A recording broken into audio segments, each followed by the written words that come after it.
The audio is on now for people at home. All right.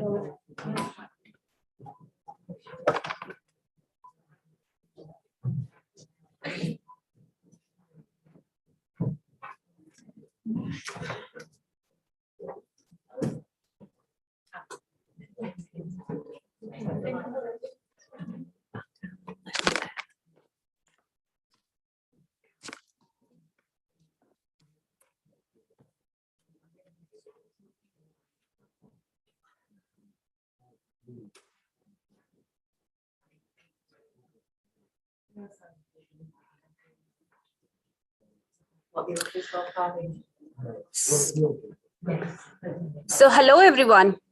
Thank you so much for being here. Those who are live, can you hear me okay? Do I know a message onto the, can I get a message on the Zoom to say that you can? Thank you, Jezreen. Welcome everyone, those who are in the room and those who are joining us from wherever you are in the world. Happy International Nurses Day. And we are just about to start our event today. So we are at the Doncaster and Bassetlaw Teaching Hospitals, and today we've got an event packed of various very interesting talks from people not only from any one particular place, but from various different places. So please stay with us. How it's going to run is that we will have, the event is also live streamed on YouTube. So we will put the links into the Zoom link, and you should all have the links for the Zoom for today and for tomorrow into your Eventbrite invite, and every information is there. I've also sent you an abstract booklet which has all the information, the timetable for today, for tomorrow. It also has the information about various different talks which are going to happen today and tomorrow, and it also has posters at the end. There's also a link to Padlet, which has which is a display of the posters that people have submitted. For people who are joining from internationally and virtually, please do take some time to go to the Padlet. You can click on any of the icons and it should open up for you, and which then means that you can see the poster at your own time. You are also able to leave any comments or questions that you may have for authors, or anything that you wanted to know about posters. Please do have those comments in there, because it would be good to have a discussion and see if the findings that people have shared about their clinical studies or the work which they have done, do they resonate to you? Do they apply to your setting, or would you like to know anything about it? The authors are not going to respond to you straight away, but we will hopefully get them to have a look at the questions or responses afterwards, and they should be able to respond back.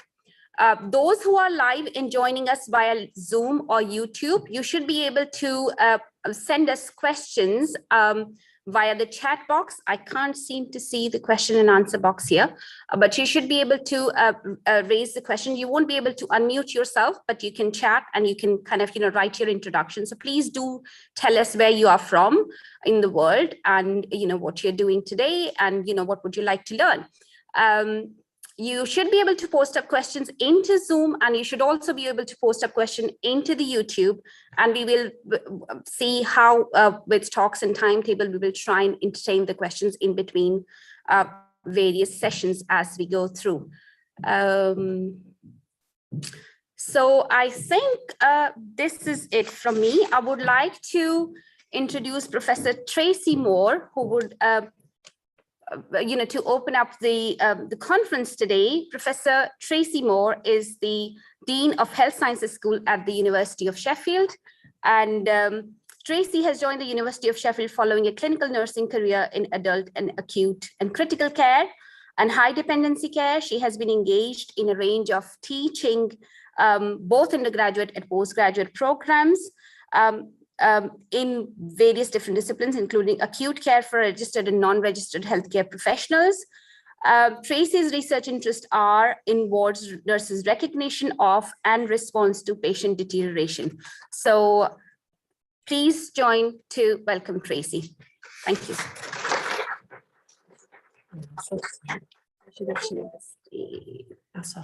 Yeah.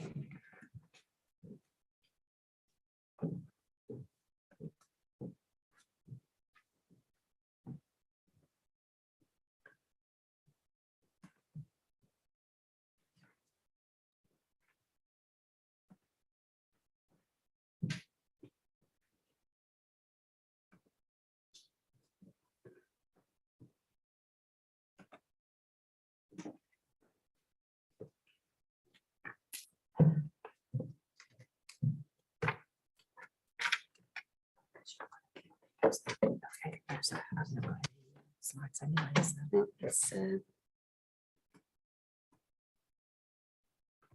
Okay. when you want to do it, so it's the next slide. Take that one, take that one. That one. That's not me. That's not you. That's the first test. There we go. Start again, as they say. Thank you very much. Okay, so a massive welcome to everybody today to this really special day, International Nurses Day. So in the Health Sciences School, or previous to that, the School of Nursing and Midwifery, it's always been a special event led by Parveen. And we've always, for the last few years, done something. So whether that's been an online conference or a face-to-face conference, and we've had people worldwide access those, which has been fantastic. But I think what's particularly special about today's is that this is a shared event. So it's a shared event between us at the University of Sheffield and this partner trust, which is fantastic. And I just wanted to thank Parveen for that introduction. And thank everyone for all the work that they've put into this event and making this event so special. Just to say that, you know, if you look at the guest list of speakers, I mean, Parveen, you know, it has real great persuasive powers. And so she's got us a fantastic agenda for today. And I just wanted to thank those guest speakers, and they're going to share with you kind of their journey of where they've got today and what they're doing today, and share their stories with you.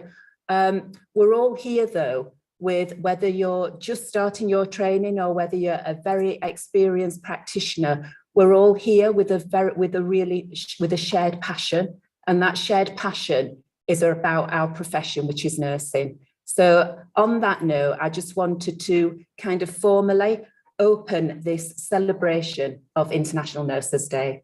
So thank you. I'd now want to introduce our next speakers, which are David and Abby. So David, I don't think needs any introduction really, but just in case you didn't know, he qualified as a registered nurse from Nottingham University in 1990, specialised in cardiac nursing. He set up several cardiac nurse-led services, and that innovation won him an award from the National Modernisation Agency. After 4 years of working on the implementation of the National Service Framework for Coronary Heart Disease, and then improving access to heart services in the East Midlands, he returned to hospital life in 2004 as a clinical nurse manager for cardiothoracics. He then joined the Trust in October 2008 as divisional nurse manager for medicine.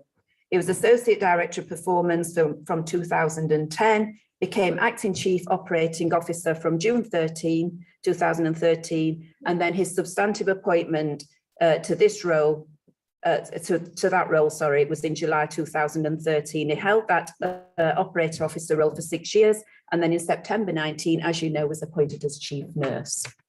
So, David, and shall I introduce Abby at the same time, who again probably needs no introduction. So Abby is Acting Chief Nurse here. She's a registered nurse with over 20 years experience, qualifying in 1997. She joined Barnsley Hospital before moving on to become a sister at the Mid Yorks NHS Trust in 2000. Throughout her career, Abby's worked in a number of specialties across a variety of roles, and eventually returned to Barnsley Hospital in 2011 as matron before progressing to become the Deputy Director of Nursing there. She was appointed to Deputy Chief Nurse here at Doncaster and Bassetlaw in her role at our trust. She is keen to ensure that nursing, midwifery and AHPs have a strong voice within the organisation. She's particularly passionate about forging relationships between specialisms and further developing the organisation's culture of kindness, ensuring we treat each other how we would want to be treated ourselves. In early May 22, Abby became Doncaster and Basset Teaching Hospital's acting chief nurse. So if I can welcome David and Abby.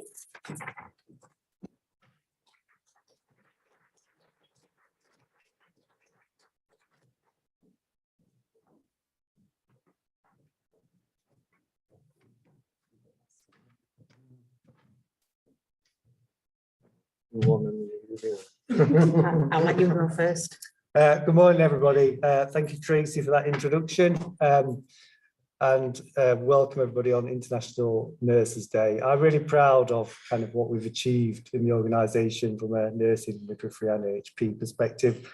But today is obviously around nursing. From kind of 2019 and being the chief nurse, I think we've made lots of progress. We've obviously had the joys of COVID to deal with, which has been really terrible for everybody, and made us all much more resilient, but actually has changed, I think, how we view things.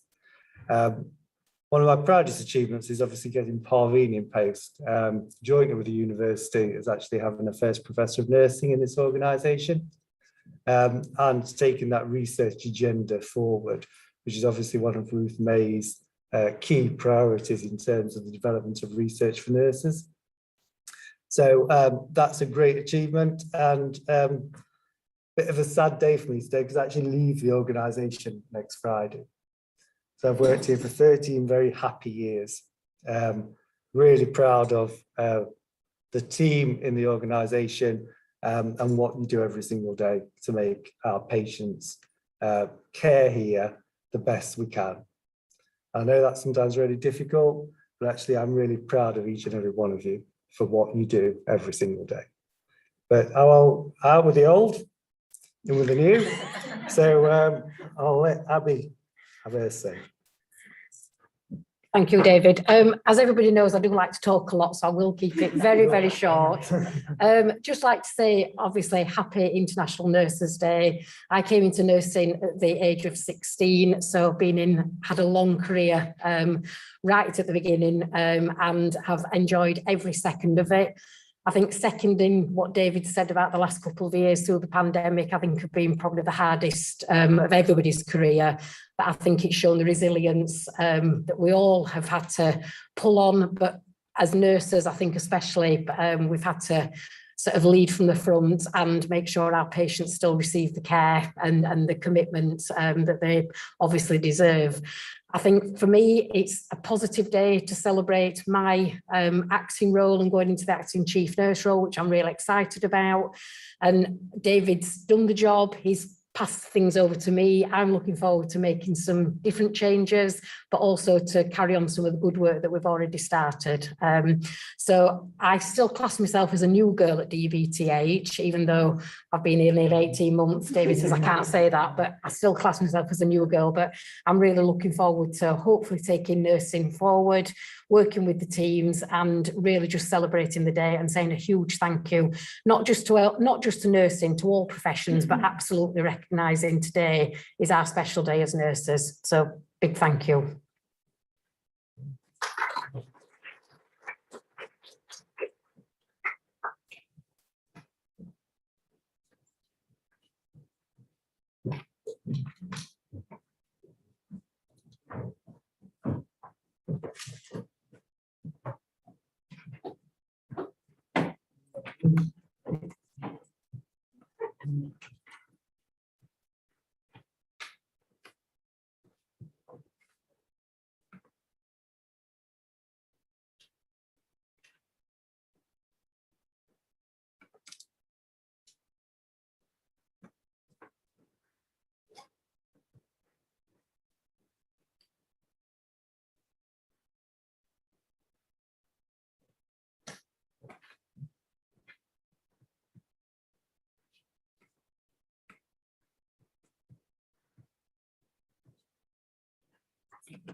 So you have the, yeah. Not sure about that one. Yeah, so.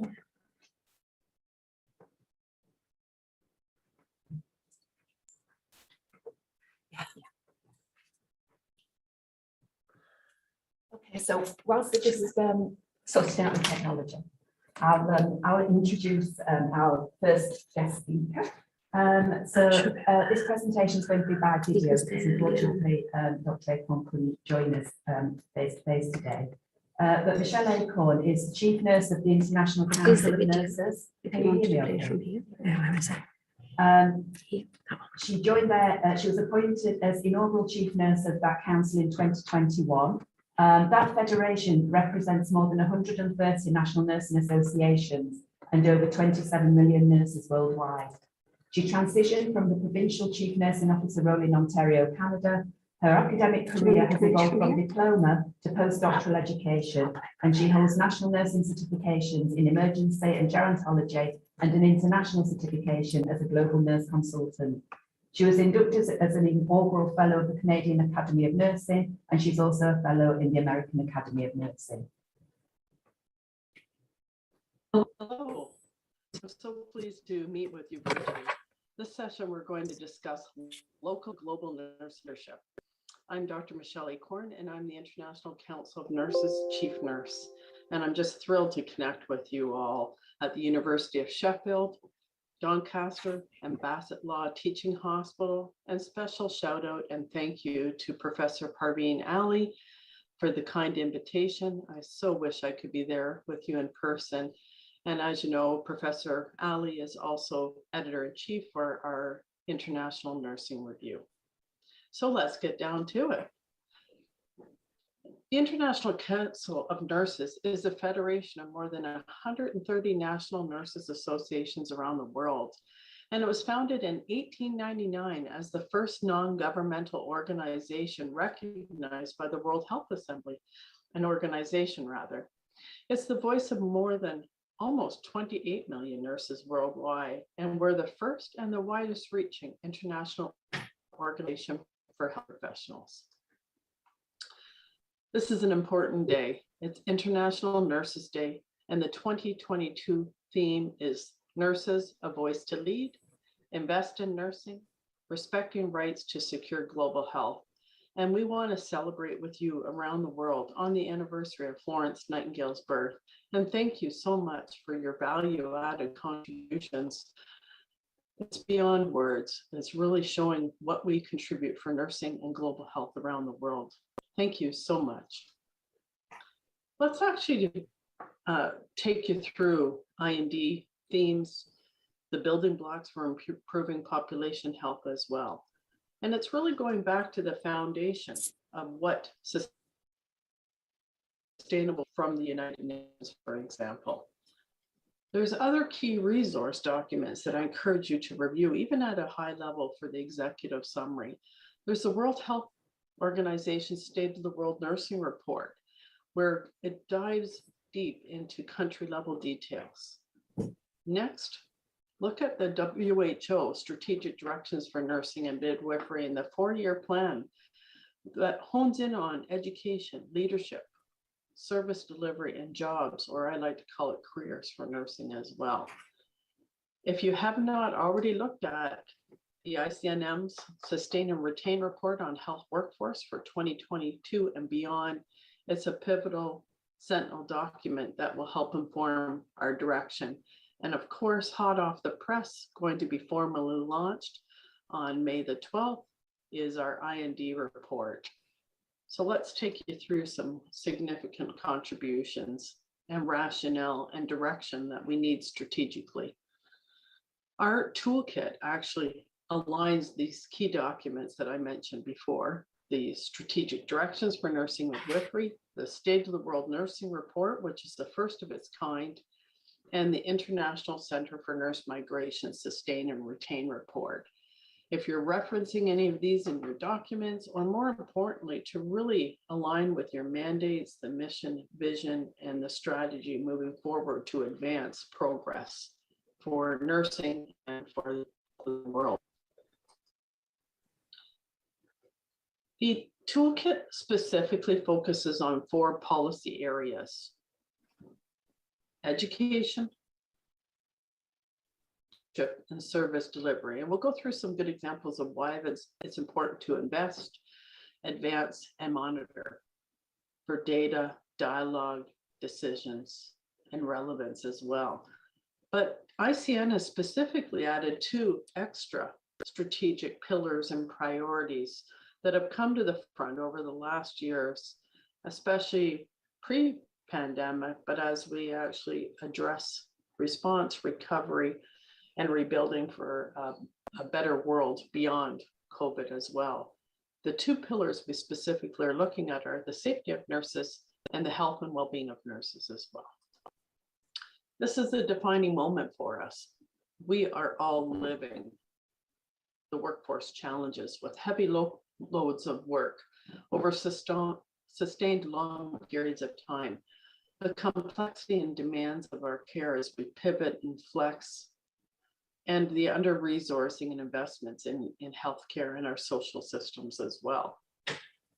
We need to think about advances in healthcare with a rapid explosion of technology and medical science, the digital technology outreach and innovations in data analytics or machine learning, as well as exploding across the world.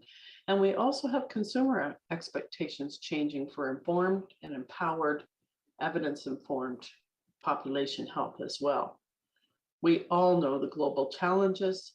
We have the pandemic that we're living through. We've had endemics, we've had chronic disease optimization, and economic hardships as well. Why are we here? It's the power of nursing, how we are leaders on the front line, leaders in the boardroom. We're leading innovative models of care. We are a scientific profession. It's the art and science of nursing as well. Always evidence informed and evolving over time with best practices. And we adapt to meet the needs of our world health as well. So the first pillar I highlighted to you was about investing in nursing education.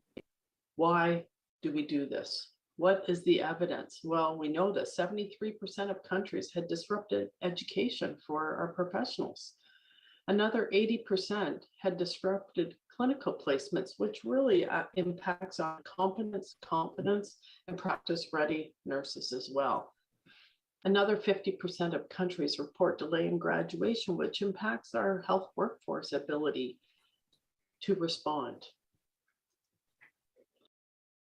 Why do we invest in nursing? The benefits are clear. We need to ensure that we have an increase in country domestic supply of nurses.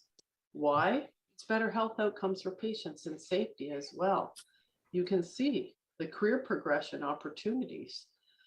With increasing career laddering and education, career progression is more likely even into the advanced practice nursing, such as clinical nurses and nurse practitioners. And we need to remember about it's not just recruitment, but it's retention of the valued nursing workforce, and more importantly, the contribution of their knowledge and the talent pool as well. The second pillar is important to invest in jobs. We know there's a global nursing shortage. We're 6 million actually short in 2020 right now. You can see by 2030, which is 10 years away, the forecast is for 13 million nurses short. And this is actually just a cascading effect of some PTSD, burnout and stress, heavy workloads, under-resourcing, and as well as professional practice barriers if you're not enabled or fully empowered to work to your top of your scope, as well as giving you and supplying you with the resources that are necessary to make a significant impact for health and safety as well, and meaningful valued professional contributions that can sustain the test of time and challenges as well. You will see that thousands of lives could have been saved with adequate levels of staffing and skill mix. Nurses, interprofessional teams, with midwives as well. Over 1 in 5 countries report an increased number of nurses leaving the profession, and it's been headlines, intent to leave. Studies are looking at leaving the profession, but I'd like to challenge you, and I have a mantra right now about my intent to lead, to stay, to invest, to work together collectively to improve the situation at hand for the profession and more importantly for the populations we serve. 90% of countries surveyed report that they're extremely concerned for nurses' workloads, stress, mental health, well-being as well. And another 80% report they're overskilled for the roles they're performing. We have the talent, the expertise, the knowledge, skill, and judgment, and they're not being utilized to their full extent as well, which can be very devaluing for the profession. So what are the benefits of investing in nursing? Well, you can see that we highlighted 5 of them specifically, but meeting the challenging health needs and rising expectations of patients as we innovate in low, middle, and income countries, we need to be responsive as well. And of course, we have had other humanitarian crises on top of COVID. We need to ensure a sufficient number and proper skill mix of nurses across sectors and countries, and the diversity of ranges and roles that we're able to provide. The WHO estimates a return on investment to be 9 to 1. If you invest in nursing, invest in health. It's not a cost, it's actually a cost savings in the long run. You will see improved access to healthcare and making greater use of innovative and healthcare service delivery models as well. And lastly, improved satisfaction and morale of our nurses, leading to improved public interest, recruitment and retention in the workforce as well. You will see why we invest in the 3rd pillar of leadership.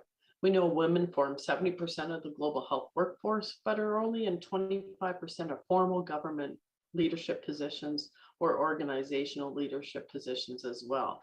In the State of the World Nursing Report I highlighted earlier, right now, 67% of countries report having a government chief nursing officer, but they may not have the positional power, the authority power, or the resources to be able to have it fit for purpose. 1 in 4 of our national nursing associations the senior nurse leaders have not been involved in high-level decision-making like pandemic committee planning, for vaccination rollout, testing, infection control practices as well. And another 2 in 5 of our NNAs report specialized nurses in infection prevention and control have not been involved in establishing policies. Nurses are at the front line, they're behind the lines actually showing leadership, helping to educate, teaching at universities. They need to be involved in all levels of leadership policy as well. And they have the experience, the expertise, the credibility, and the legitimacy to be able to inform. I love this quote. How can people deliver compassionate care if they're cared for? We need to care for a profession. ICN cares for the nursing world. We're the visible voice and vital for nurses as well. And we need to ensure that we're investing in nurses for the delivery and service capacity as well. What does evidence look like when you underinvest in nursing service delivery? Well, we talked earlier, 80% of nurses are overskilled for the roles that they're performing. If they're not performing to the top of their scope, we're not getting the true value-added contributions that nursing can offer to us. There are inadequate staffing levels for safe staffing considerations and optimizing the skill mix of registered nurses, for example, of advanced practice nurses, utilizing everybody to their safe scope of practice. We need to think about funding models that are inappropriate and not fit for purpose for sustained integrated options for nursing in the future as well. Excuse me, thank you. Lastly are the professional barriers. Excuse me. We need to think about not just the challenges and barriers, but artificial barriers that are enacted or enforced by legislation, regulation, governments, other professionals as well. We need to, there's enough work for everybody to enable and support full scope of practice across systems, thinking about local, provincial, national, and global considerations. We need to get out of the way or else help open the gates to support. There's enough work for everybody to make meaningful, impactful contributions. Let's think about the benefits as well of improved access to care for highly qualified professionals, utilizing skills and qualifications, not just task-oriented. Remember that care is cost-effective and efficient in health services for nursing delivery opportunities. And we know the high level of patient satisfaction, improved health outcomes, and public trust that aligns with nursing as well. We can improve access to healthcare and really innovate nurse-led service delivery models, health promotion, prevention, chronic disease optimization as well, and improve satisfaction and morale of nurses, leading to improved attraction, recruitment, and retention for our nursing health workforce. A very powerful picture here, but why do we invest in and care for the health and well-being of nurses? There is almost a 50% global average prevalence of mental health issues for nurses. You know how we have responded day in, day out, 24/7 a day, a week, a year. Nurses have experienced significant post-traumatic stress disorder, depression, and anxiety, more during the pandemic than ever before. We've had a lot of suffering, death, and dying, and trying to utilize available resources the best that we can. On top of that, there's been stigma and discrimination that nurses have experienced when we follow the ICN Code of Ethics and care for all.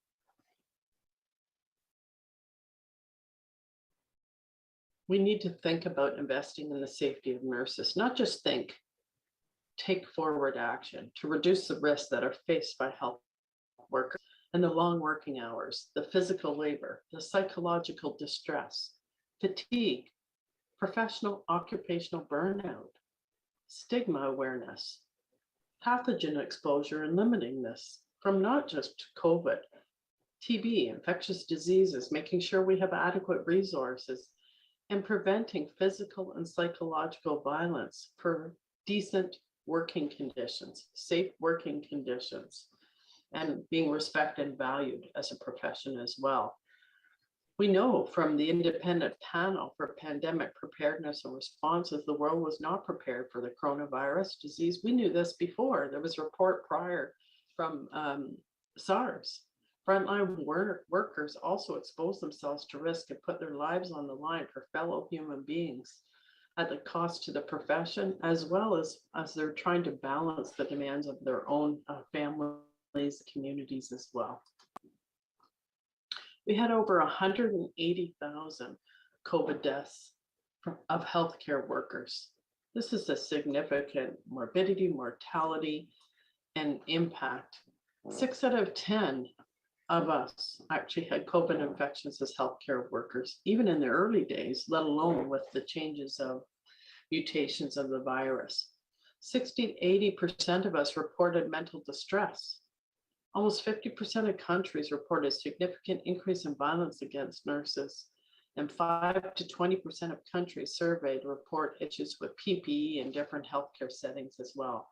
So you can see, we have studied this. Nurses are one of the top studied professionals as well, and you can see the evidence informed and the resilience of our workforce despite all of this.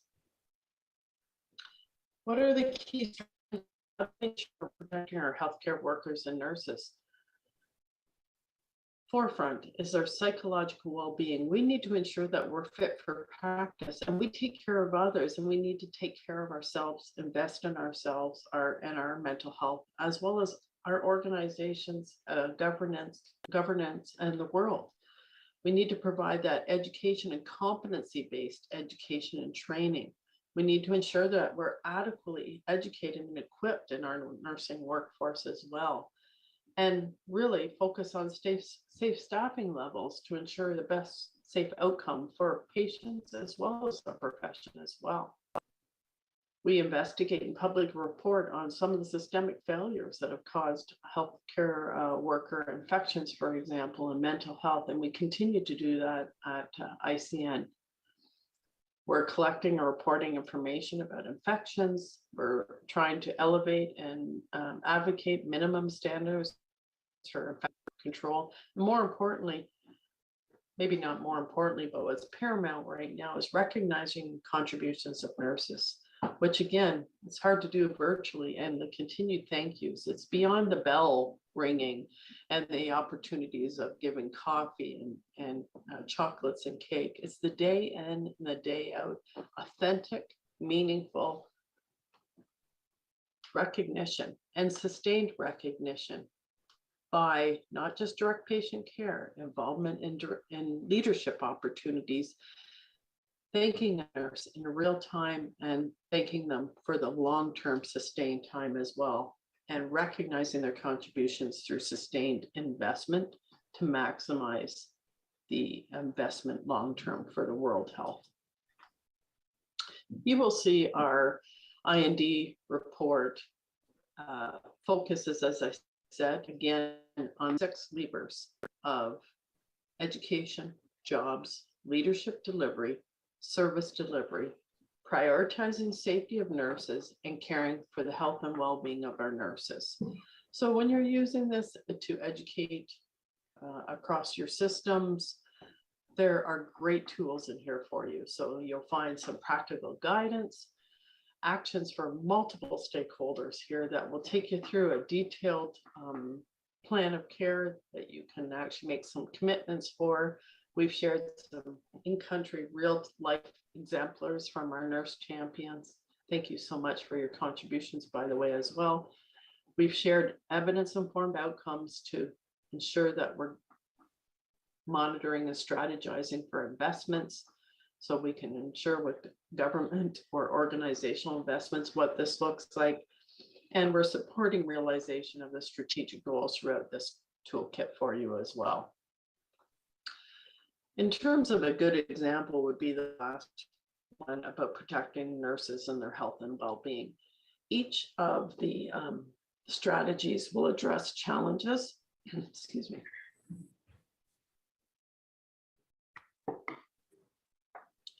We will be able to look at how you actually target nursing and nursing organizations to advocate for resources required to care and treat for our needs of our nurses and healthcare workers.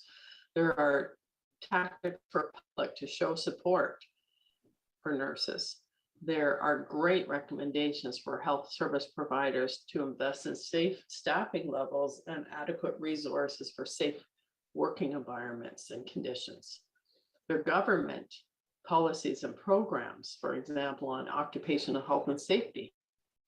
And you will see some international organization for recruitment and retention and working conditions and safety as well. I won't go through this, but for your review at the back, you will see some action appendices in the toolkit for you about how you can help investing in nursing education, what nurses are able to do, nursing jobs. It lays it out beautifully. Investing in nursing leadership, investing in service delivery as well, investing in the safety of nurses, and lastly, in health being. You might want to come together as a community and practice locally and decide what your priority areas are. Pick maybe 1 or 2 or 3 of the top priorities to move forward, to educate, to advocate for, and to monitor the progress as well. On International Nurses Day, thank you on behalf of the International Council of Nurses. I thank you so much as the chief nurse. Please celebrate, take the time to reflect your valued contributions, and take care. I wish I could be with you soon, and save the date for the International Nursing Congress in Montreal in 2023. Hope to see you there. Take care and bye-bye.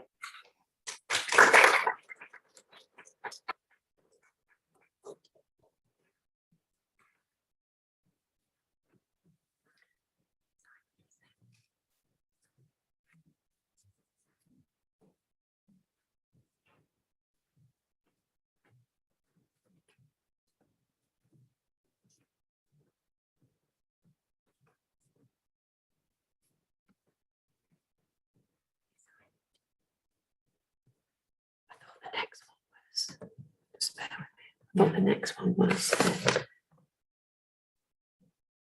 yeah, she's coming from Sheffield.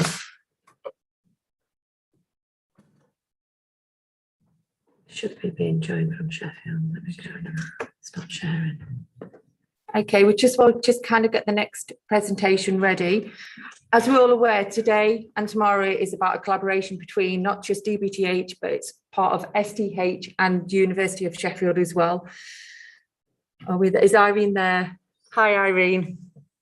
Just introducing you now and then you're ready to go. So Irene is the Placement Development Coordinator for Evidence-Based Practice Development Team and Learning and Development Department at STH. And this is going to be her presentation, and she's actually doing it online for us. So thank you very much, Irene. Good morning from sunny Sheffield. Hope you're okay. I have no idea who I'm talking to, but I'm going to talk regardless. For those of you who know me, that you'll know that that's a normal state of affairs. I can't see my slides, so I'm assuming that they're going to go up at some point. Can you all see them? I'm just seeing a bank of names. Hi, Irene. Yeah, I can forward the slides on for you if that's what you wanted me to do. I didn't know whether you were going to do that or we were. I've no idea. Well, I can't see my slides, so I don't know how. Right, so I'll share them from this side then, but you'll need to let me know when you want to proceed. I will indeed. I'm not backwards at coming forwards, I promise. That's okay. That's perfectly fine. But I will put myself on mute, so you're the only one that's talking, okay? Oh, my favourite state of affairs, thank you. Right, I'm just going to share the screen. Brilliant. I'm having to bunch down a bit because obviously it looks like my head's being cut off here. So greetings from sunny Sheffield. I'm going to talk to you about a project that I got involved in, and I suspect there's some people in the room who possibly know about this project because they were involved in it as well over the years. But the really good thing that I feel about the International Day of the Nurse is that it showcases all the sort of various different roles that nurses get involved in the duration of their careers, and that has got to be a good thing to embrace and to share, really, isn't it? So the presentation I'm going to talk to you today about is about a project called the Simple Rules Toolkit, which was based at Sheffield Teaching Hospitals, and it's been developed by a number of people over the years, as I've already said, but these are the people that have recently been involved in this next iteration of what the Simple Rules Toolkit is all about and where we've taken it to next, if that makes sense. Right, so without further ado, can I have the next slide, please?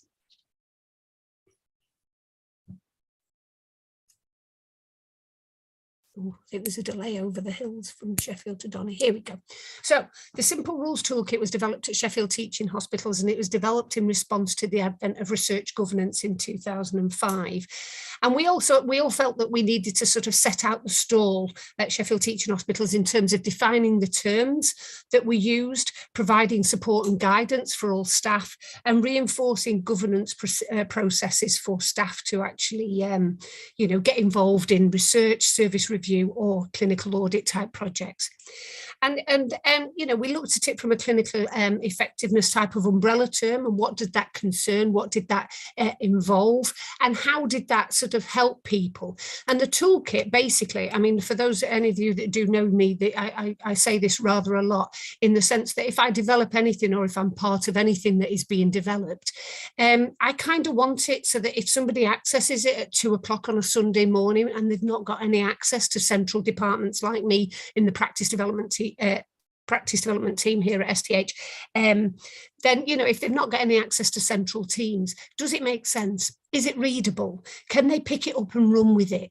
And that's what the Simple Rules Toolkit set out to do. It set out to say, hang on a minute, what does staff want when they're talking about developing a project, and how can we help them? Could I have the next slide, please? So what is the Simple Rules Toolkit? It's an aid to differentiating and categorising between clinical audit, research and service review activities. And it helps people at the start of their process of developing a project to actually think about what they want, you know, where they're going to fit in, and to get the right support. The toolkit is an educational risk management tool that aims to reduce the risk of contravening the research governance framework, local clinical governance requirements, and the potential of using unsafe data to confirm or change practice. It's a bit of a wordy statement, that, but it does say that actually, you know, we wanted to help people not fall foul of any of the governance or any of the sort of rules and regulations, really, and help them develop a track record for themselves. It's a means of developing confidence and freedom to increase the use of local data, specifically in clinical audit and service review activities. And it was supported by the Clinical Effectiveness Unit, the Research and Innovation Office, as well as the Central Practice Development Team. So it was a three-way conversation. The sort of side effect of that is that actually all the three departments really talk well together and have continued to sort of maintain that. I mean, it's been going for 17 years now in its development and its iterations. So we have actually worked up quite a nice relationship. Could I have the next slide, please? So what's in this Simple Rules Toolkit? And obviously it's in a physical form and on an online form, the toolkit itself. So there's an introduction, there's an overview of clinical governance practices, because if people are new to that, they want to get their head around it. There are the simple rules, which will help people in quite a lot of cases to actually differentiate whether their project is service review, clinical audit or research. Then there are some deeper rule-in questions. We obviously have to have ethical principles. There's ethical principles wherever we do, so we've got to be aware of that. So the ethical principles mainly applying to service review and clinical audit projects, because the ethical principles with research were well laid down nationally anyway. There's a glossary, frequently asked questions.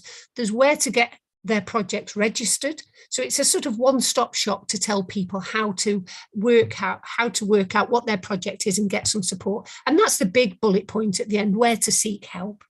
Okay, next slide, please.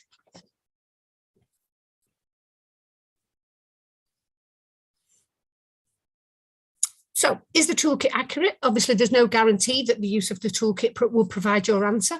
There'll always be grey areas in healthcare, and you know what it's like in the whole, you know, the whole gamut of care that we provide within health. There's always going to be some that would actually sort of fall through the cracks, as it were. But obviously, as I've already mentioned, the conversations and the collaborative working between the research office, the clinical effectiveness unit and the practice development team means that we're always available to support and to help people to actually get that on the go. Clinical audit is less complex to determine. It's more complex to differentiate between research and service review, and that's where most of the grey areas come in. The toolkit is not a policy, but it provides guidance. And as I say, the back of my head, 2 o'clock on a Sunday morning, it's providing some good, easy to understand and easy to read guidance.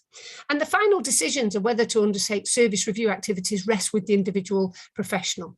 As we've already said, that the grey areas between research and service review, you don't want somebody to be doing backdoor research and passing it off as service review, because that leads into all sorts of bother. Okay, next slide, please. So we've had some changes with the Simple Rules Toolkit over the years. We've been supported by the Healthcare Quality Improvement Partnership, the HQIP, for those of you who know it is that acronym, to develop a non-STH version, and that's for wider use. So although the STH Simple Rules Toolkit lists people and processes that happen within our trust, we actually wanted to share it beyond there. And there's a link there. I'm assuming slides will be sent out. So there's a link there for the HQIP guide for clinical audit, research and service review. That is a non-STH version. So instead of sort of saying, well, actually, if you need some help from the clinical effectiveness unit, here's the phone number, which might happen in the Sheffield Teaching Hospital's version of the Simple Rules Toolkit, it might suggest that you talk to your research, your clinical effectiveness leads within there. So it's sort of de-STH-ified it, if that makes sense. Okay, and over the years, we've done some workshop training. We've delivered it across the organisation and academic institutions to make sure that everybody was aware of that. Obviously, if we were doing training outside the organisation, we would be promoting the HQIP non-STH version, just so that people have got an idea of where they are. Obviously at STH, there's an online resource for 24-hour access to the Simple Rules Toolkit, and obviously central staff are available to help within the hours of working. Multiple updates have been required over the years as current thinking has changed. So there's been different things. And obviously, more recently, COVID has had an effect, because it's had an effect on everything, for crying out loud. It's had an effect on us purchasing toilet roll in the supermarket. It's going to have an effect at our workplace as well, isn't it? So we've been thinking about how we can present the toolkit to make it more accessible, and how to make it more achievable, that people will actually access some support and training from there. Next slide, please. So, moving with the times, obviously, COVID changed the way we looked at education, training, learning, and staff development. I'm sure it did in your organisations as well. But we needed to be thinking about, how do we support our staff, and how can we, nurture them even through these very, very difficult times. The Simple Rules Toolkit was still very current, but it was recently updated, but all face-to-face training at STH was put on hold for obvious reasons, and we're only just coming out of that mire now, hence me talking to you from my dining room.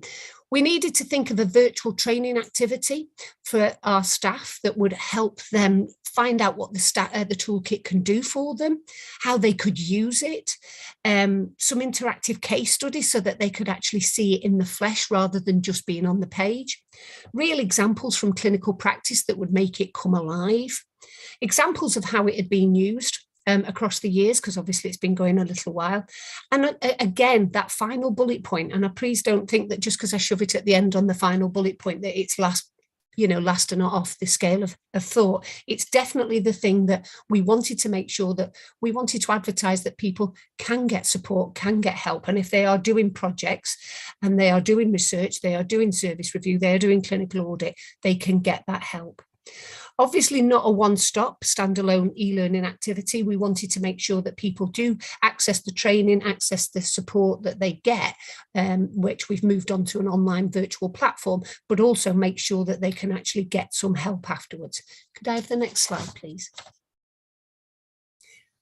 So, for those of you who work in education, for those of you who work in sort of staff development type stuff, there's a plethora of ways of actually converting materials to a virtual format. And we needed to make sure that we actually got it right first time. What we didn't want to do is make any mistakes along the way. So we got an expert group together, and we looked at what we wanted to do. We looked at how the new toolkit, with all the current updates and procedures and processes, could be pulled together to make a live virtual process that people could understand how to use it. We reassessed how the current and planned training matched the content, because learning on screen is a very different kettle of fish than actually learning face to face, and as you're probably aware. We brought the case studies bang up to date. We wanted to make sure they were current. We wanted to make sure they were relevant. We wanted to make sure they highlighted the type of projects that people were getting involved in today. We use techniques such as interactive technologies, voiceovers, and my goodness, did I go on a massive learning curve. I've normally got a very broad Mancunian accent, which I normally have to rein in quite strongly. I really did have to rein it in for the voiceovers, because nobody wants Liam Gallagher shouting down the screen at them, do they? We linked it into the new governance procedure management system to host the virtual training, to host ways of actually measuring people's compliance, and make sure that actually people could access it in an easy to understand way. Next slide, please. So we looked at this virtual training. It took most of 2021 to pull it together. It really did, just to make sure that we covered all bases and that when we actually launched it, it was going to be absolutely spot on. So we launched this, we developed it and we launched it in December 2021. It's in a modular approach so that staff can come and go as required, because we felt that actually on-screen working can have its fatigues. So we really wanted to make sure that it was actually, that they could actually access it in bite-sized chunks, I suppose. We made sure that follow-on support and advice, if they needed it, was there so that they knew who to go to. And within our Palm system, there's a method of sort of, like a blog type system, so people can ask questions and other people can see those. So there was the follow-on support and advice if required. There was obviously within the Palms, accesses and completions were monitored centrally, so that, and obviously going on the member of staff's personal account as well. And it recorded all the personal learning within their development, within their personal account, because then they've got a record of what's going on. Obviously, we only developed it and launched it about 6 months ago. We've had about 30-40 people access it thus far, which isn't terribly bad in considering the time we had in January and February and March in healthcare. So we are going to continue to look at that. We're going to continue to think about how we, how we monitor that, how we contact people, how we, use that as a resource that we can actually connect with our staff. I think my last slide is, do you have any questions? But I see that Parveen's already put that in the chat box as well. So if you've got any questions about this, about how we've worked with the Simple Rules Toolkit and how we've made it into a virtual e-learning package that people can access now in an easier format, then I'm here for you.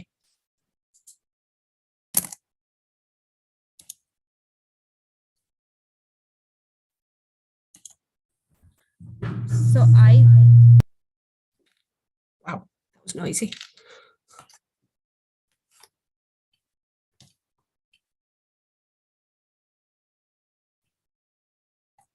I can't hear anything, but that might be my technology around here. I don't know. Questions that anyone would like to ask from here?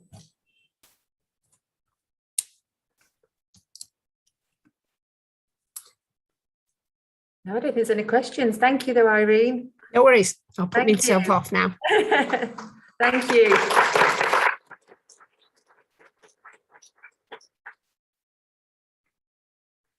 Okay, next up, we have Beth Cotton. She's from the Holistic Care team at DBTH. I've had the pleasure of working with her regarding some student placement recently. So she's brought herself and she's brought the team along as well. It is a team presentation. So it's not just nursing staff, is it, in your team? Yeah. So yeah, thank you for coming along and explain what the new team is. Yeah. You will need to stand behind here, otherwise people will not be able to see you. There's Mandy, who is on Zoom as well, that will be speaking. Right, so I need Is she to... logged in as you, Esther? Yeah. Yeah, okay, she's logged in as Esther. Right, let me just find an unknown... There she is.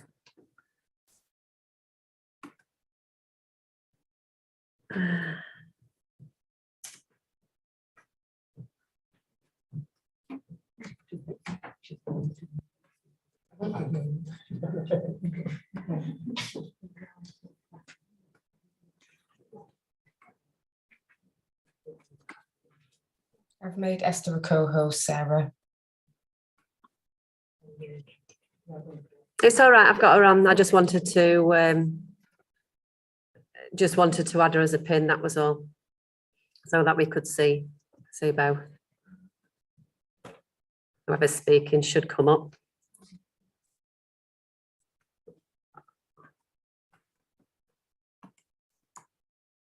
Right, you guys, if you want to come here, whoever's speaking, if you want to stand behind so that they can see. Take it in turns. I'll take it in Yeah. turns.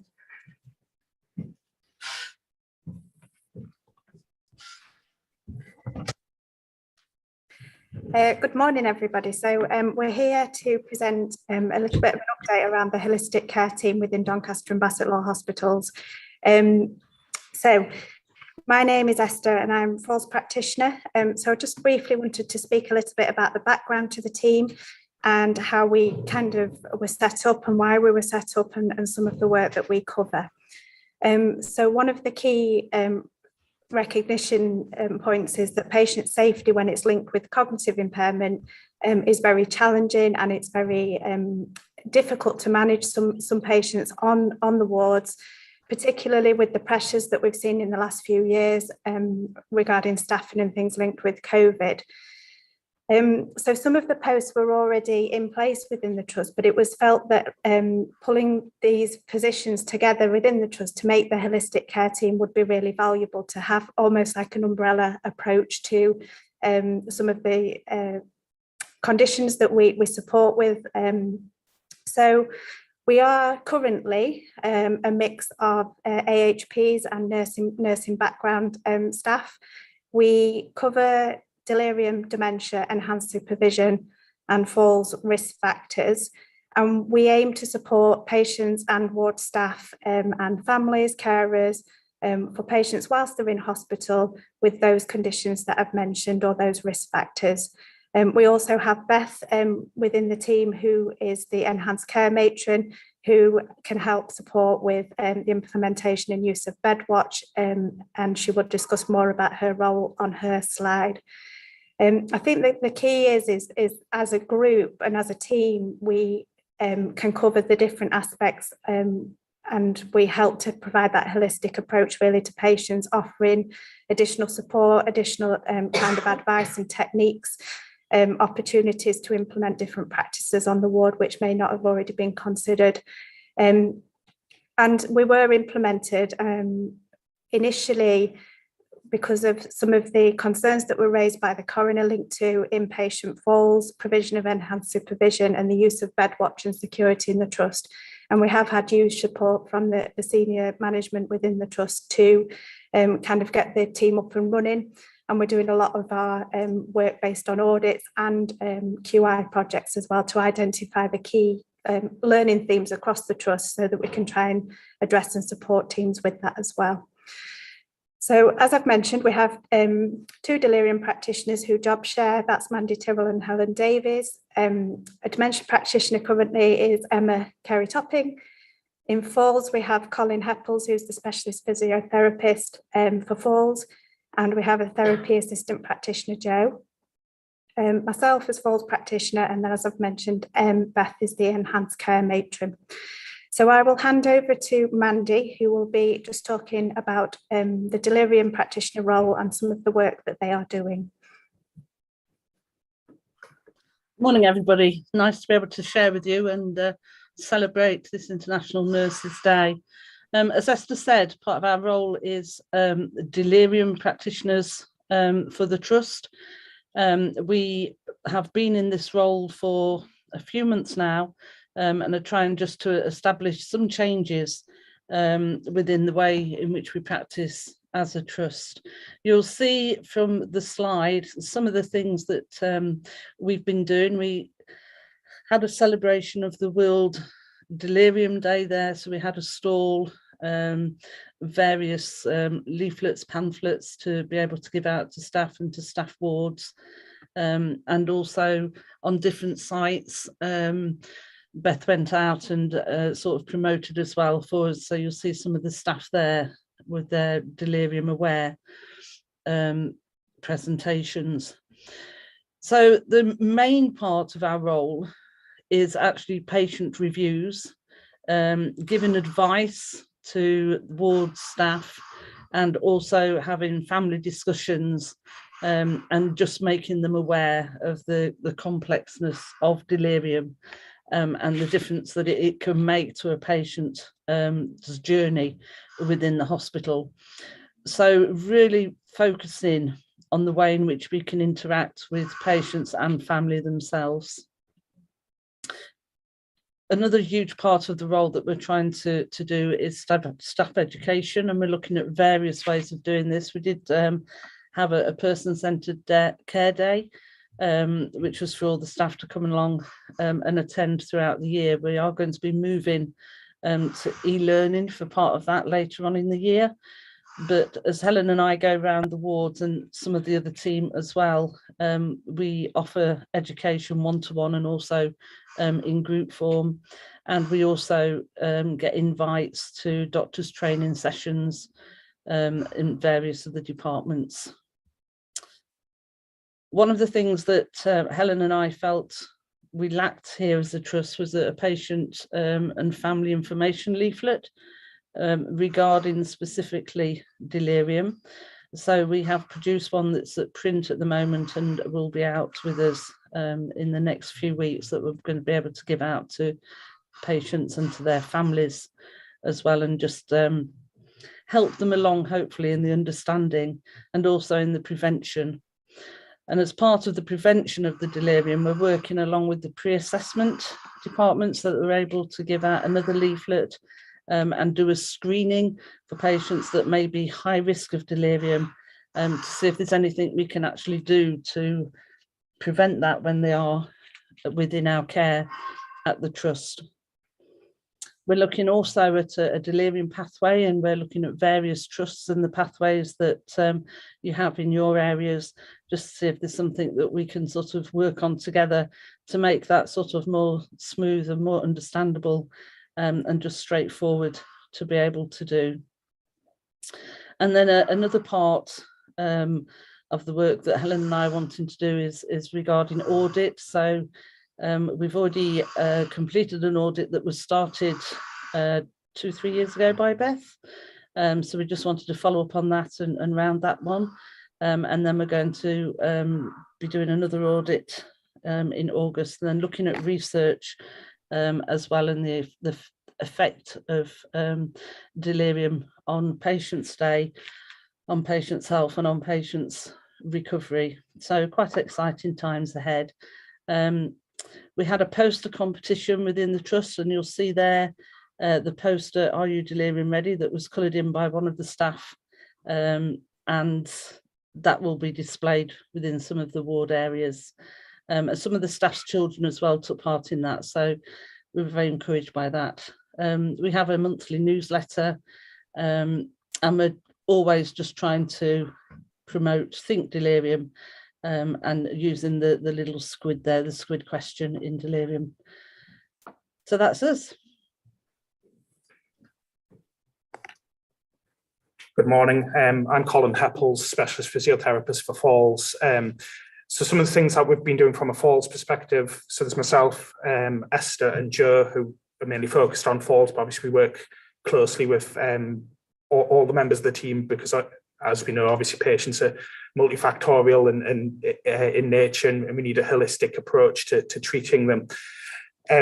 One of the main aspects from a falls point of view that we've been concentrating on has been looking at QI projects to identify areas where there may be elements that we can improve from a ward environment point of view, but also from a patient care point of view with relation to thinking about falls risk factors. So in the last 15 months, we've successfully carried out that QI projects on Ward 16 and 17 and on Frailty Assessment Unit. And in the next couple of months, we're looking at carrying out further projects on S12, CCU and C2 at Bassetlaw, and on St. Ledger wards in orthopaedics as well. It's been really interesting to see that obviously we're finding very common themes across the wards and things that we've been able to implement on each and every ward, but then there's also different issues coming up that we weren't expecting, and it's been really useful to sort of go through that journey and get the engagement from the staff and staff to feel empowered that they're able to make a difference within the support of patients. One of the main things that this has highlighted is getting back to basics with some of this stuff. And it's about everybody within the ward environment, not just from a nursing perspective, you know, therapists coming on the ward, dietitians coming on the ward, the doctors involved in the patient's care, being aware of the basic things that can make a big difference. So one of the things that we've really been trying to encourage is the 5 for Falls, which you'll see there in the bottom of the page. So just simple check after you've finished with patient care, leaving their call buzzer with them, making sure their walking aids next to them, making sure the environment's free of clutter. Simple things, but they can make a big difference. We've also sort of tried to go about trying to reinforce the message about people staying active and trying to encourage people being active in early life so that they've got a better effect later in life. And what we've done is we've tried to put patient information boards up in the outpatient areas. So an example of that's next to the QI sign there. So they're dotted around the trust on all 3 sites, and we've tried to think of strategic places in outpatients, by theatre admissions unit, by the chemist. And along with those boards, we have patient information leaflets. We've got the get up and go. We've got things about a balanced diet, things around advice around vision assessments, hearing assessments, all things that can contribute to patients' falls risk factors as well. And it's just trying to spread the message that actually if we, as a population, if we think about falls at a younger age, it can help us as we move forwards. Obviously, falls do continue to be a problem across the trust, and it's obviously the major part of our work. What we have been doing over the last 4 or 5 months is doing a review of all inpatient fallers, so we get the data come through to us, and on the back of that, we then go and do an assessment of the patient.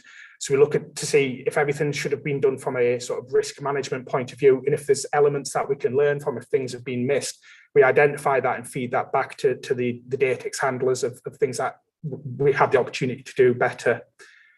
On the back of that, if it's identified that the patient would then also benefit from a full falls multifactorial assessment, we will carry that out and look at what components we can help with that. We're also trying to encourage promoting safer mobility and prevent deconditioning. So we've gone through a process of starting to train staff up to be able to provide walking aids. Obviously, traditionally, this is a physiotherapist that's been reliant on this, but it's been identified, and a number of trusts have tried this, that actually if a patient's not got a problem with their mobility and they just usually use a walking aid at home, it doesn't need to be that they wait for a physio assessment. If we can give them their walking aid at the earliest opportunity, that means that patient can be more independent, less dependent on nursing staff and healthcares for support, and gets them up and mobile early and prevents that deconditioning. So that's something we're trying to roll out. Obviously, it's been held up with staffing pressures and COVID, but it's something we're going to try and look at getting back up and running in the next couple of months again. We've trialled the yellow slipper socks and blankets in ED initially here at Doncaster, and it's now been rolled out to Bassetlaw. And again, that's the nature of ED. It's very high pressure, fast paced area, and they haven't got the ability to carry out the assessments we do on the wards. So it's that visual cue of identifying those patients that are at high risk of falling. And then going forward to September, we're planning for Falls Awareness Week. So we'll be getting out and about across the wards, working with staff, talking through things, also speaking to patients and visitors. And we're also going to be doing some health promotion work at the Frenchgate Centre as well, to spread the message about falls awareness. Thank you.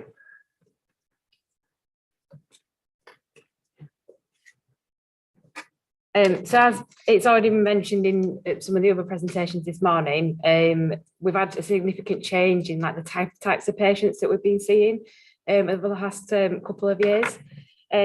And as well as like the kind of the vulnerability that we've seen, increasing needs, we've also seen a change in the types of behaviours that patients are displaying. So we've seen more aggression, more challenging behaviour. And along with this has been changes as to how, as staff, we're able to meet the enhanced care needs of our patients as well, around the kind of level of supervision that they're needing. So we know that violent assaults happen across all areas of the NHS, and we know that it is rising. We also know that it's significantly underreported. The areas that seem to happen the most are places like care of the elderly, ED, gastro, mental health settings. And the more common demographic is males between the ages of 75 and 95, which is obviously the area that our team would get involved in from a dementia and delirium perspective. My role was set up last year looking at the way that we care for patients when they need an extra level of support. So when they need security with them at all times, we call it bed watch in this trust. we saw an increase in the amount of bed watch that was being used throughout the pandemic, and that was probably in relation to being very short of staff and not having the families there as well to kind of keep an extra eye and give that support and recognise when things aren't going well for the patient. So it was looking at getting kind of a robust system in place and making sure that the right patients have bed watch. We're reviewing the clinical need for it and making better links with security. There are lots of laws and policies that kind of go around the like meeting the needs of patients and the violent and aggressive and keeping the patients and the staff safe. We've had a zero tolerance policies in the 1990s, which is really hard to translate into practice because we're always going to experience violence and aggression in all walks of life, but we know it's getting more and more prevalent in hospitals. So it's not around kind of having a zero tolerance, but knowing how to respond when it does happen, because it will happen, and we need to protect our patients and staff when it does. There is a recent standard out last year looking at preventing violence and reduction of violence as well, and how we're meant to support staff in the trust. A lot of it is on reporting as well. So in this trust as well, we're very low on reporting. I looked at one area, so ED at DRI, we looked at how many incidents there were in the last year, and thinking of a place where we know it happens all the time, every day there is some kind of level of violence or verbal aggression. There was only 20 incidents reported for the whole of 2021, which is like massively underreporting of how many it's happened. So what we looked at was doing something called Measle Mapping in ED, and we had a blueprint of ED, and every time there was any violence or aggression, the staff would put a sticker exactly where it happened. So we had blue stickers for verbal aggression and a red sticker for physical aggression. And there's 50 odd stickers on here. There is 35 verbal and 21 physical. And during that time in January, there was only 2 day texts. So we know that we are massively underreporting when it does happen, which obviously puts our staff at risk and our patients at risk because they don't always realise what's happening to them and everyone else around them. We had another act that came into power in April, just April now, April 2022, called the use of force in mental health units. Now it says mental health units because it's around a mental health, it's for mental health units, and when we have use of force happens, so things like restraint, so chemical restraint and physical restraint. But it is applicable to our trust when we have patients that are detained under the Mental Health Act. So if you've got someone in your department that is under a Section 2, 3 or a 5.2, we absolutely have to report any level of force that happens to our patient. And that seems really simple, doesn't it? Because we should be reporting it anyway for all of our patients. But in law, these are the things that we have to be doing now. So it's getting people to kind of see the links there between doing the day text and the reporting side of it.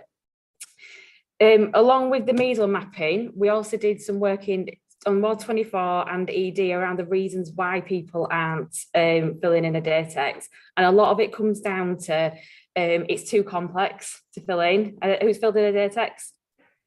They are long, they're very long, and they're not always straightforward of where to report and what kind to put down in there. So it does stop people kind of accessing it and knowing what to put and thinking, well, is it worth doing it? Some people felt that they wouldn't do a day text unless they actually got physically injured. And some people just didn't think that they had to do them. They thought, well, if they were healthcare, they thought, well, it's not my responsibility, and it just doesn't get done. So focusing very much on supporting staff in filling in a day text. I get copied all of them. I get copied into all of the violence and aggression day texts. So if there's something that, and then I can come and support them. And if there's anything missing from that day text, I will help them and I will help put it in as well.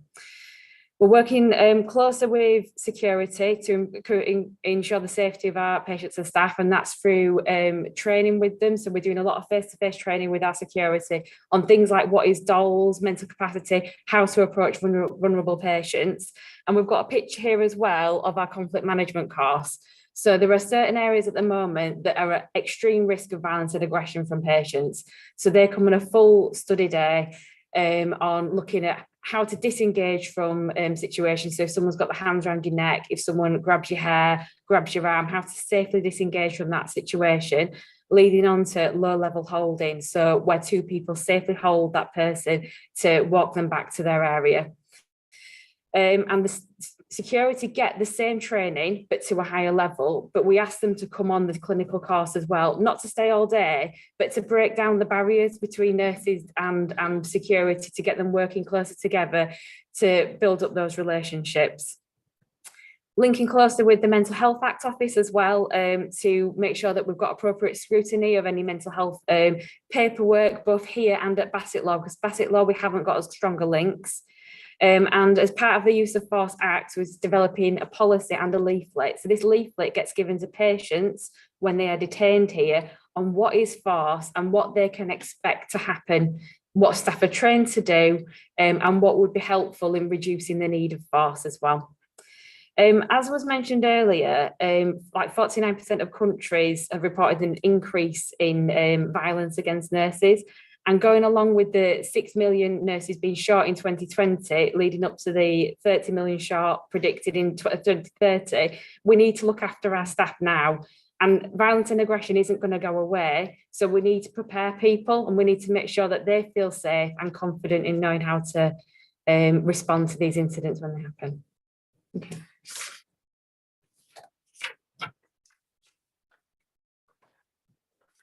Hi, so my name's Emma, so I'm a Dementia Practitioner for the Trust, and I just wanted to go through a brief overview of current plans and developments from a dementia perspective.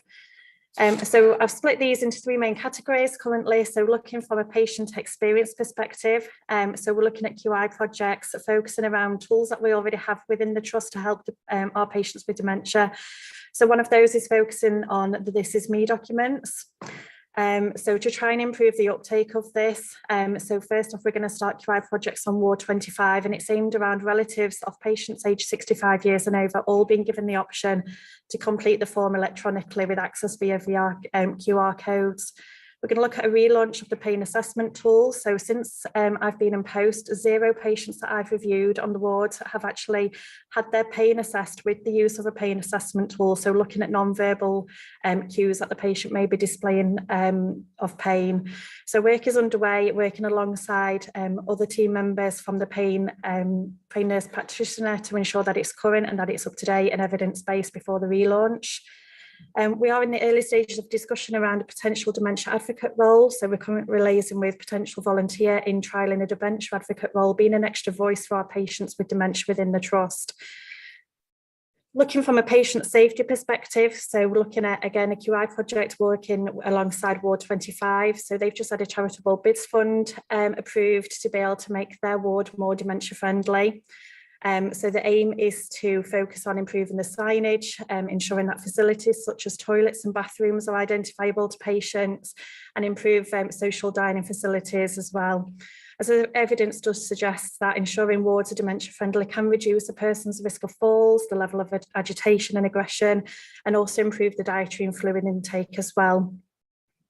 We will be looking at an audit of inpatient and outpatient areas as well to ensure that they are also dementia friendly, and working alongside areas to help them become more dementia friendly within the Trust as well. And that's as a follow-on from once we've completed Ward 25. Then looking from a staff education perspective, so we're starting to do ward-based training sessions. So we know that there are rostering challenges, staffing challenges that do prevent people coming on days, training days, such as the person-centred care day. So in light of that, moving more to ward-based training, providing that more one-to-one training where available. Using the doctor toolbox, so it has just been updated from our team's perspective with current and easy to access information that's easily accessible for staff on the go. Dementia Action Week is coming up next week, so we do have a plan of activities to promote awareness of dementia within our Trust, and also to help action change for our dementia patients within the Trust. And we are relaunching Dementia Champions again now following COVID, and now that we are allowed these face-to-face meetings again. So looking at staff getting to do a pledge to change something within the area of work would benefit from a dementia perspective. And as part of this, plans to look at wider aspects of dementia care, so such as issues faced with dementia and diversity as well. And that's me.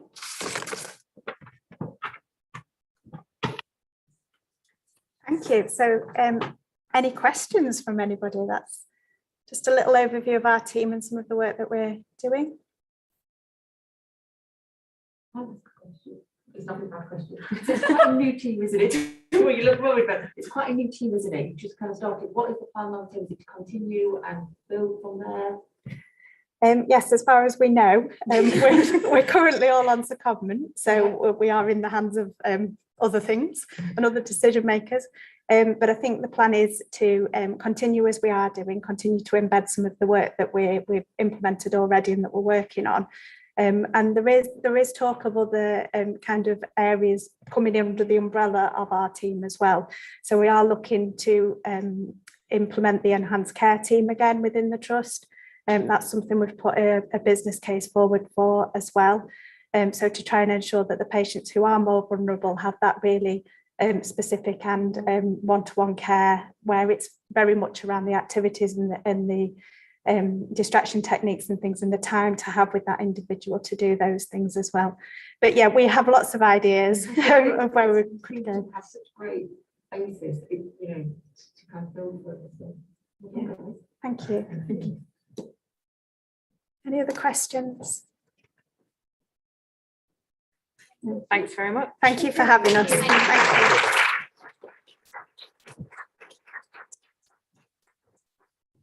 Thank you, Tane.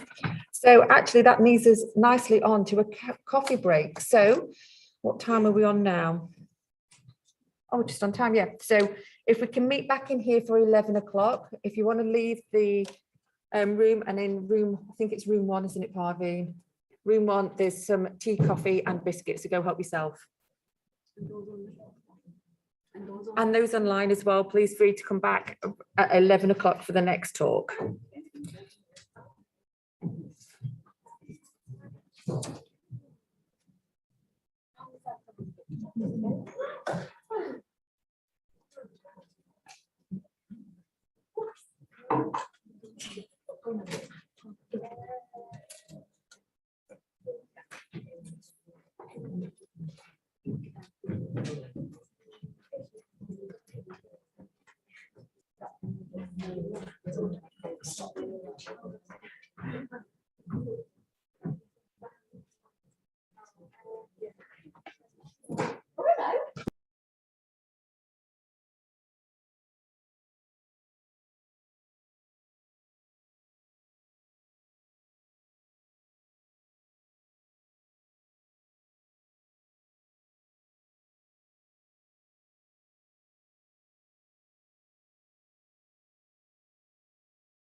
And then you're ready to go. Yeah.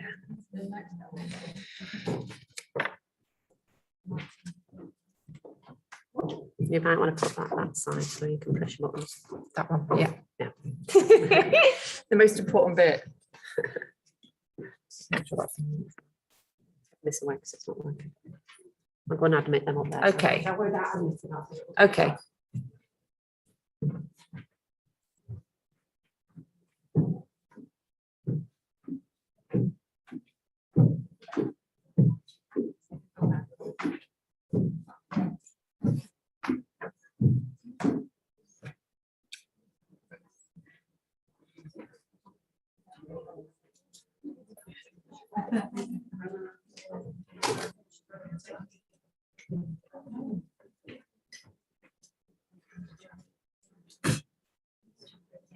I wondered what he's doing then, Marvin.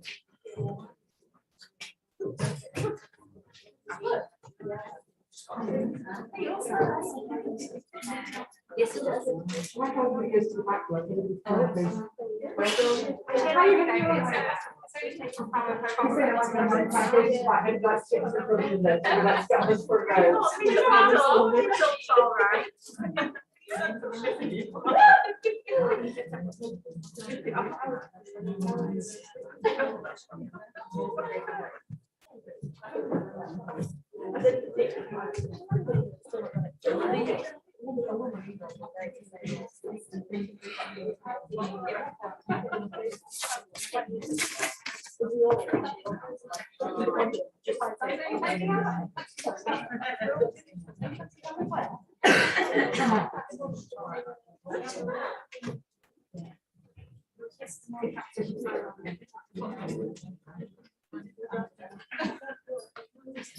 Right.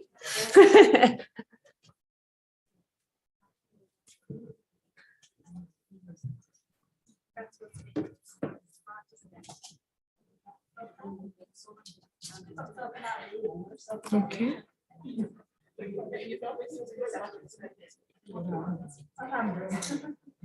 Okay, we're ready to restart.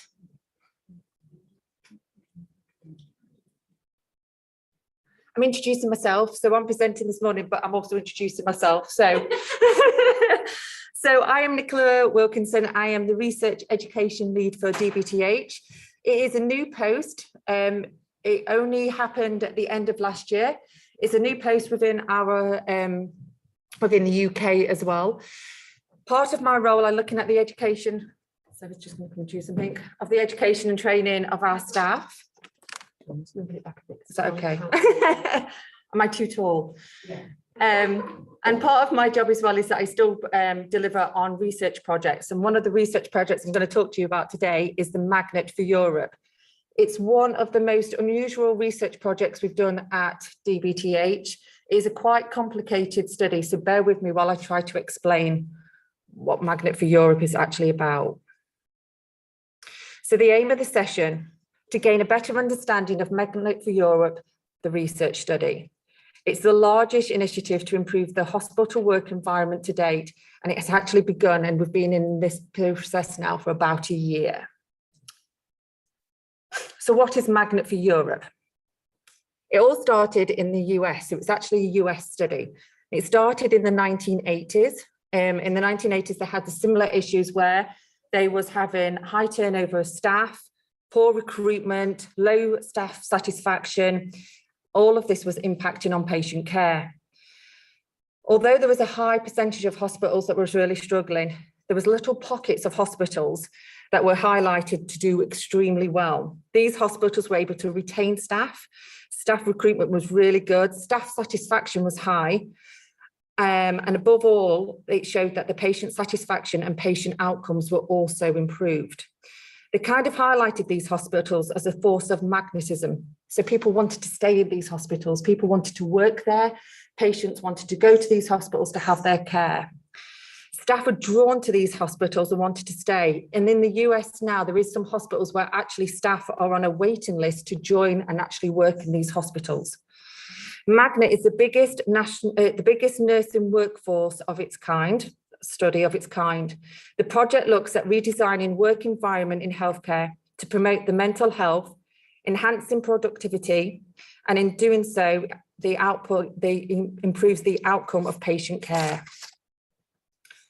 The project started in the US. They realised that these hospitals that were doing extremely well, they kind of looked at these hospitals, had a better understanding of why they was doing so well, and they produced this magnet model that they could then incorporate into other hospitals to see if that would then have an impact on other hospitals.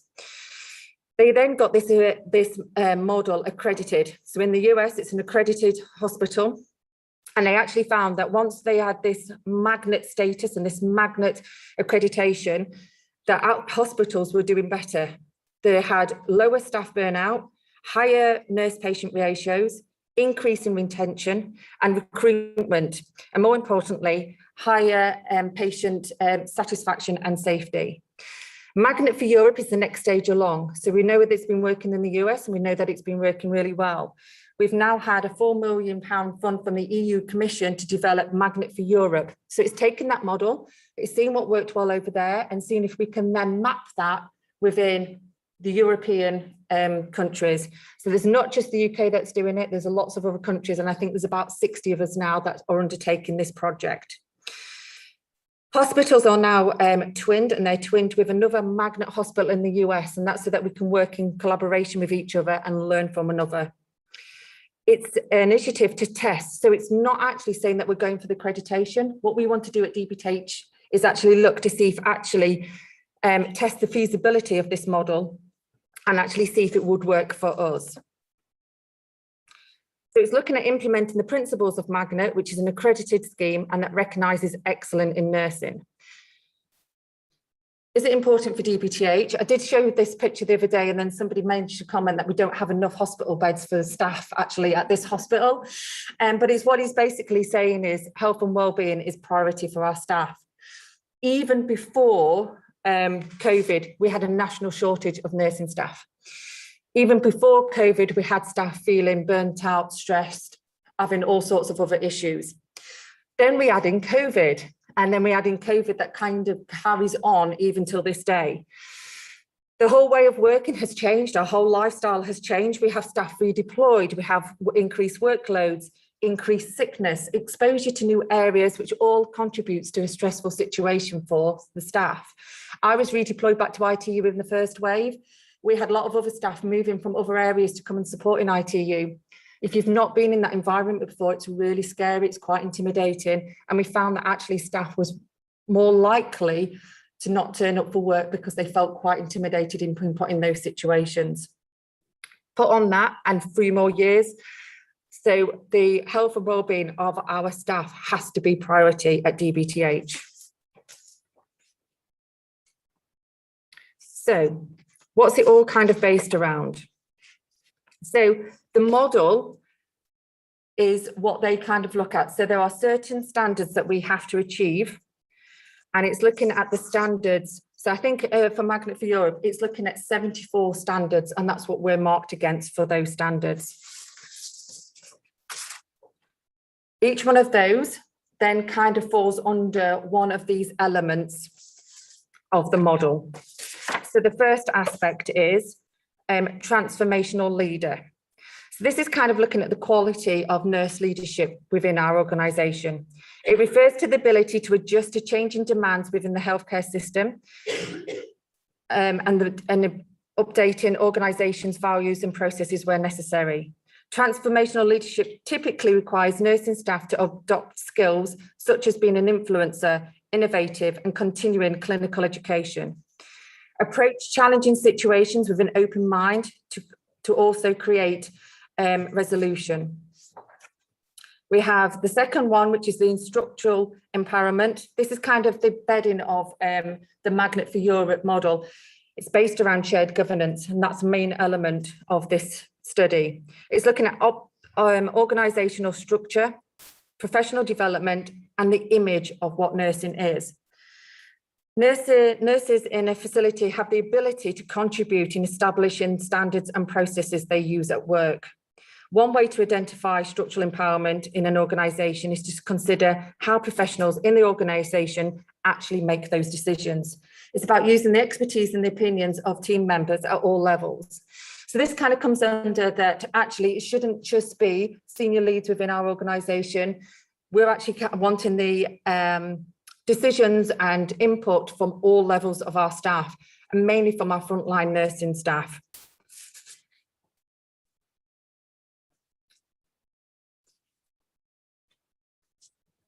So then we have professional practice, and this is showcasing the effective care. It looks and refers to nursing practice. This element emphasises the need for nurses to show behaviours and skills that demonstrate respect for their industry and sympathise with the patient. It's knowledge of how to improve and implement nursing expertise when helping families, and not just helping families in our hospital, but actually in the community as well, and other members of the medical staff. Ability to implement new knowledge and increase the number of positive results. It's looking at the competency of our staff that we have outside. New knowledge, innovation and improvement. We have an excellent QI team at DBTH, and it's linking in with those to see how we can make improvements. Organisations with magnet status have a responsibility to use evidence-based practice and research when implementing clinical and operational procedures. Nurses leading the way to being educated about evidence-based practice and research, and in enabling them to explore the best practice. It's about getting our staff not just involved in research. So I'm part of the research team, and we have quite a lot of them actually hiding up at the back as well. It's not just us delivering on other people's research, it's about how we can deliver on our own research and also look at how we can improve, quality improve on all levels. And the last but not least is the empirical outcomes. It's the quality of care. This is the final component in the magnet model. This element focuses on looking at how the application of solid processes and structures can positively impact the nursing staff, the organisation, the patients. Put simply, it's a way of validating the data to show that real change is being made.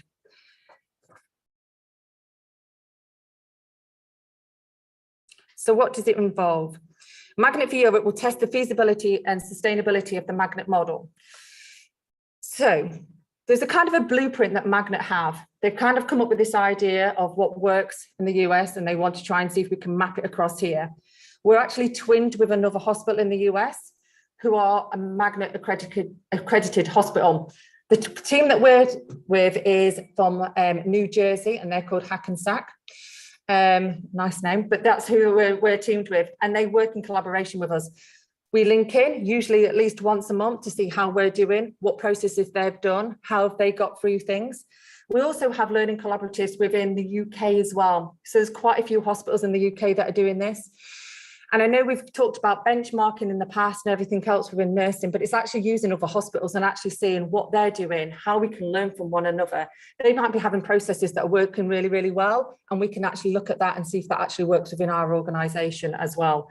So we have a big group, we have a group 1 and group 2, and we're different processes and we're a bit different along the journey, but we're all working together to see how we can best improve the working environment for our staff.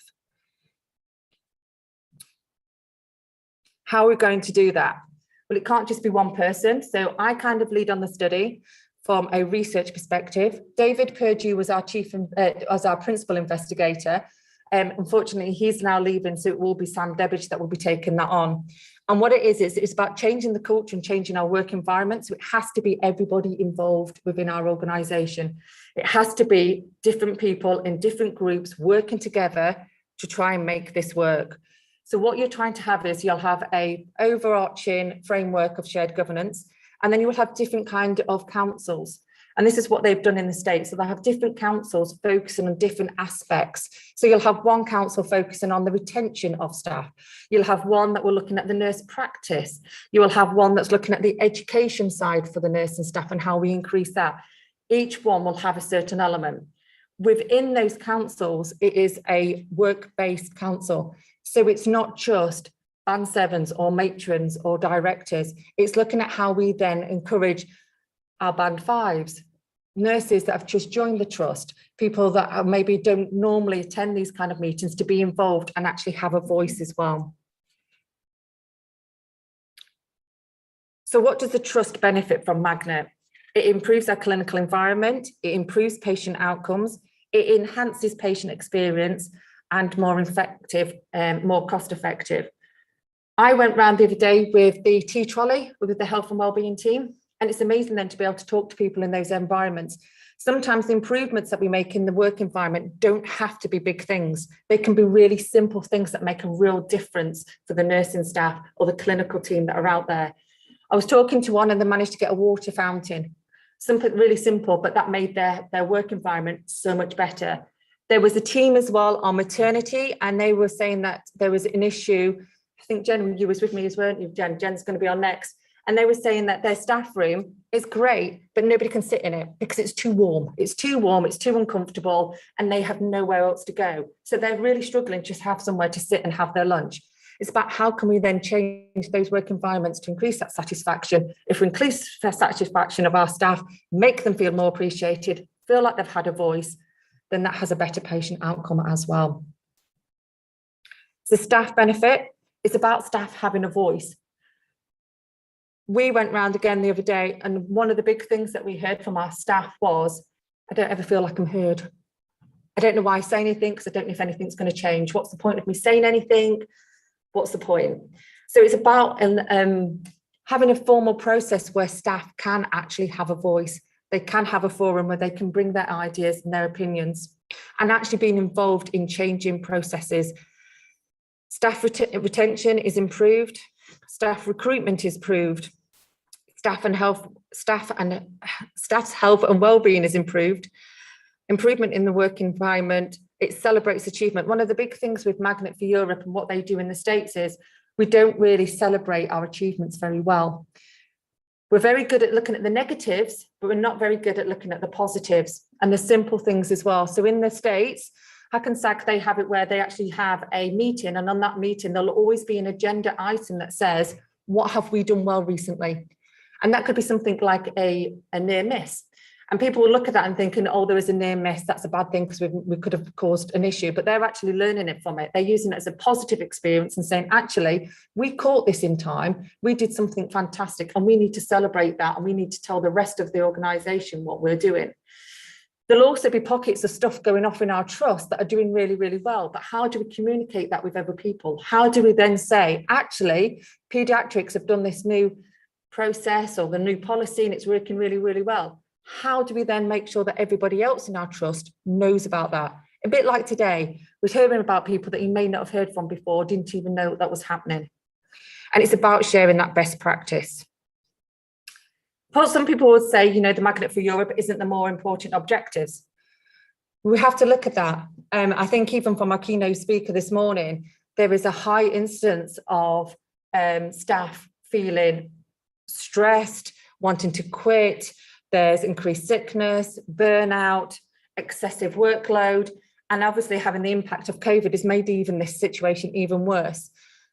There is no other important objective except for the health and well-being of our staff. If we do not have that workforce here, we won't be able to provide any patient care. So that's why we need to make sure it's a priority.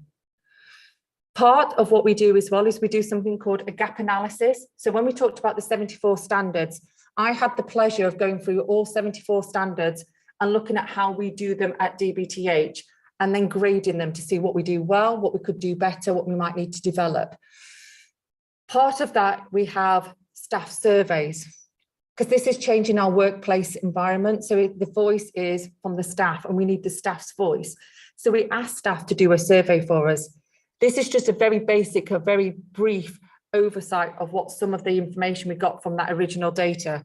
We're just in the process of doing it again now. So you will see us going out, and it's Research Awareness Week next week. So you will see all the research team kind of out and about. They may have a rhino as well, but that is part of the Research Awareness Week.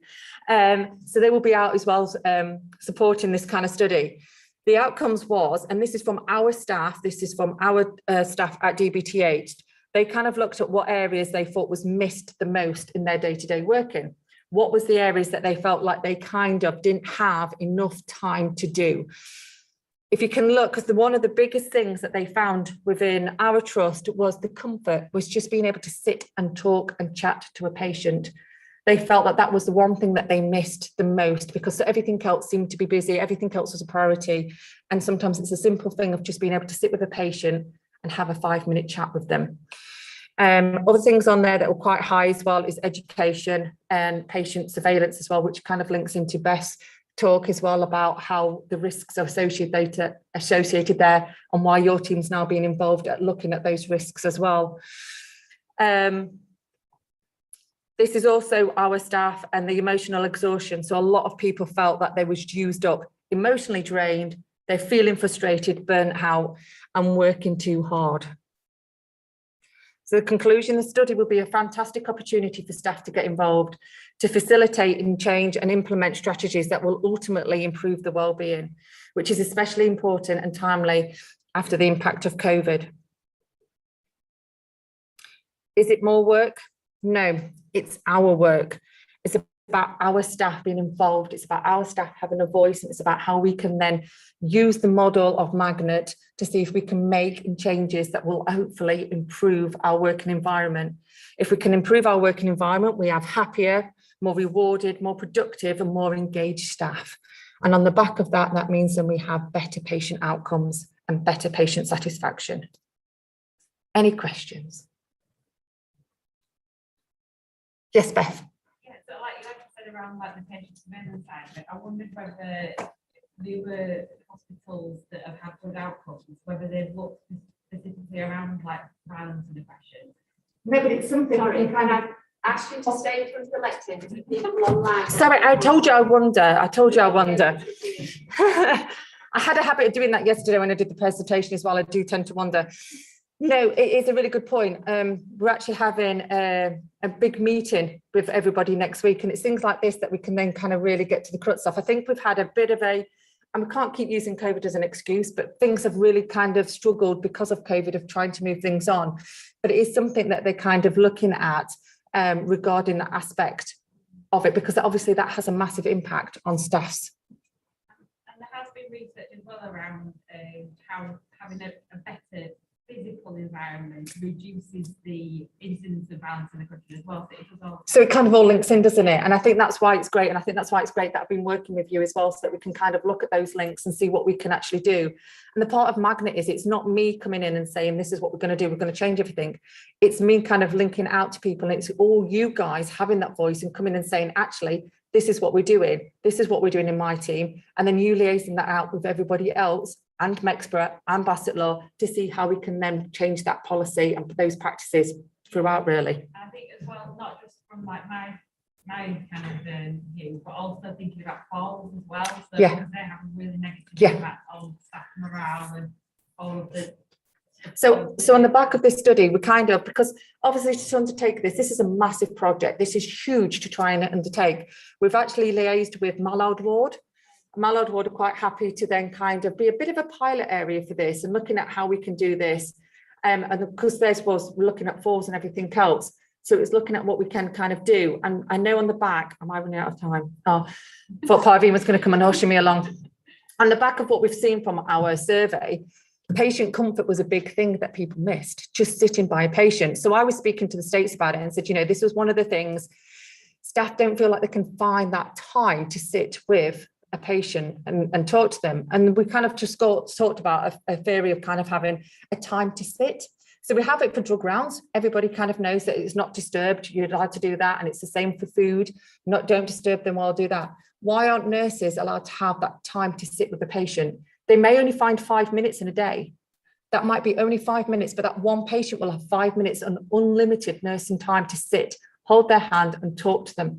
What you will find as well is that will increase the patient satisfaction because they felt like they're being heard. They felt like you're learning from them. And again, if they're talking about, I don't know, they could be talking about anything. They could be talking about their pets, their cats, their home life.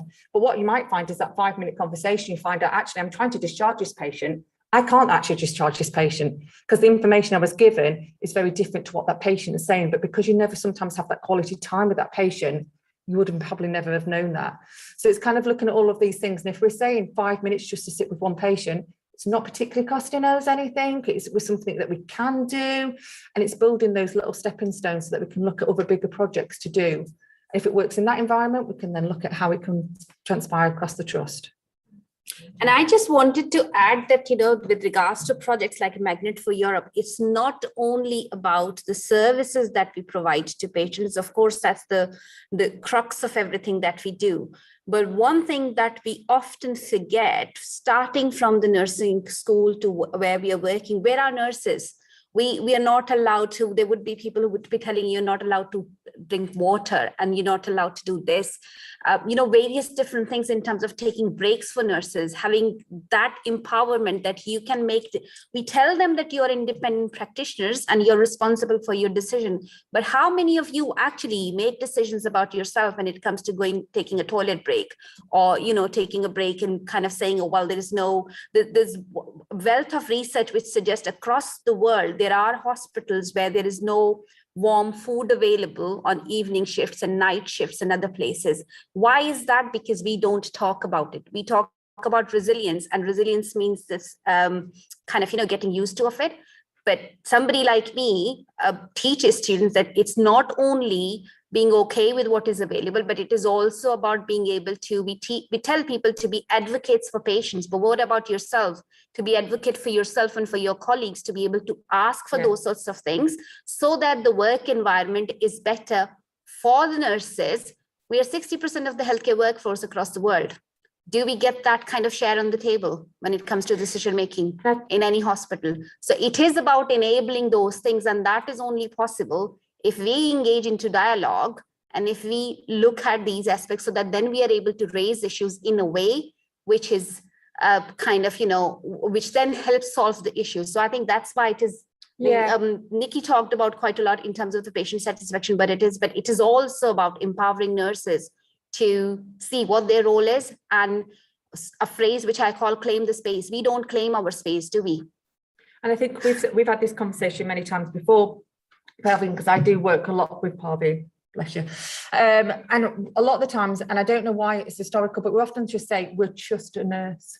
We're just a nurse. What can we do? What can we do? We're just a nurse.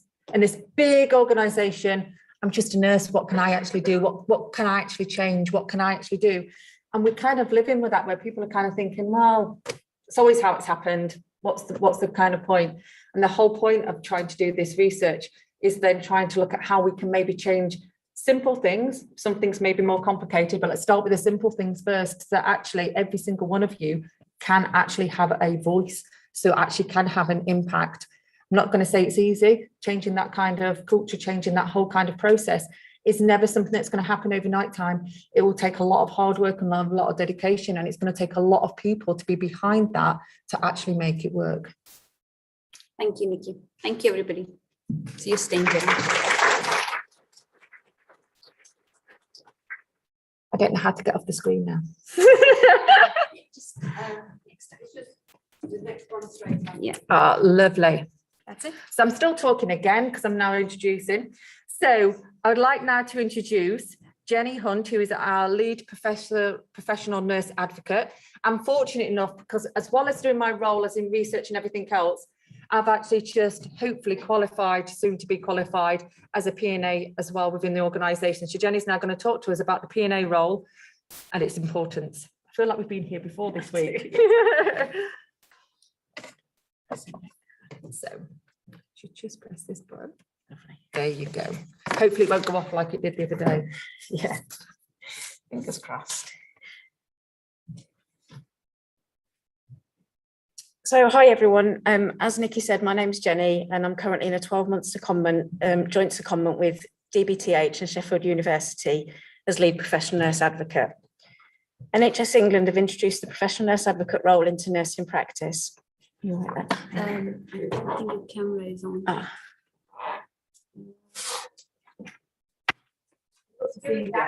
Transitions on. So camera is not on, so if you could just put camera on. Let me just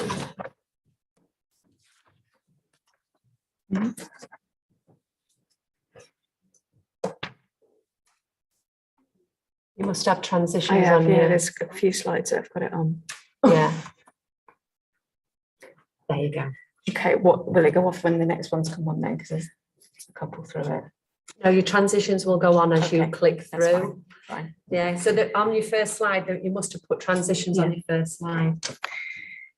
Again, my name's Jenny. I'm currently the lead professional nurse advocate as a joint secondment with Sheffield University and this trust. NHS England have introduced the professional nurse advocate role into nursing practice. The initiative began in the field of midwifery in 2017, replacing their statutory supervision with an employer-led model. The COVID pandemic shone a light on the wellbeing of nurses and all other healthcare professionals. A bespoke approach to mental and emotional health of the workforce is now needed more than ever.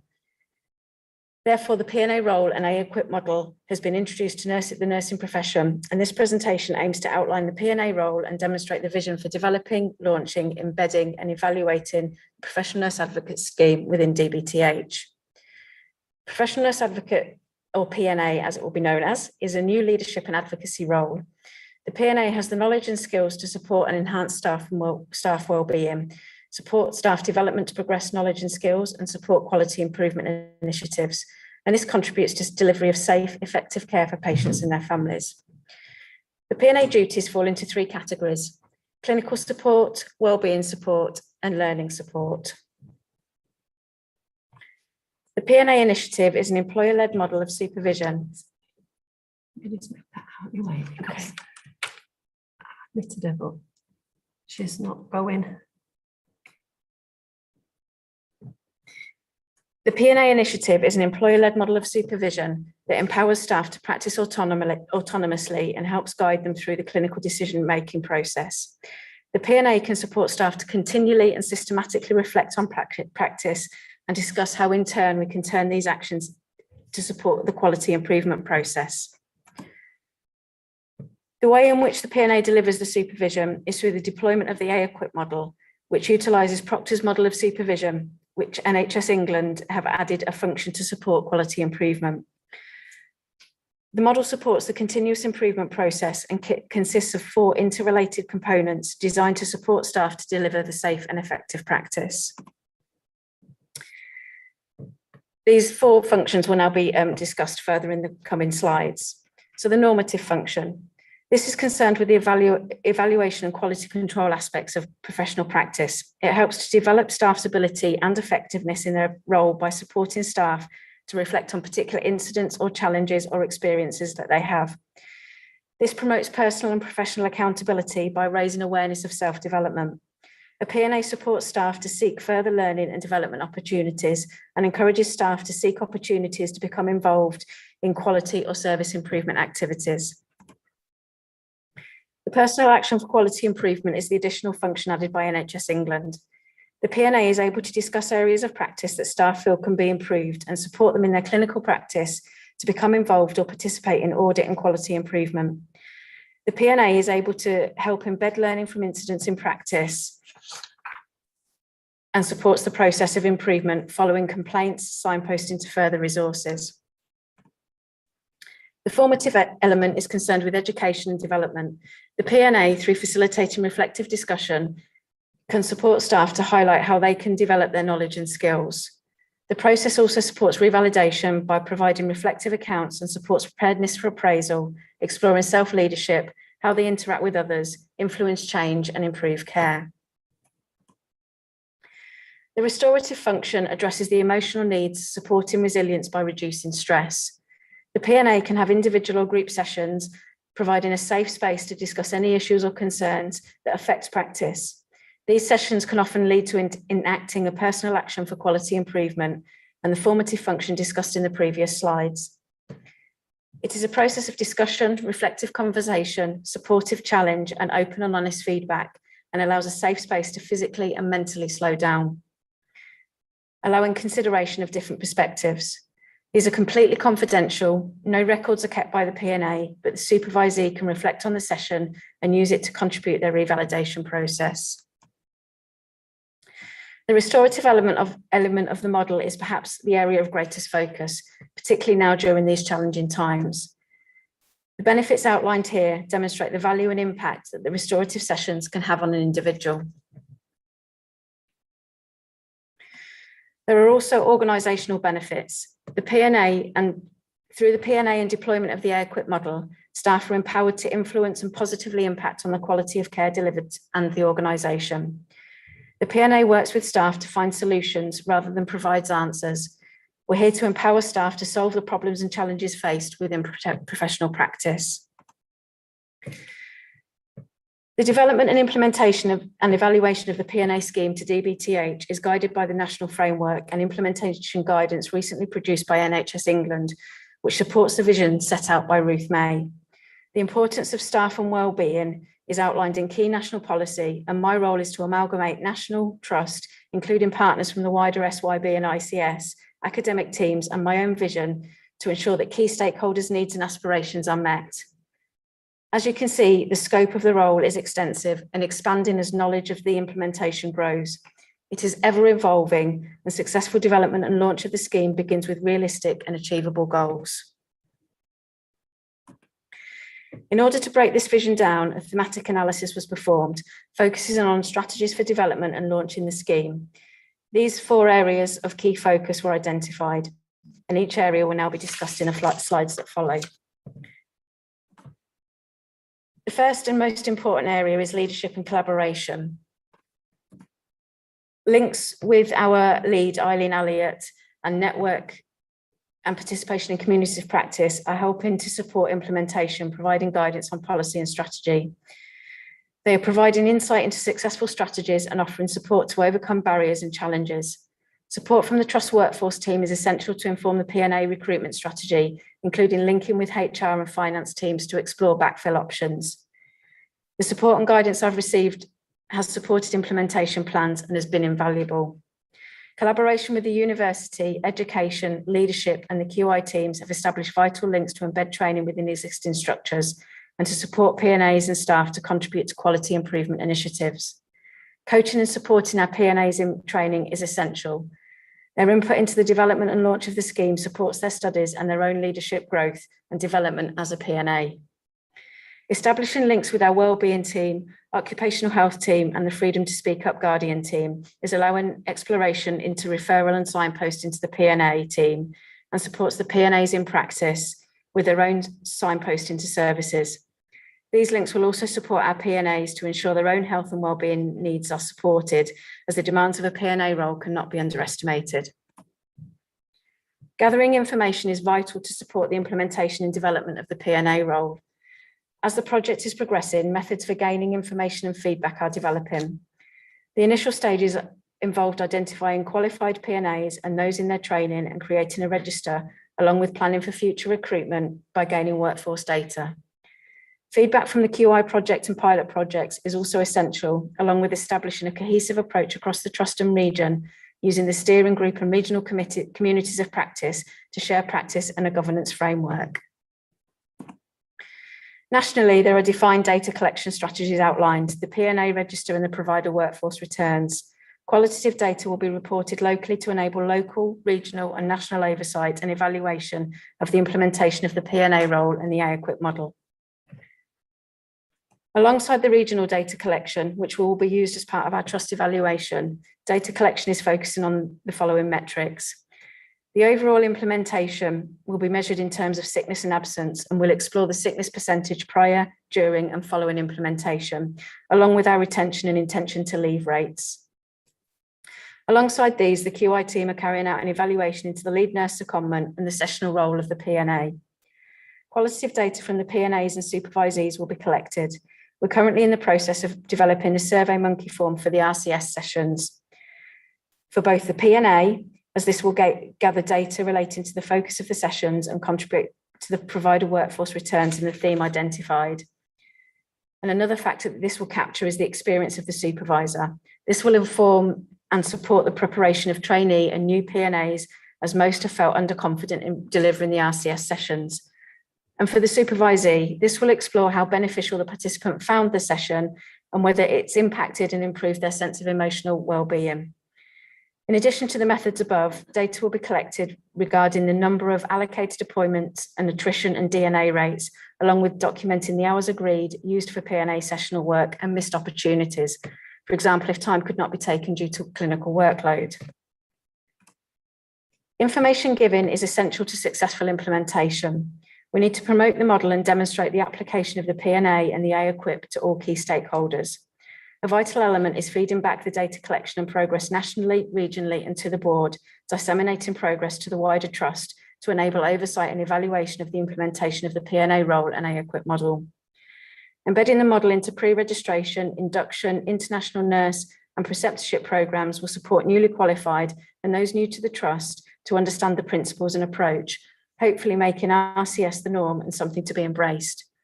Other areas that are being considered are publicising within clinical module sessions and the trust leadership programme. This would capture experienced nurses, perhaps one of the hardest groups to reach, and support the Pna recruitment process. So how does this translate into practice? Experience of leading and participating in service and quality improvements provides a sound knowledge base to take the first steps of developing the Pna implementation. The Plan, Do, Study, Act cycle allows rapid cycles of improvement and has been beneficial in past projects. Therefore, this approach has been adopted for the initial steps.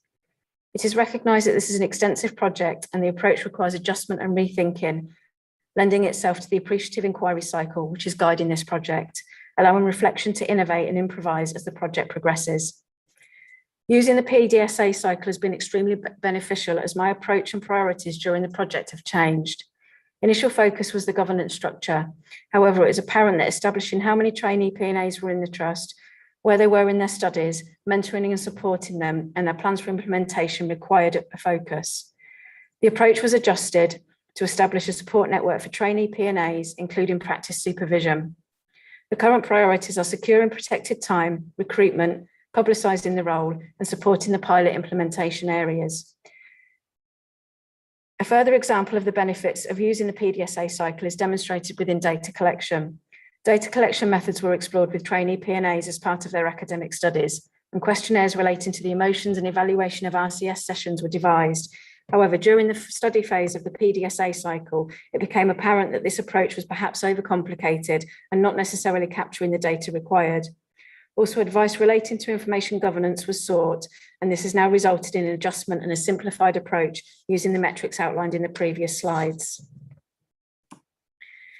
As you can see, it is currently a small team. Therefore, you might not have yet seen any Pna activity within your areas of practice, but you will. We're beginning to pilot the Pna implementation role in areas where we currently have trainee Pnas. Board and executive team support is being sought to strengthen the implementation and development of the service. Securing time is a significant element that needs to be established. Having a small team actually gives us time to discuss the sessional arrangements with the board and executive team, and our plan is to establish 4 hours protected time for each Pna within their practice area initially, with ongoing review and evaluation of the project. We've developed a recruitment plan for the next 3 years to achieve our 1 in 20 ratio, which was set out by NHS England, and based on a nursing workforce of 1,700, we will need approximately 84 Pnas by year 3. The following plan has been devised to achieve this. The recruitment plan has been broken down into divisions to ensure that we achieve the desired ratio at a divisional level and to cover all of our sites. Due to the challenges outlined previously relating to the lack of understanding around the investment of time and support that is required for the trainee Pnas, we are now providing information for managers and aspirant Pnas outlining the significance and commitment necessary to support and undertake this role. The Pna scheme contributes to the Trust vision by focusing on continuous improvement, building personal and professional resilience, enhancing the quality of care delivered. The Pna empowers and supports staff to practice autonomously, assisting to guide staff through the process of clinical decision-making. The Pna can explore with staff ways to continually and systematically reflect on practice and associated activity and discuss how these become actions using improvement techniques. This supports staff to deliver safe and effective practice. The roles and responsibilities of a trained Pna fit with our existing trust values. In this slide, I've developed values associated with the role and demonstrated their close correlation with our values. I've considered the key duties of the Pna, namely clinical support, wellbeing support, learning support, promoting the Pna role, meeting staff for supervision and personal and professional development to create the values, encapsulating our existing trust values. The The implementation of the Pna scheme also contributes to the strategic objectives. Specific areas in the strategic objectives relate to people. The Pna provides leadership and supports staff to continuously develop, and quality improvement, supporting staff to be familiar with and contribute to quality improvement. And specific to our True North objectives, to provide outstanding care and improve, and everybody knows their role in achieving the vision. The implementation of the A-Equip model supports continuous improvement, builds personal and professional resilience, thereby enhancing the quality of care delivered. The Pna provides a sounding board for the appraisal process, providing an opportunity for staff to identify their role within achieving this vision. And specific to our breakthrough objectives, the focus on the continuous improvement process and QI involvement will contribute to improving quality standards and patient experience. The support that is given to staff to prepare for appraisals will identify objectives related to the trust values and vision. Focus on wellbeing and supervision sessions will support staff to feel valued. So what next? As you saw from the scoping slide, the vision is extensive and continues to grow. These are the areas that we hope to develop as the number of Pnas within the trust continues to increase. Laying the foundations and gaining the feedback, evaluation of pilot areas will support the successful implementation and development of the Pna role within DBTH. A driving force for this is to support staff to develop, belong and thrive here. And my contact details are there, and I don't know if anybody's got any questions. Yeah. Yeah. I'm particularly interested in the aspect of the role about supporting staff with incidents and everything the learning afterwards. Yeah. Expand a bit on what that looks like. So I work with patient safety teams supporting our learners, identifying involved in incidents, that serious incidents, impact, complaints, etc. Yeah. So I'm particularly interested to understand how that model wraps around it. Yeah. How we could potentially, work in collaboration. Yeah, and I think that's the important thing. It's exactly that collaboration. Would you be okay to repeat the question so people can hear it while online? Yeah, so we're just asking about how we can link with the patient safety team to learn from incidents and support staff's learning from those incidents. I think it's about the collaboration. Obviously, it's really very new. I've only been in position since January, so I'm just building the foundations now of how it will look. But the view is once we've got to year 3, which will be March 2024, we'll have the full team of 84 Pnas. And then we can, as incidents happen, we'll have the bigger team to be able to go in and support those incidents. So we would be the advocate for that person that's been involved in that incident, and they would come to us for a restorative session. Obviously, that's completely confidential, but any learning that we pull out of that, we then come and link with the teams that we need to, supporting that person to do that, but also supporting from an inquest point of view. So if an inquest has been highlighted, then what we would like is a referral into the Pna service, so we can be that person by that staff member's side. But yes, it will be collaboration with you, and we'll look at which model we need to build to support that. Yeah, lovely, thank you. Yes, Pavin. So there is a question, and if you could repeat that. Yeah. Does Pna helps nurses who are off sick, long-term sickness due to COVID for preparing their revalidation? Yes, absolutely. So we're just asking a question about supporting staff that are off sick and supporting with revalidation. That's exactly fits into the Pna remit.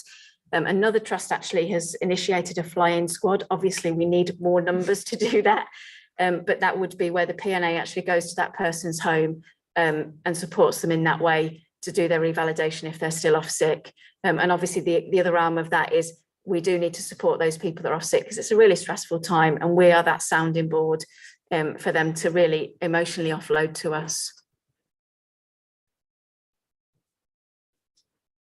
Yeah. Yeah, I was going from what Rosette said around when you're linking with the patient safety team. Is there a way that we can refer people before that? So not all instances will go to patient safety, yeah, kind of maybe smaller incidents on the ward. Is there a way that we can refer people out? Yeah, so we're just looking at the referral process of how people can link in before we get to a serious incident. It is a self-referral process. So any member of staff, once they know who we are and where we are, they can self-refer in. because what we don't get involved in is any capability or conduct issues. We support that person through that, but we're not the investigation side of anything. So we're looking at the referral process at the moment, because what is up to staff if they want to come to us. So it's a service that's offered. So as managers and leaders, you guys would say, we've got the Pna service. Do you want to link in with them and let us know about what incidents are happening? Because it might be that we can just come to the ward anyway and just do a general check-in. You can do a group session. Yeah, we could do group sessions and yeah. It sounds quite similar to like, you know, the post-critical incident. Yeah. Yeah. I think it has a mixture of everything. It does. From previously, so like the restorative clinical supervision. We obviously use clinical supervision when I qualified, when I was in the old school of nursing. We used to use this terminology, but there was no kind of formal structure behind it. There was no formal kind of process. You kind of went onto a ward and said, I could do with some supervision. You went off and then had a discussion, but there wasn't a formal, and sometimes you felt like, oh, you know, you felt a bit, done something wrong. Yeah, something wrong, or you felt guilty for having that time allocated, where this is actually saying you can have that designated time and hopefully stop people getting to the point where they feel. And it's about tapping into the emotional side of it. So we don't focus on the incident. So that incident's happened, but how are you feeling about that? And how do you move forward from that? So we kind of did, whereas a debrief is, yes, we open up the incident, but as a Pna, we're like, well, actually, this is about you now. The incident's happened. How do you feel and how do you see yourself moving forward? Yeah, so it's very much around that, the psychological. Absolutely, yeah. Do you have time frames? But I'm just thinking from like a psychological first aid moving to post-critical incident. There's like set time frames for different interventions. Yeah. Is that something that you think? I'm hoping once we've got the team established, it will be an open door policy, so people can, and we'll just have enough time and enough in. If we build the system properly, then we will be able to be accessed immediately. Yeah.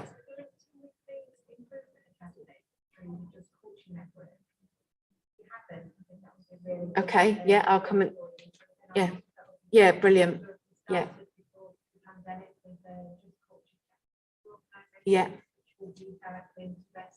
I was working now on a booklet which is in Paris done for investigations. It's an NIH research project that there's 24 which will go through this. It's not just about the process, it's about the support. Absolutely. Yeah. Linking the sections in website as well. So. Yeah. There's lots. Yeah. Yeah. Thank you. You're welcome. Thank you, Jenny.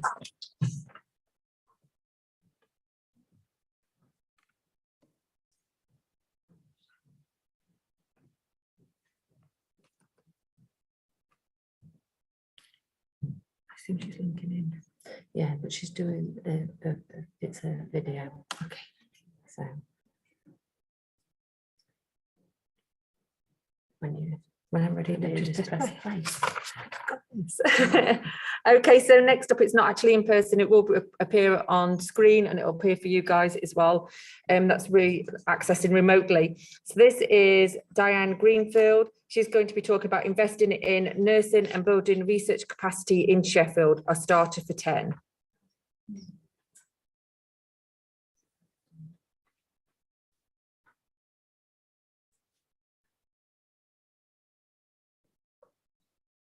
Hello everyone, I'm delighted to be here to share this story.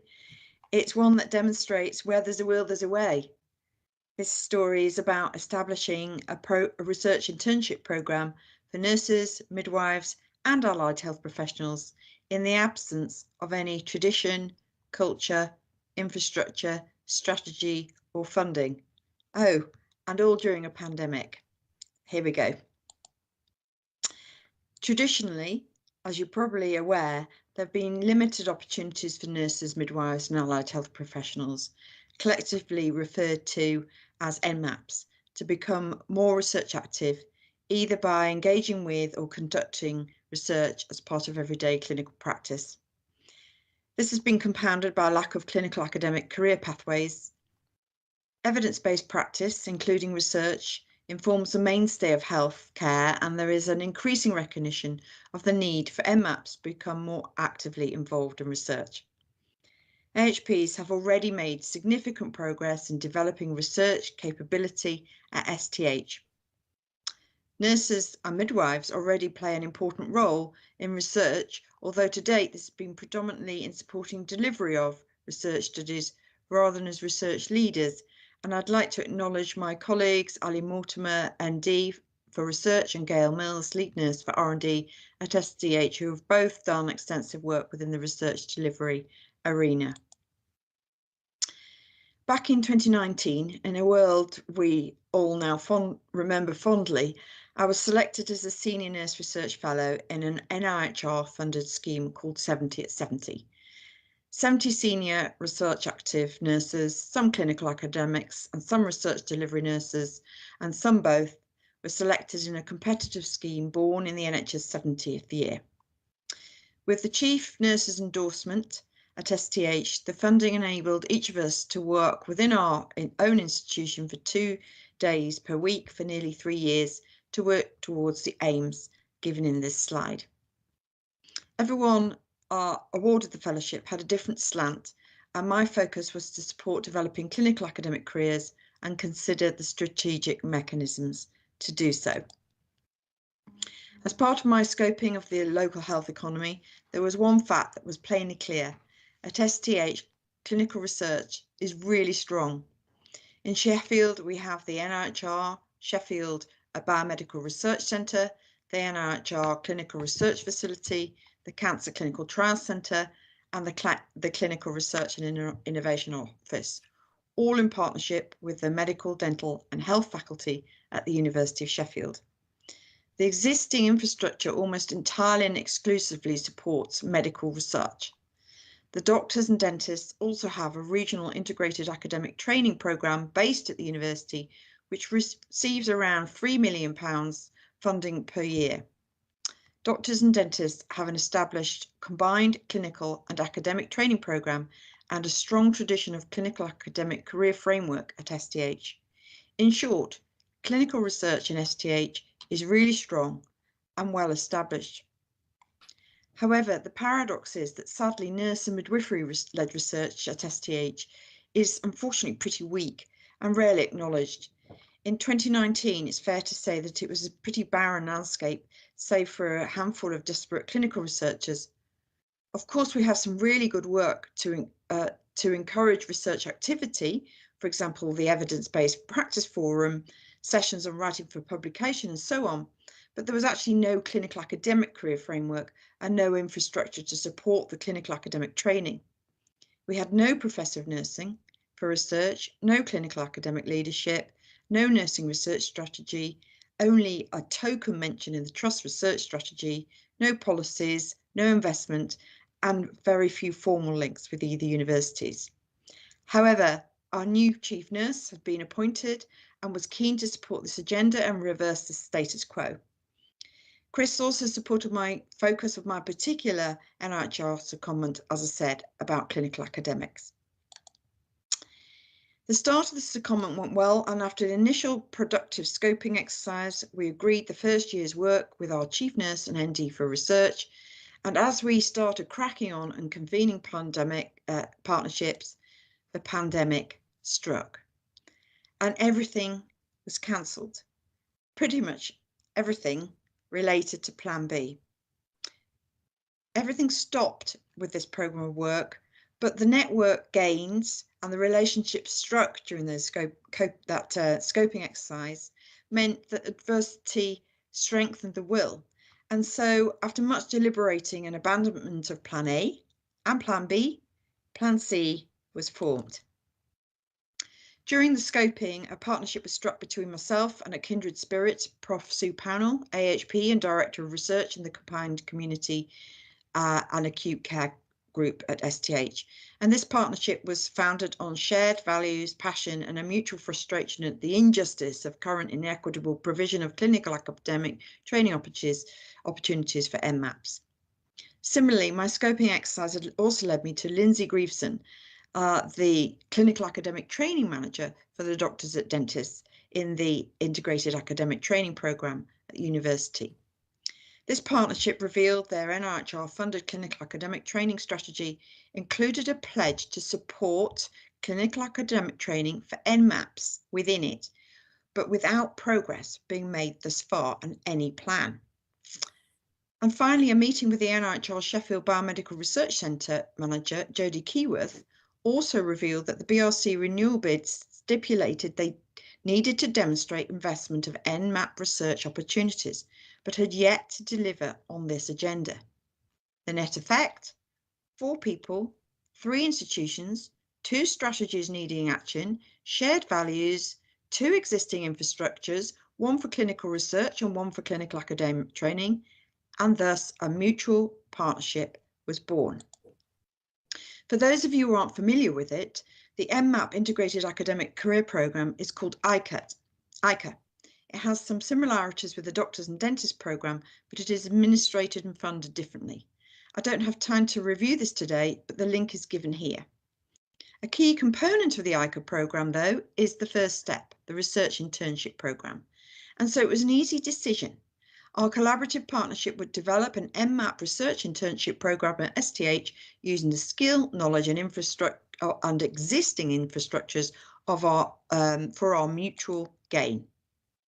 We firstly secured matched funding from 3 sources to support a programme of research, including from the Chief Nurse at Sheffield Teaching Hospitals and particularly the Deputy Chief Nurse, for 3 nurses or midwives. The NIHR Sheffield BRC funded 1 place for any STH NMAP within the research to be aligned with their research strategy. And finally, the last place funded by the NIHR Doctors and Dentists Clinical Academic Training Programme, also to be aligned with their research strategy.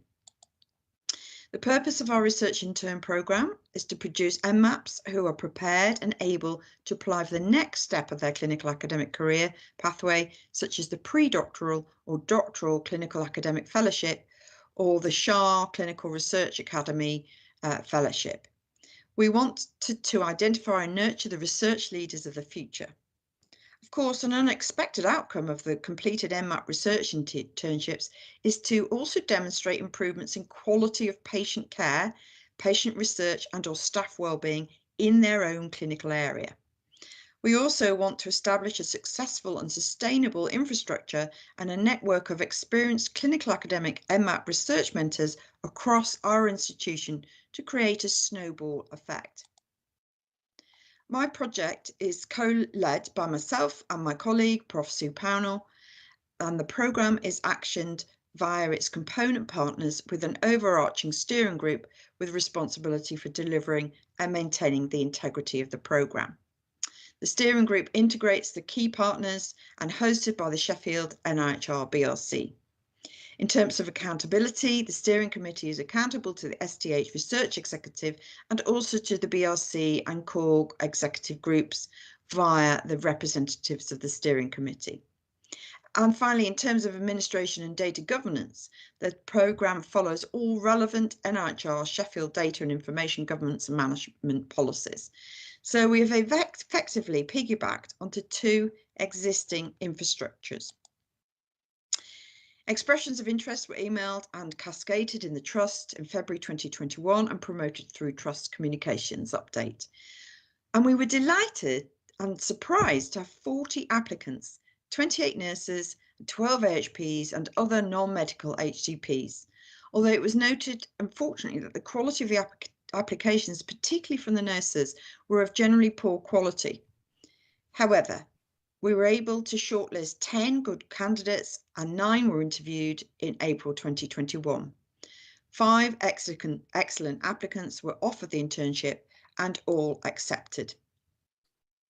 Critical to this programme and borrowing from the existing systems and process for the clinical academic doctors and dentist trainees, all applicants met with the clinical academic training manager, Dr. Lindsay Greenson, for whom we'd already secured 20% of dedicated time for NMAP work. With her extensive experience, Lindsay assessed the interns' supervision needs. All interns were allocated 2 academic or clinical academic supervisors related to their clinical field or research expertise required for their proposed projects, and all interns were provided with an honorary contract with the University of Sheffield, allowing them access to all the academic resource provision they required, including access to PebblePad Online, a learning journey platform to monitor learning, and also Blackboard Collaborate. The internship commenced at the beginning of June 2021, and interns were released by their line managers 1 day a week to work on their project. And here are the first interns. Unfortunately, one has now left the trust mid-scheme due to personal reasons and has changed jobs out of region. However, what's really positive is that the interns are encouraged to provide and support and shared experiences to each so that we have a cohort effect. I'm not going to detail all the details about each of the interns, but it's there and the slides will be available for you all. The interns have received regular progress meetings with their academic supervisors and met regularly with the clinical academic training manager to ensure relationships are productive and timelines kept to. In addition, the interns have one-to-one with the intern profs, myself and Sue Pownell, on a quarterly basis to monitor progress, troubleshoot and receive informal feedback on the programme progress. They've also received mentorship and, where possible, coaching. Learning modules have been developed and several teaching sessions and lectures were delivered throughout the year based on the interns' learning requirements. Several academics, clinical academics and research administrators have contributed to this teaching programme, and we've drawn from a large cohort of committed colleagues who are giving up their valuable time to contribute.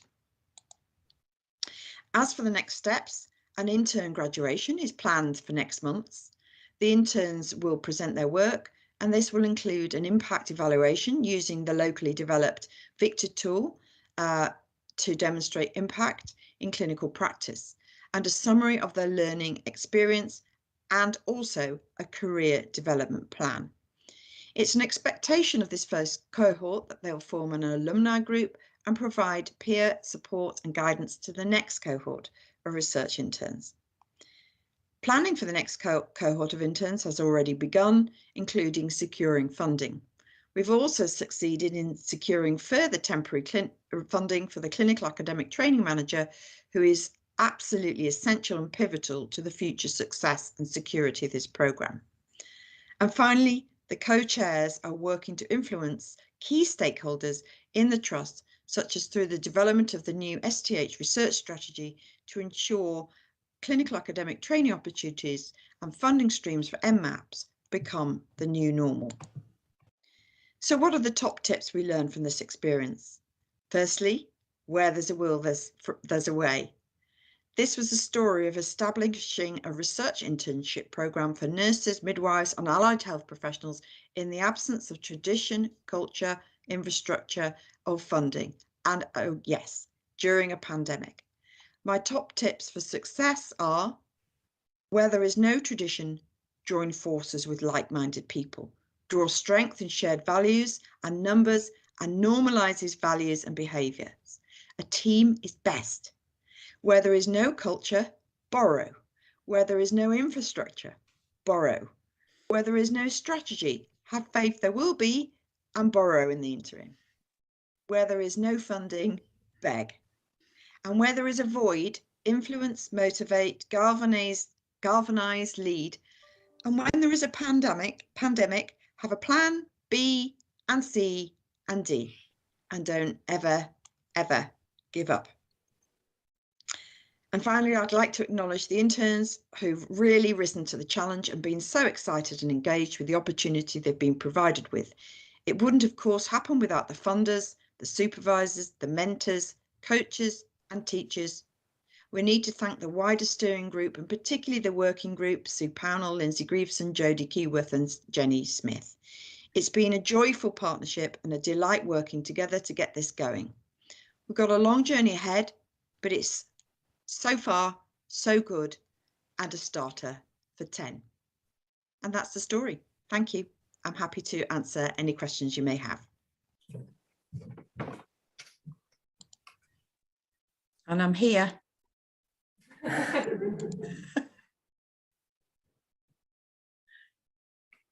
All's gone quiet.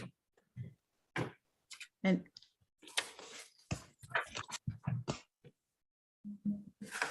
Any questions? No, I don't think we have any questions. Let's see if there's any in the chat. See if anything's in chat. Oh, Parveen's now. What sort of challenges and issues that you faced I can't hear, sorry. Would you repeat that? So Yeah. what challenges and issues have you faced in implementing the program in terms of finding the supervisors and kind of, for helping mentees and mentors coordinate with each other, whatever? Could you repeat the question, please? Parveen's just done the longest question on record, and then she's expecting me to memorise it and repeat it back to you. I think what she's trying to get to is what have been the biggest challenges and the barriers regarding this process. Yeah, well, I mean, first of all, hang on, an implementation of that process. Yes. Yes. Well, I mean, Parveen, it's been a long story, really. I mean, there's been so many along the way. I think virtually every turn there's been a challenge. I probably the nomenclature. I mean, NMAPS is a horrible term, but we wanted to be inclusive, but we didn't want to use the term non-medical. A lot of people object to non-medical because it's defining by absence rather than presence. That debate took absolutely forever, and we've still not resolved that one. But in terms of practical things, I think one of the things was working with the university to get the honorary contracts in time. Over the summer, we realised we got the timing wrong. We started in June, so just as people were going on holiday, so we've revised that. We're going to start at the beginning of the academic year this year. And then there were just a few other things, really. Probably when one of the interns moved and dropped out, that was a challenge. But we were glad that we got 5 as a cohort, because if we just had 1 or 2, then it would have been maybe 100% or 50% failure. Whereas this way it's a 20% pull out, and they had learned a lot. That team had learned a lot. So there were a number of challenges working across traditional boundaries. Having the research strategies, for the different partners, that was a challenge because they were very medical, the themes, and trying to match sort of nursing projects or AHP projects with very medical projects is really quite difficult. And therefore, that's why we need our own strategy, really. But actually there was a lot of positives in terms of people wanting to make this work, and thank you to you, Parveen, of course, because you're one of the supervisors for one of our nurses doing that. It cost a little bit more than we thought because we recruited some more senior nurses than we were expecting. We had assumed it would be sort of more junior nurses applying. But actually we got more senior nurses, and I think that's just a reflection that we're playing catch up, that they'd not had opportunities before.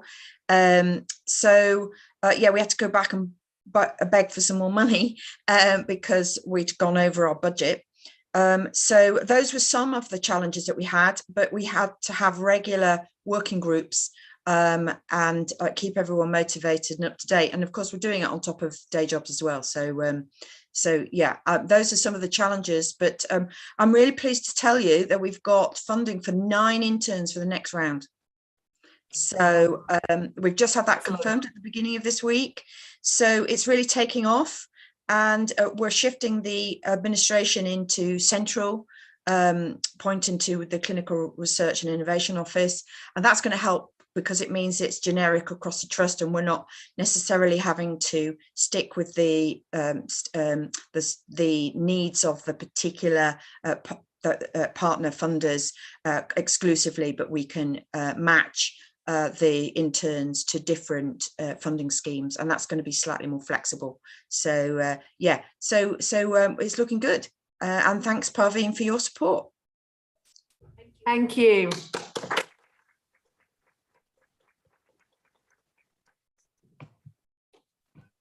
Okay, and that nicely leads us into lunch. So if we can all convene back around about 1 o'clock, that'd be fantastic. And that's for you guys online as well.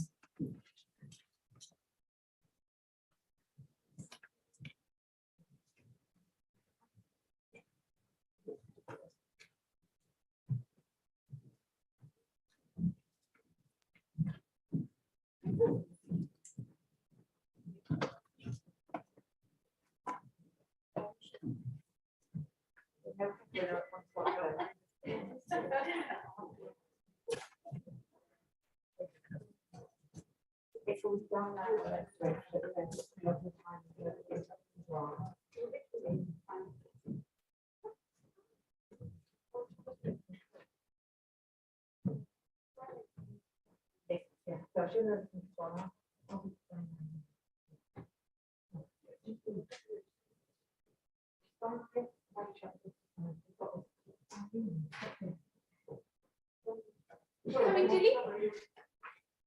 Oh, sorry, Kelly. Are you?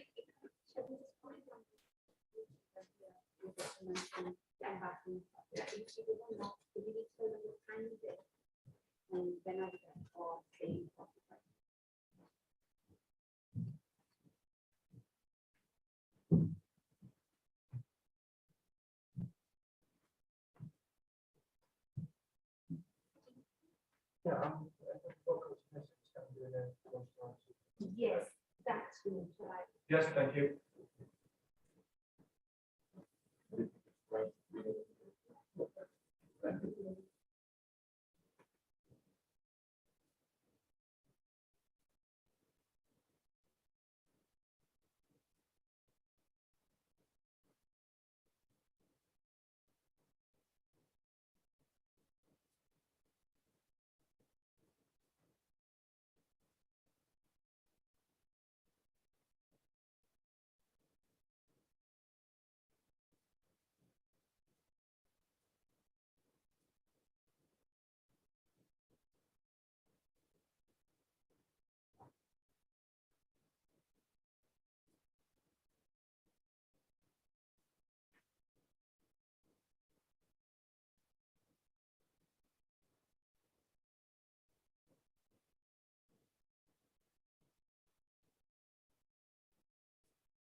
you presenting now? Yeah.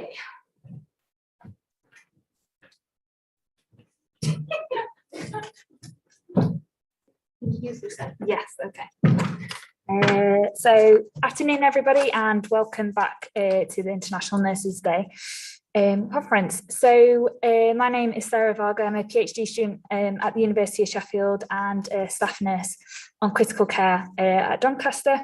And I'm going to be introducing the speakers for this afternoon.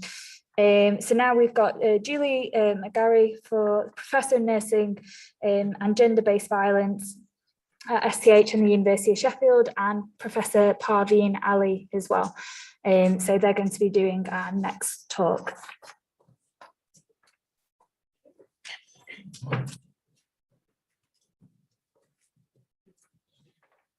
Thank you. I'll just get my... I keep on forgetting this thing. I'm just doing it on my table all the time. Hello, everyone. Good afternoon. Thank you for being here. And I hope people are able to listen to us. So I'm just...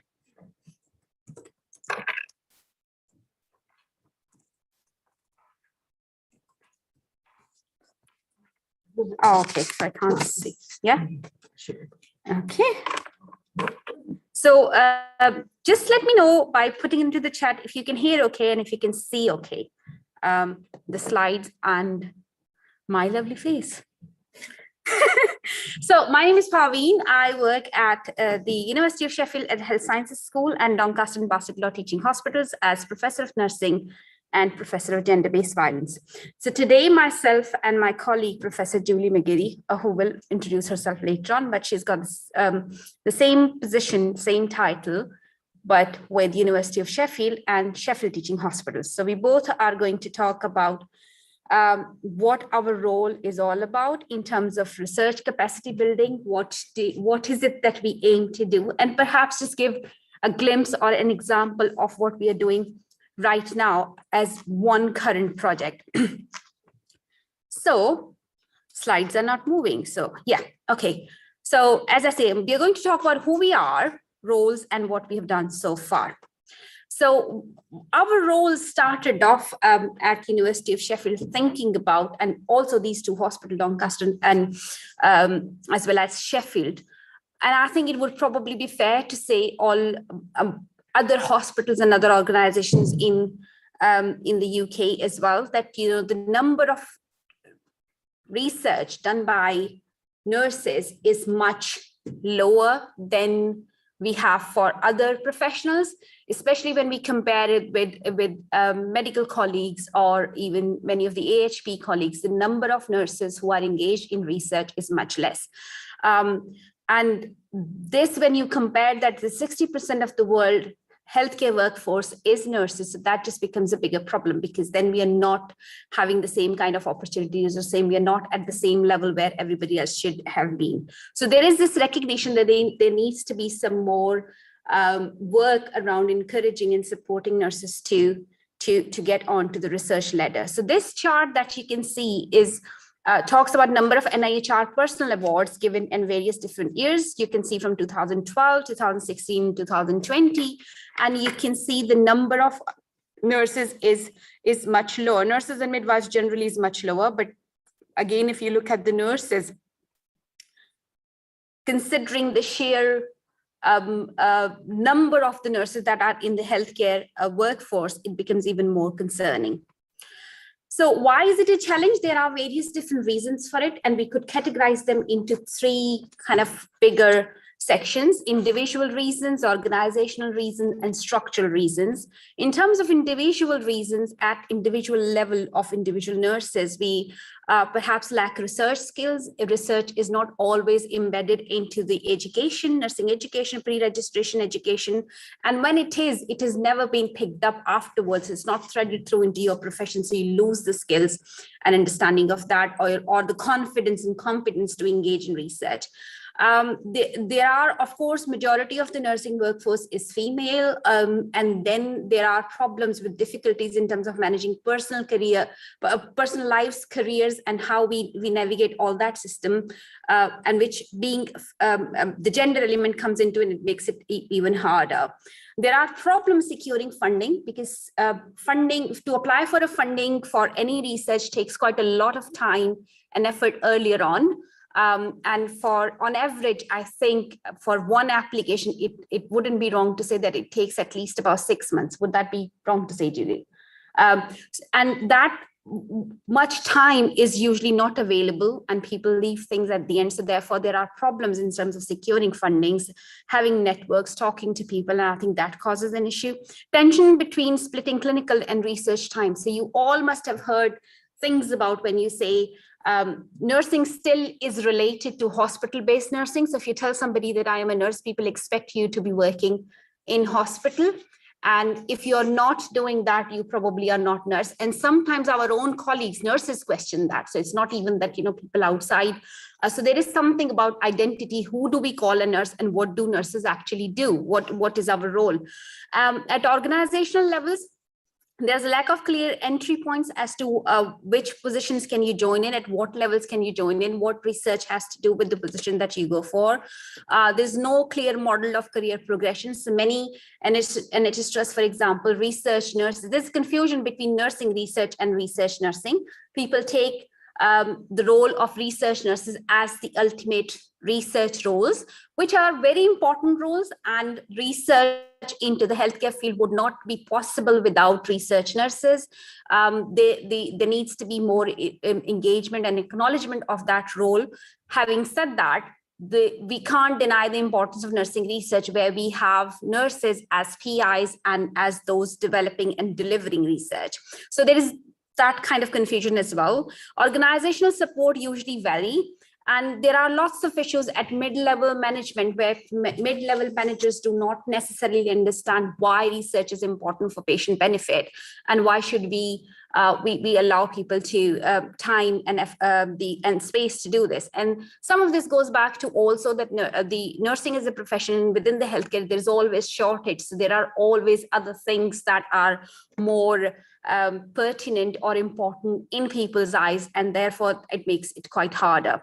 Structural issues, there are lack of funding for nursing and midwifery research because of the earlier issues, because we don't engage with it. That means that we lose the skills, we lose the networks, we then have an impact on our confidence and competence in terms of engaging with any of that. Use of non-inclusive language, many of the funding streams, when they put something out for funding, the nurses are never mentioned. People talk about doctors, people talk about teachers, people talk about social scientists, but nurses are often not mentioned. And not everybody probably would have that kind of confidence to write an email to them and say, well, I'm a nurse and I would like to apply for this. Am I allowed to do that or not? And I think that has an implication. Lack of collaboration between the various organizations, again, that takes time, energy, and previous issues, and this then makes it quite harder for people. So what do we want to do?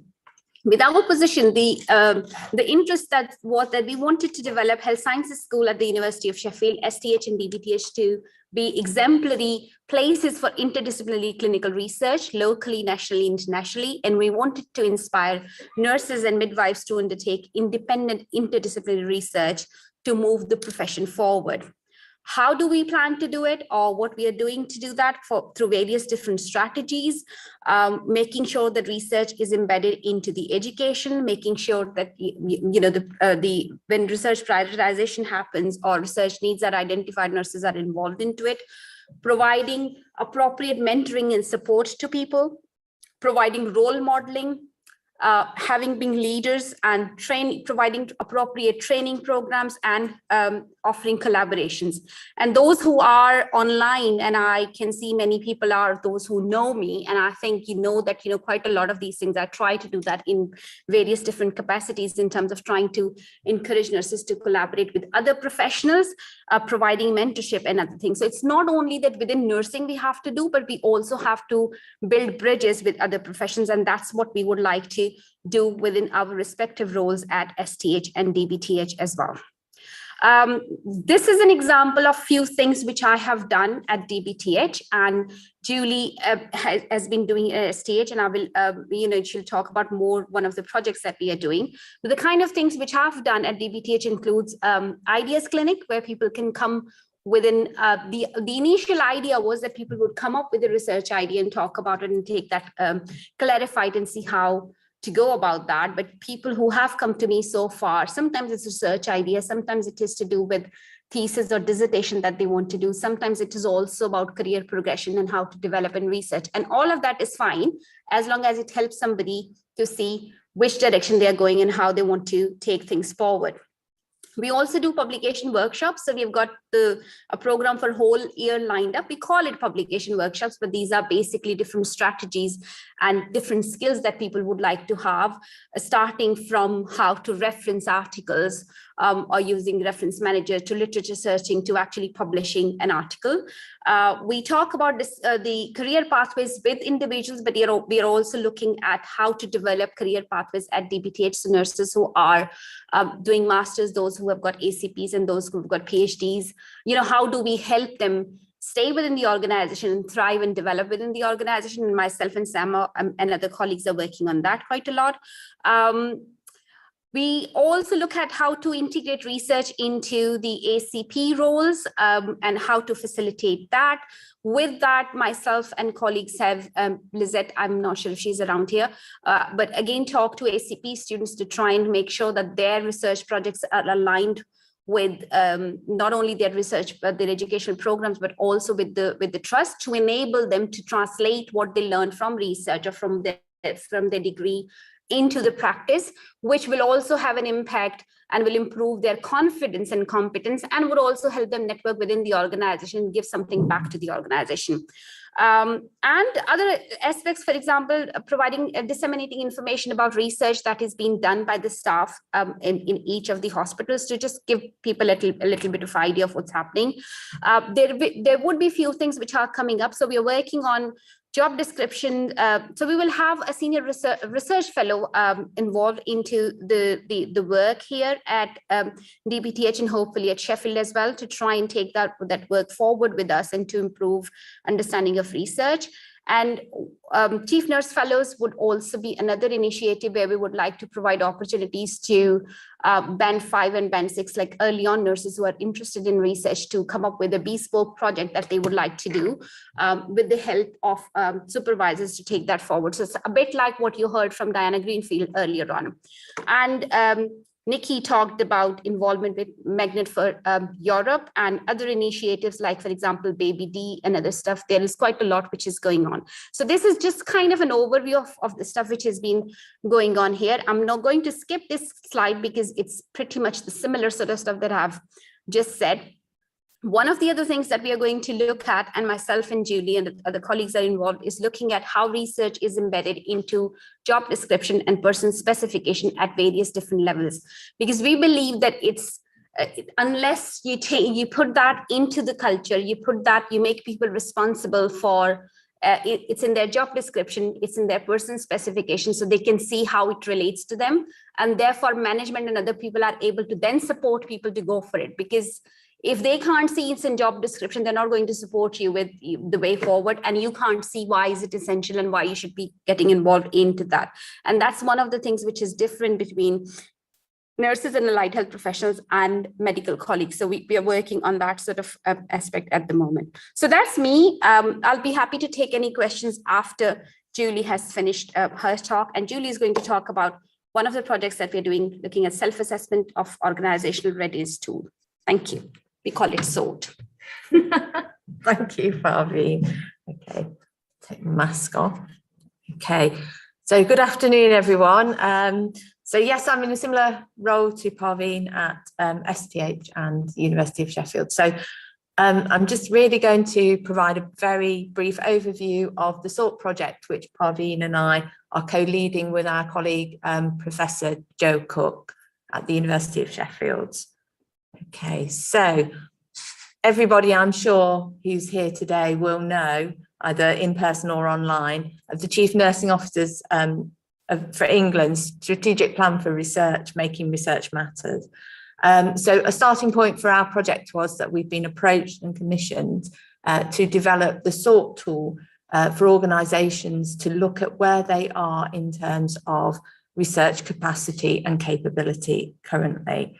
There are 5 pillars, if you like, to the strategy, and those 5 pillars inform our development of the SORT tool to date. So that's where the project originates from.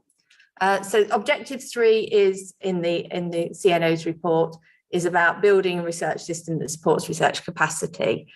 So we're being asked to develop the tool based on organisational learning, visionary development, continuous improvement, organisational ownership, and nurses to do and engage and develop. And I think Parveen's already talked about that earlier, about how important it is for nurses to be engaged with, as well as leading and instigating research within the whole kind of health culture.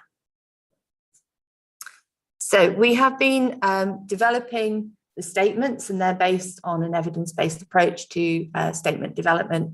We're using a Delphi approach to the project. So we've developed a raft of statements, some of which will make their way into the final tool, some which won't.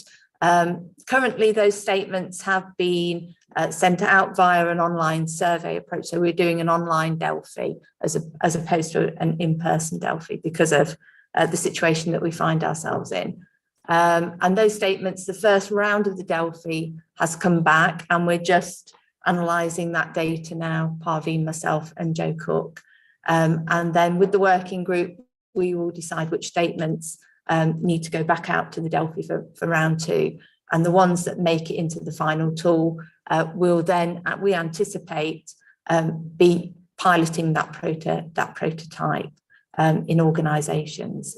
What it's fair to say is, and I think it's really important, that this tool is not a stick to kind of beat organisations with. It is supposed to be aspirational, and we envisage that organisations will be starting at all different standpoints. And it's really important that organisations are able to kind of see where they are, see where they want to go, and how they're going to get there. And some of that will be around, again, as Parveen said, about building capacity and capability, but also about resources and what we need to kind of make that happen.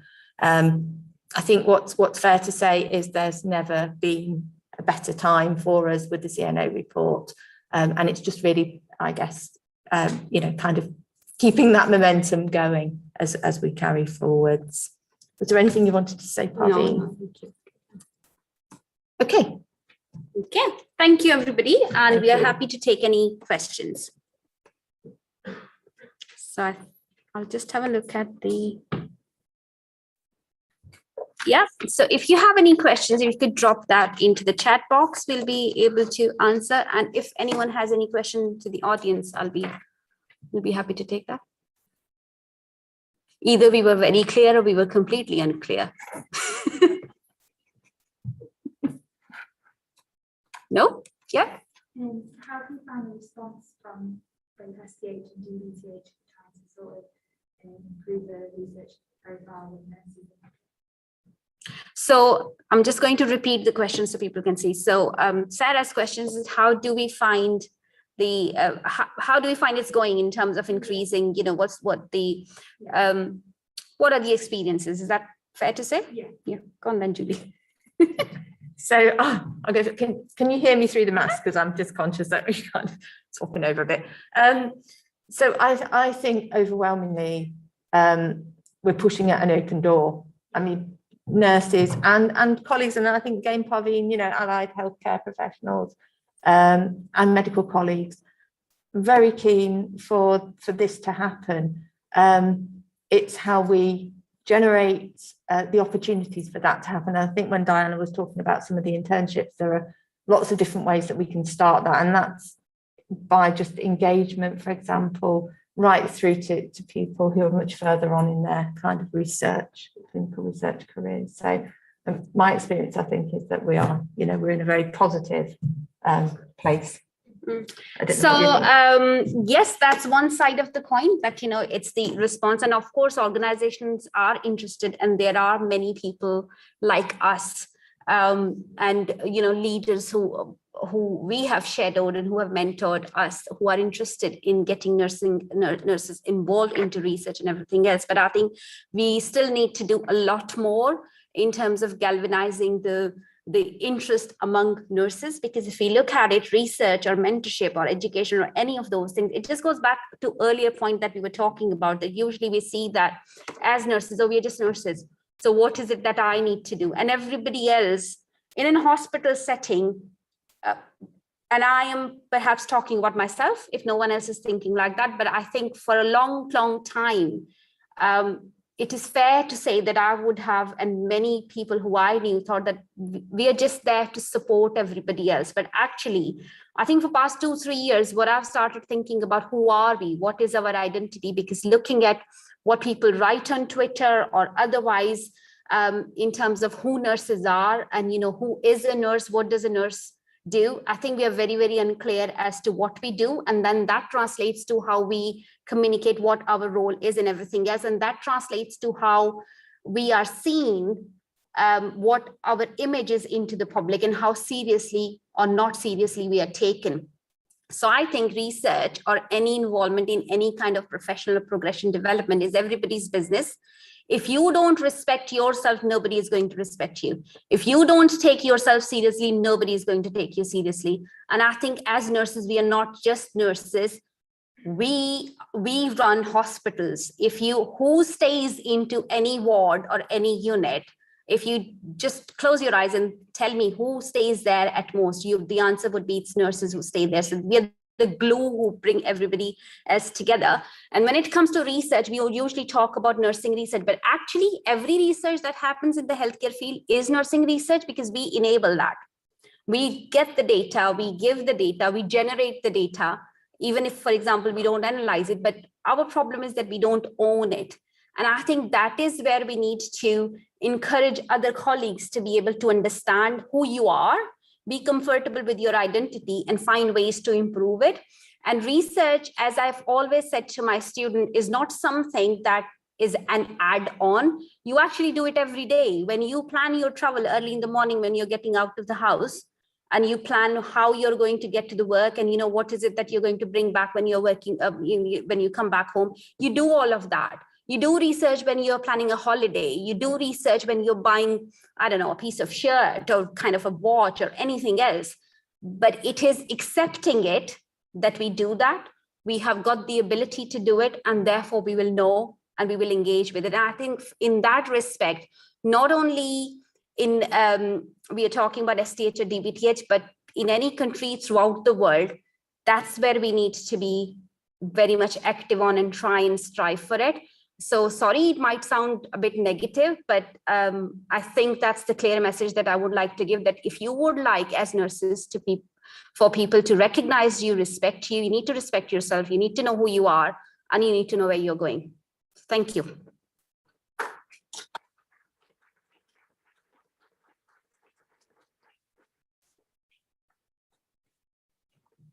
Thank you.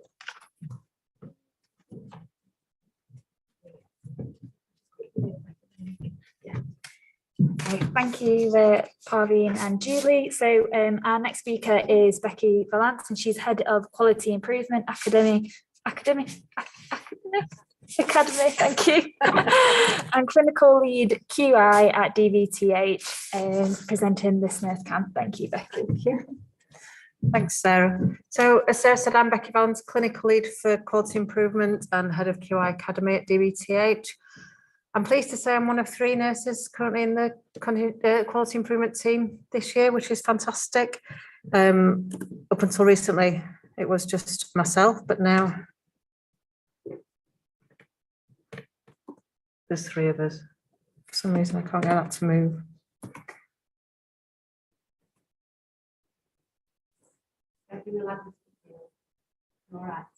No, it's stuck, Sarah.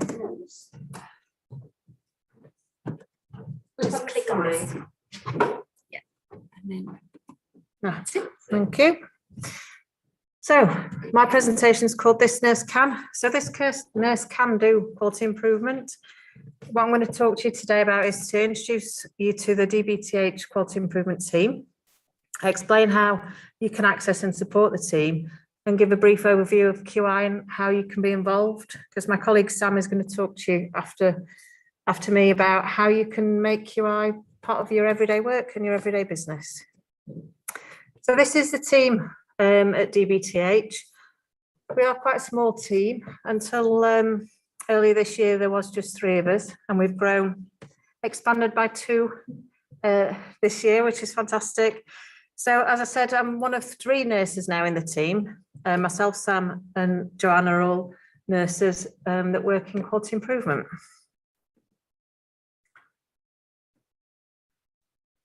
So quality improvement is about working together using methods, tools, data, curiosity and an open mindset to improve healthcare. Each of those elements is equally as important.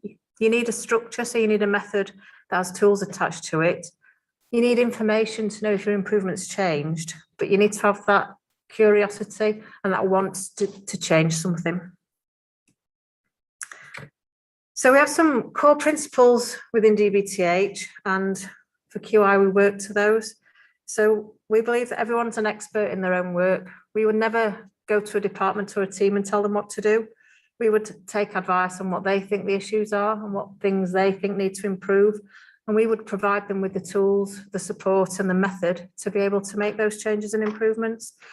It's helping to reduce the frustrations that our staff and patients feel so they can improve what they do every day and provide the best possible care. We need to use data to focus our curiosity. It helps us to identify opportunities for improvement so that we can track our goals and celebrate our successes. A lot of people kind of carry on after they've made an improvement because that becomes a new business as usual. And they don't look back and celebrate how far that they've come. And we need to use what we call balanced metrics to ensure that there's no unintended consequences of change and the improvements focused on improving healthcare for patients and for staff. As I said, we often do improvement work. It takes a lot of effort, a lot of energy and a lot of time, but then we just carry on. We think, yep, job done, next. We don't stop and reflect on how far we've come and celebrate the amazing work that we've achieved and what has actually happened. So we try and capture that learning and share it with colleagues. We have a database for everyone to submit their QI projects, add them in and that other people can see them. And we use our social media and staff magazine to be able to promote these projects and this fantastic work that people are doing. People are amazing. We want them to be proud of the hard work and the care that they deliver. And the last guiding principle is about having a scientific thinking approach to problem solving, having a structure and a method so that we work systematically through the process. We're really great at coming up with ideas of things we want to improve, but we need to think, so we need to measure the impact to know if it's been an improvement and not just a change or even made it worse. Sometimes things don't always go as expected, but that shouldn't put us off trying something else and giving it another go. So we use coaching in quality improvement to help people to achieve what they've set out to do. It's engagement, it's equality and it's empowerment, and it's about collaborating with colleagues, clinical staff of all different natures, all different professions to work together as equals. Some of the best ideas are often from the most junior staff. So we want to empower them to help make those ideas a reality. Make it your business every day to improve the work that you do. And Sam will talk a little bit more about that. So when we started out on our formal quality improvement journey nearly 5 years ago, this is the roadmap that we set off on. We use coaching and a tool called Kata, which is about coaching improvement and PDSA cycles. We go through the process of understanding the current state, designing what we want to do, what changes we want to make, delivering those and sustaining them. But sometimes it doesn't always work first time and we have to repeat what we're doing and get it right so that it's working for us. And we measure in 4 areas, a rounded approach, looking at delivery, quality, cost, which may be time or money, and then patient and staff morale. So how does it impact on the people that we care for and those who provide care? So our vision in a culture of using quality improvements is delivering safe, high quality, compassionate care, because a culture that encourages a growth mindset will result in joy in work and high performing teams. And that's working together towards a vision to improve what we do, the care that we deliver, that's aligned with our Trust's We Care values. So how can people get involved? We often run events where all disciplines and all levels of staff can be involved. We've got an event at Mexborough Montague Hospital coming up later on this month. So we're encouraging all staff to get involved in that. So looking at their pathway and how they can improve care. So if an event takes place in your department or area of work, then please do get involved so you can get your ideas put forward and heard and made into reality. We offer a range of quality improvement training at all different levels, from preceptorship through to senior leaders, different levels of training and different lengths. So that could be for a one-day taster session, or it could be a course where you bring an idea of something you want to improve and undertake that during the course. So you become a QI coach yourself. And we get people to register their projects on the QI database. They can have a certificate to say they've completed it. And our role is to support that project work and make sure that people are on the right track, know how to start and know where to get going. And we're working with our comms team on having a Star of the Month award for our QI projects. So anything that's submitted will get entered into that and considered for it. So these are the principles of improvement that we work on. We specify value from the customer's perspective, and depending on who's doing the improvement work, the customer could be staff or it could be patients. We look at the value that's within that stream of work and remove any waste in the system, anything that slows the process down, so that we're making that value flow. We initiate pull in line with customer demand, depending on what the customer wants, and we pursue perfection through continuous improvement. So just because we finished a project doesn't mean that in 6 months or a year's time, it still works as it should do. And like I said, this is the model of improvement that we use: understand, design, deliver and sustain. And it is cyclical. So once you've finished it, you can go back to say, is it still working? Let's look at it again, revisit it. And we use something called an A3. All that is a framework and a structure. It's a tool to help you gather your thoughts together, and you can use it as a project document to record the work that you've done. And it takes you through the full cycle of improvement. Any questions? Nick, you mentioned about the training. How would you get involved with that? I'm just thinking on the back, because a lot of the stuff that you talk about linking with a lot of the things that I'm doing. Absolutely. So the P&A role and for Magnet for Europe. So, you know, for me, that would probably be a good area for me to train on as well, so that if I am signposting people and helping people with those kind of projects, that's something the right thing. So how would I get involved? Thanks, Nikki. So if you want to get involved in training, you can email. Could you repeat the questions for online? Yeah, sure. So Nikki asked how to get involved in training for QI, and it's emailing the QI team. We've got a web page on the Hive on the intranet, so you can either contact one of us individually, or there is a DBTH QI email address, and we can give you the dates of the training and book you on a course. Fantastic. Thank you. Thank you.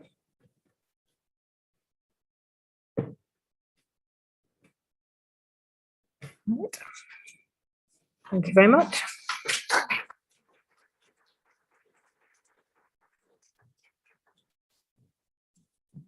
Okay, so our next speaker is Samantha Fawkes, who is a Senior Quality Improvement Practitioner at DBTH, and she's got a presentation on how can you make QI every day.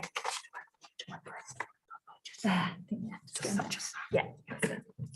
Hi everyone, I'm Sam Fawkes. I'm a Senior Quality Improvement Practitioner within the Quality Improvement team, and I've come to speak to you today about how you can make quality improvement use in your everyday clinical practice. So following on from Becky Valence's presentation, the aims of the presentation will be to explain the quality improvement methodology that you can use in your everyday practice, give examples how it can be used across the trust, and signpost you for further support. Using clear quality improvement methodology gives positive outcomes because studies show that where quality improvement methods are adopted in healthcare settings, positive results were found to staff, patients and organisations. And these positive results were time saving, cost reduction, enhanced productivity and efficiency, and decrease in avoidable patient safety incidents. Tools used within the quality improvement vital signs methodology. I'm sorry, Sam, I can't see you. And they look to see a lovely face. So some of the tools that we use are the A3 that Becky's gone through briefly, PDSA, where we plan, do, study, act, Love and Nuts, huddle boards, a team-based planning tool, and Success. And I'll go through these a little bit in the next slides. So this is the A3 that we use, and it's split into 8 sections to understand the problem, to design, deliver, and sustain. This is a plan, do, study, act that we use within the A3, and we use it within any projects that we support and coach people through doing. And it's about making small tested changes in a safe way, being able to do several PDSA cycles, using the A3 to get a problem statement, current condition, target conditions and measures. And there's just a little quote here from Thomas Edison, the inventor of the light bulb, when he was asked, how do you feel about failing so many times when inventing the light bulb? He said, I haven't failed, I've just found 10,000 ways that didn't work. Another example, what you can use in your everyday practice is huddle boards. These are being used across the trust, and they're split into 3 sections of well-being, performance and continuous improvement. Underneath well-being, we suggest that you have things like a barometer for staff to use in their everyday practice, and it just gives staff that opportunity to be able to talk about the well-being. And then love and nuts underneath that. So what have they loved about this week and what's driving them nuts? Under performance, this is dependent on what area you work in, but we suggest things like set percentages, staff survey results, complaints, learning from datics, PDAs percentages, data collection. And these are currently being used across a few wards in medicine and surgery as pilots to display the red to green weekly data. Another tool that we use is called Love and Nuts, and this is a diagnostic tool. It's not a conventional quality improvement tool. It engages staff. It's a way of drawing out the issues. It can be used alongside scoping and mapping. It allows issues to be put into themes. You can use it as part of your huddle board as standardised across the trust, and it can be used as a bit of an icebreaker, a little bit of a jokey statement in QI training or working with teams. Once again, another tool that we use is something called Success, and this tool helps to sort, set in order, shine, standardise, sustain and safety. And on the next slide, there's just a little bit of an example here of some great work that's been done across the trust using Success. So 2 healthcares who came on the preceptorship training and they had to do a project. They went back and they looked at the respiratory medicine trolley and they used the Success tool, and you can see some little examples before and after. And they actually saved an hour a day just by using the Success tool and sorting and standardising and setting for flow. Another example of some great work that's been done across the trust, we were contacted by the audiology team because they had a problem with a high level of complaints about missed calls when they were trying to ring and make appointments. And the process that we used when we was working with the team was to scope out and have an initial meeting. They did Love and Nuts, where they looked at what they loved about the service that they provide and what drives them nuts. Then they did some data collection to look at actually how many missed calls they were getting. We then put into themes for them, and we presented back some data analysis, and then they decided on some PDSA cycles that they wanted to try to improve their service. And what they put in place was protected time in the morning, because the data showed that's when they were getting the most amount of missed calls. They started to use a huddle board and track the missed calls on a weekly basis. And then they put in a new telephone answering machine was introduced. And that actually resulted in a missed call percentage going down by 80%. So when we talk about making QI every day in your areas, it's about the use of the vital signs tools that I've gone through with you previously and lean methodology. There is the quality improvement training that you can access, and Becky spoke briefly about that, the level 1s and level 2s. There is support and advice on the intranet via the QI link. You can contact the QI directly either with our personal emails, or there is one if you type in quality improvement. It's about clear leadership within your area. And if anyone's got any quality improvement areas, please go to see your managers. It's about all staff understanding the trust vision and strategy and their role in achieving it. And it's about the sharing of ideas and improvement across the trust. And then if you just take from today and go back into your areas, what small change can you make today that'll make a big change tomorrow? Any questions, please?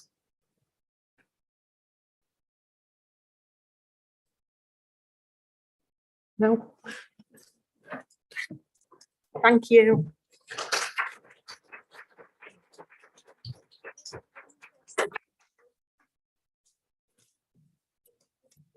On there. How do I get involved in training?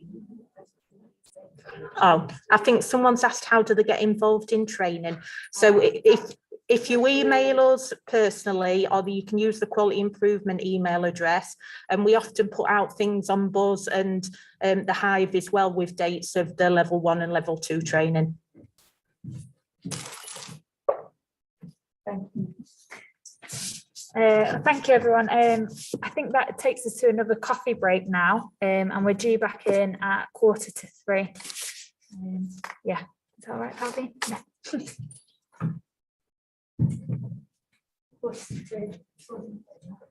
All right, then let's go. So it's a coffee break and cake. Yeah. Yes.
No, it was just Becky asking about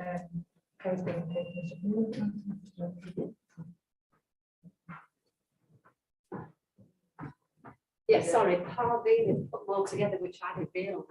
That's okay. So I think Henry looked into it. I can't see my presentation. So she just messaged me going, Nikki, I'm panicking. I'm like, don't worry. No, Harvey saved me a load of trouble because she's put them all together in one, so.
Are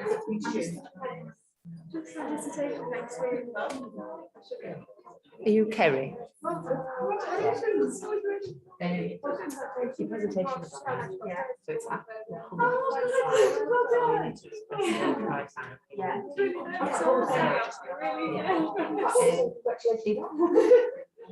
if I get up there, yeah, and you're ready to chop up or anything, you might see me run back down.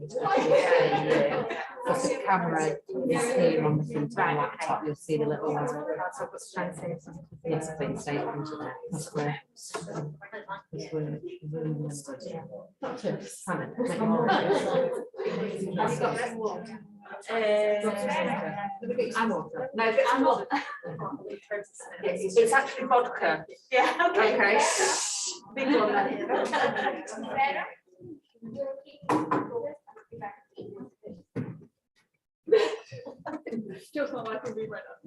It's just basically the research team, look.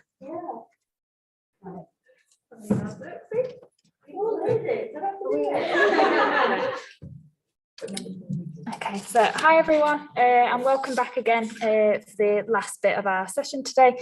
So next I'm going to introduce Kerry Dooley, who's a research midwife at Doncaster and Bassett Law Teaching Hospital.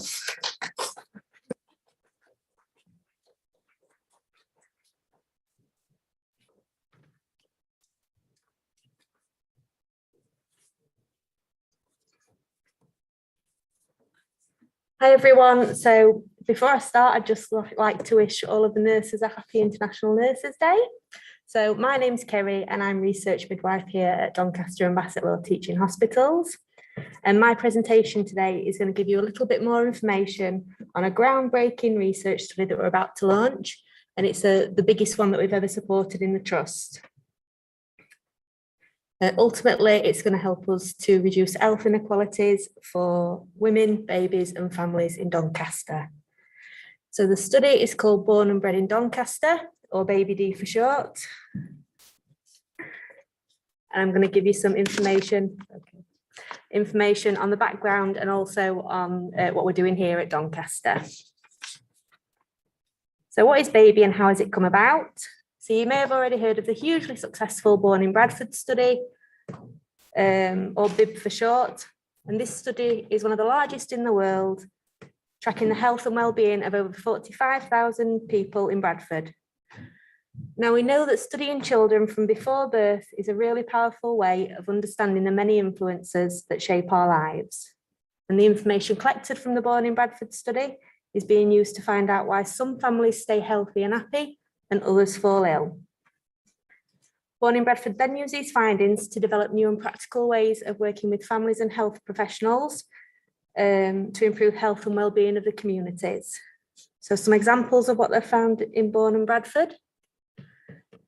So the study found that up to 40% of childhood obesity can be explained by being overweight or obese in pregnancy, highlighting the importance of maintaining a healthy weight prior to conception. BIB recommends that parenting programs which combine information on effective parenting, as well as information on healthy lifestyle, should be offered to all parents in the antenatal and early postnatal period. So by using BIB data, researchers also found that greater availability of green spaces such as parks and play areas and gardens is associated with a healthier birth weight amongst babies. They also found that it reduced the risk of depression in pregnancy and also improved the mental well-being of children as well. This led the Bradford team to look at this data more closely, and they're currently figuring out what they can do to improve the green spaces and work with families to make better use of them. The BIB data also encouraged Bradford Council to reroute buses to reduce the pollution in the city, to reduce childhood asthma. BIB also showed the importance of linking children's and mothers' data together across services such as health and education to help identify any children that are in need of additional support. So, for example, researchers found that children who were born prematurely, particularly had worse educational outcomes at the beginning of school, particularly if the prematurity meant that the children were starting a year earlier than they would have if they'd been full term. And the team are now looking at that data to understand the types of things that they can do to help those families and children to get the best start. So all of these examples can shape local research priorities to help us to understand how to improve the health of the population, which can in turn can be fed back to local council and other policymakers to determine where to put the services and investment to improve our health and well-being. So this study has been so successful and has really helped to improve the lives of the families in Bradford that it led the team in Bradford to ask, why aren't we doing this for all pregnant mums and babies? And this led to the development of Bib for All, which is the local name for born and bred in Bradford. So Bib for All is embedded in routine maternity practice at Bradford teaching hospitals, and the project aims to link routinely collected health, social care and education data to build a clearer picture of child health and development, and to use this to inform and evaluate local policy. So in just 3 years, between 2019 and 2022, NHS midwives at Bradford have consented over 11,000 women and their babies to the study. Bib for All now leads the baby network, and that's a group of local baby studies that all work together. Each bib site, or each baby site, should I say, sorry, will invite pregnant women from their trust to join the study locally, and that'll allow health reachers to, really harness the power of that routine data from multiple services to build a clearer picture of families and children's lives over time. So the baby network currently comprises of Bib for All in Bradford, Baby Leeds, Baby Doncaster, Baby Wakefield and Baby East London. And this gives us a series of smaller electronic cohorts that can be used locally as a health intelligence tool to shape services. And it can also be combined together. So the baby partners can combine together to bring us a meta cohort. So that information can be used to answer research questions of national relevance and common interest. So what are we doing here at Doncaster? We're currently in setup for the study. We've selected a pilot team of community midwives, and this is the East team that covers areas such as Thorne, Stainforth, Armthorpe, Eventhorpe, that side of town. And we've started training those midwives this week. And we're aiming for a soft launch week commencing 6th of June. So we'll be asking every pregnant woman who is booked for care at Doncaster to join the study. Women will be given a patient information sheet by their midwives or maternity support workers during the routine antenatal appointments. And then at subsequent appointments, they'll be asked if they would like to consent to be part of the study. And that can be done at any time during the antenatal or early postnatal period. So it's really important that we capture information from all the women in Doncaster and that the study is inclusive to all. So in August 2021, Doncaster agreed to pilot the National Institute of Health and Care Research and their Race Equality Framework for Research Active Organisations, REPAG. And the purpose of that framework is to provide a model of inclusivity in research and to hold researchers and organisations accountable for racial equity. So due to the scale and significance of Baby D, it was agreed that it would be a really good study to pilot the framework on. So far, a team including myself and other colleagues from the Doncaster Partnership, like Doncaster Council, who were also involved in Baby D, have worked together to complete that framework and the self-assessment questions. And key members of the study, again, including myself, have also done some racial equality training, which has really helped with the direction of the study, and it'll help with future research programmes as well. We're also working with other baby sites to get the patient information sheets translated into a number of different languages. So our most common languages were we'll have those translated into. And then at a later date, we're going to undertake the self-assessment again, just to gauge how we're progressing with this. So Baby D gives us a really good opportunity to increase engagement and interest in research. So far, we've held workshops with key stakeholders, including midwives, health visitors, other clinicians, service commissioners, primary care, researchers and other members of the community who work with and represent parents, just to gauge like their interest, to engage with them, and to see what they want to get from the study as well. So we've been successful, as well as securing a £10,000 bid from the Trust's Charitable Bid Committee, and that'll help with the setup and the promotion of the study. So we sent out survey monkeys to all the maternity staff to see what kind of merchandise they'd find useful and that they'd like. And again, that helped with engagement of the study. Some of the charitable bid money is also being used to support the repag work that we're doing with the translation of the patient information sheet. So we're planning further workshops to include women and their families to capture what they would like to get from the study. And we're also planning some informal engagement sessions as well. And that's, we've decided to do that again off the back of the repag work, the racial equality work, just to try and break down the barriers to like formal engagement sessions. So it'll enable us to get out into the community and speak to all women. And we'll be doing this by visiting some of the family hubs when the community midwifery clinics are running. So we'd love everybody to be involved in Baby D. It's a really exciting opportunity to be involved in an innovative, groundbreaking study. You can do this by spreading the word and becoming a Baby D champion, by supporting the study. You can be speaking to women, or you can signpost them to myself or any other member of the research team. It's a really good opportunity to be involved in a study that could make a huge difference to the families in Doncaster. If you have got any suggestions or feedback, or would like to know more about the study, my contact details are up there. Has anybody got any questions at all?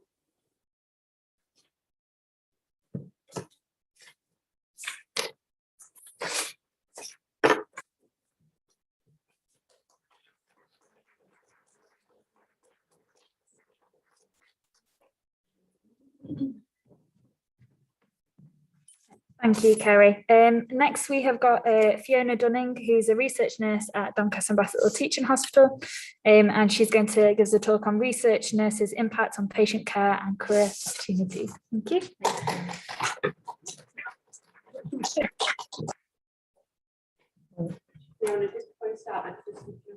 Yeah.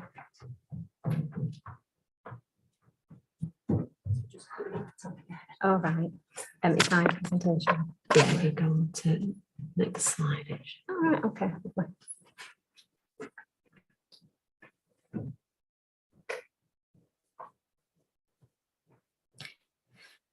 Right, okay. Afternoon, everyone. Hope everybody's enjoyed the day so far.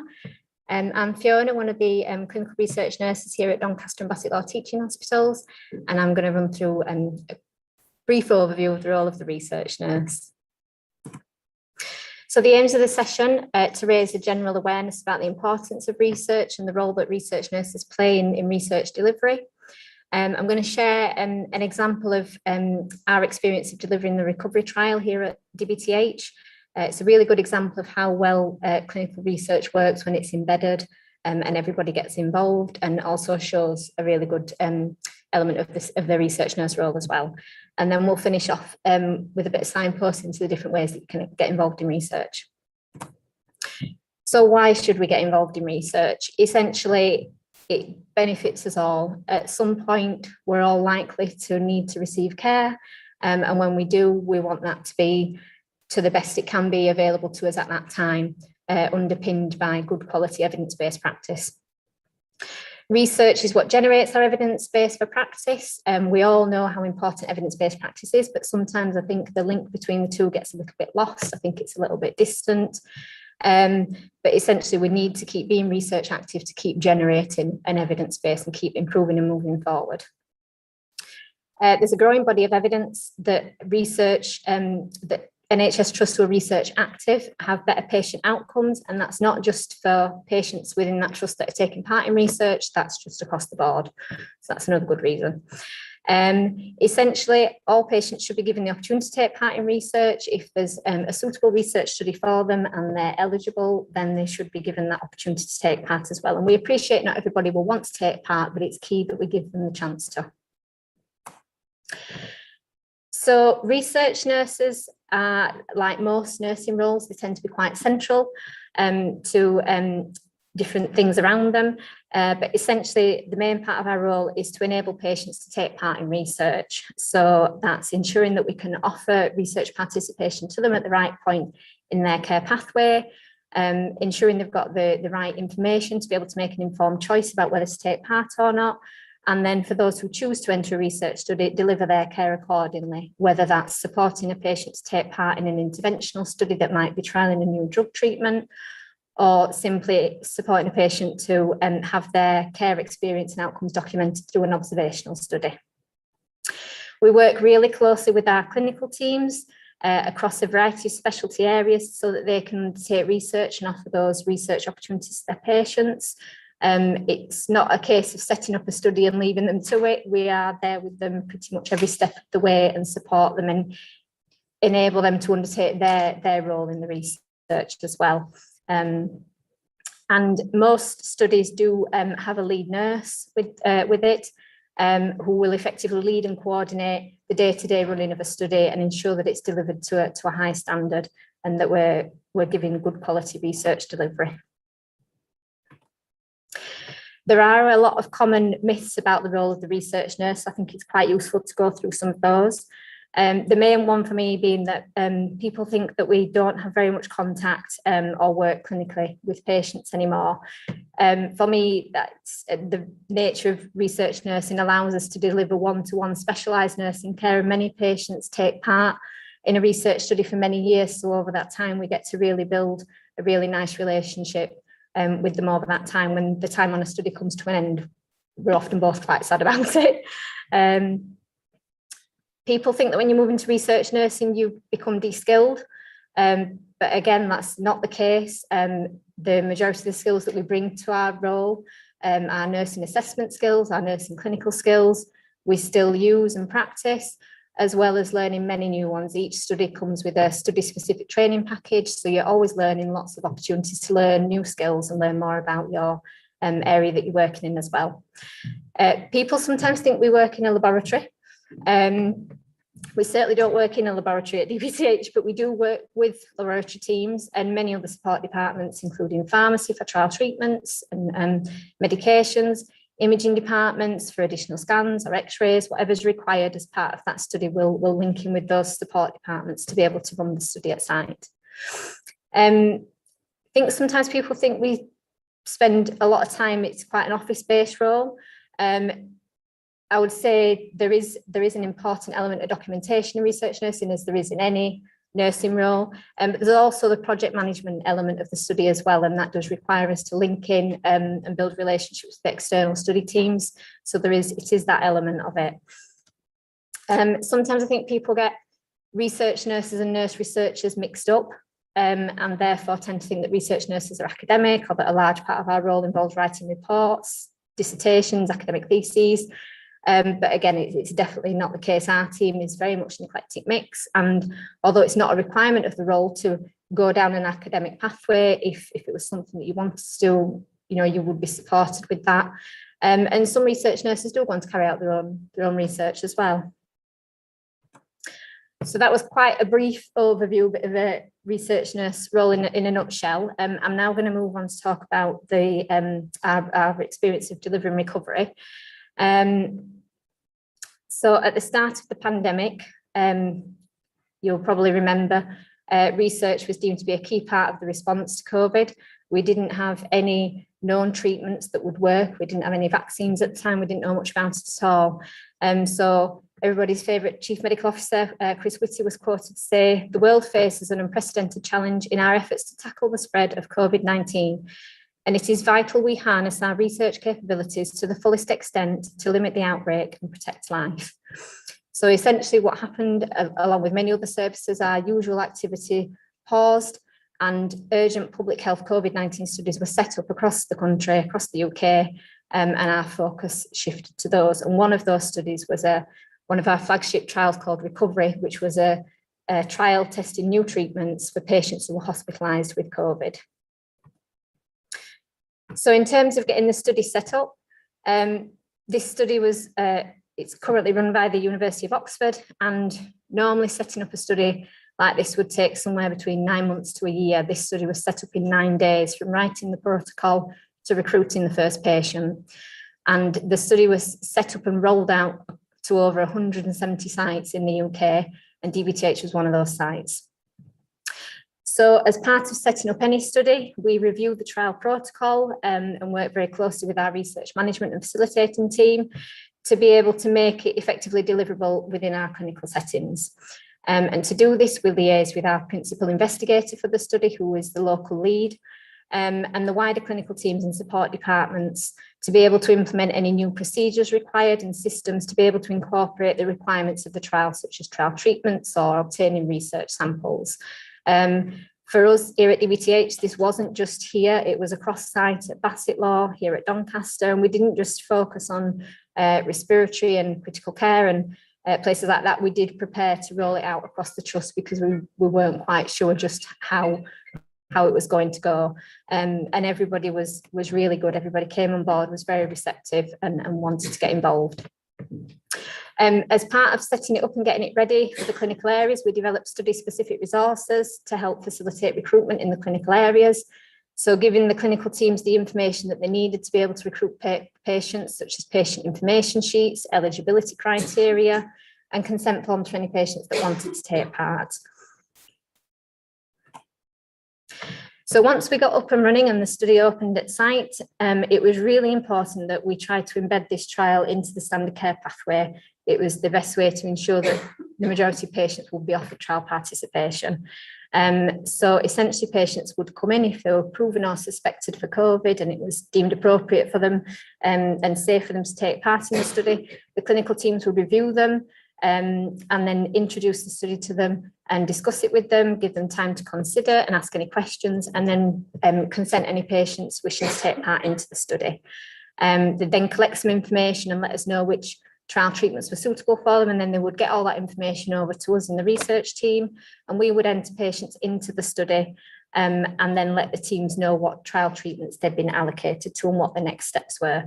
And on the face of it, that might seem like that was it, sort of job done sort of thing. But in the background, the research nurses were following those patients' inpatient journey, coordinating their follow-up data collection, ensuring that information was submitted back to the study team ready for analysis to see if those treatments were working or not. Another thing that we were doing was ensuring sort of being a second set of eyes, following the patient's research care along, sort of making sure that patients were receiving the treatment for the right amount of days and that they were discharged on medications and things like that. So essentially we were visible on the wards and very much a central point of contact for the research team. And it gave them an opportunity to escalate any queries that they might have had about the study, and we could take that back to the central study team and then relay that back to the clinical teams as well. So it really was a team effort. We've got a really good way of delivering the study. So the study was very fast-paced, very quick changing. There were new trial treatments, as trial treatments dropping in and out, sometimes weekly or weekly changes. So we needed to ensure we disseminated those updates amongst the clinical teams so that everybody was kept up to date. They knew what was happening, undertaking the right training. And one of the elements of the study that you might have heard of was the convalescent plasma. So that required the introduction of collecting research samples and additional safety data. So we brought in new teams, sort of blood bank, to help deliver those elements of the study as well. When we knew different new waves of COVID were coming, we would deliver refresher in-house training. Myself and Dr. Wong would refresh the teams. If we knew junior doctors were rotating to the trust and the nursing teams on the wards as well, we would deliver training for them as well. Because of the rate of recruitment into the trial was so fast, because everybody was, lots of patients were taking part, the trial results came quite quickly as well. So the study opened at the end of March. The first sets of results came in at the beginning of June.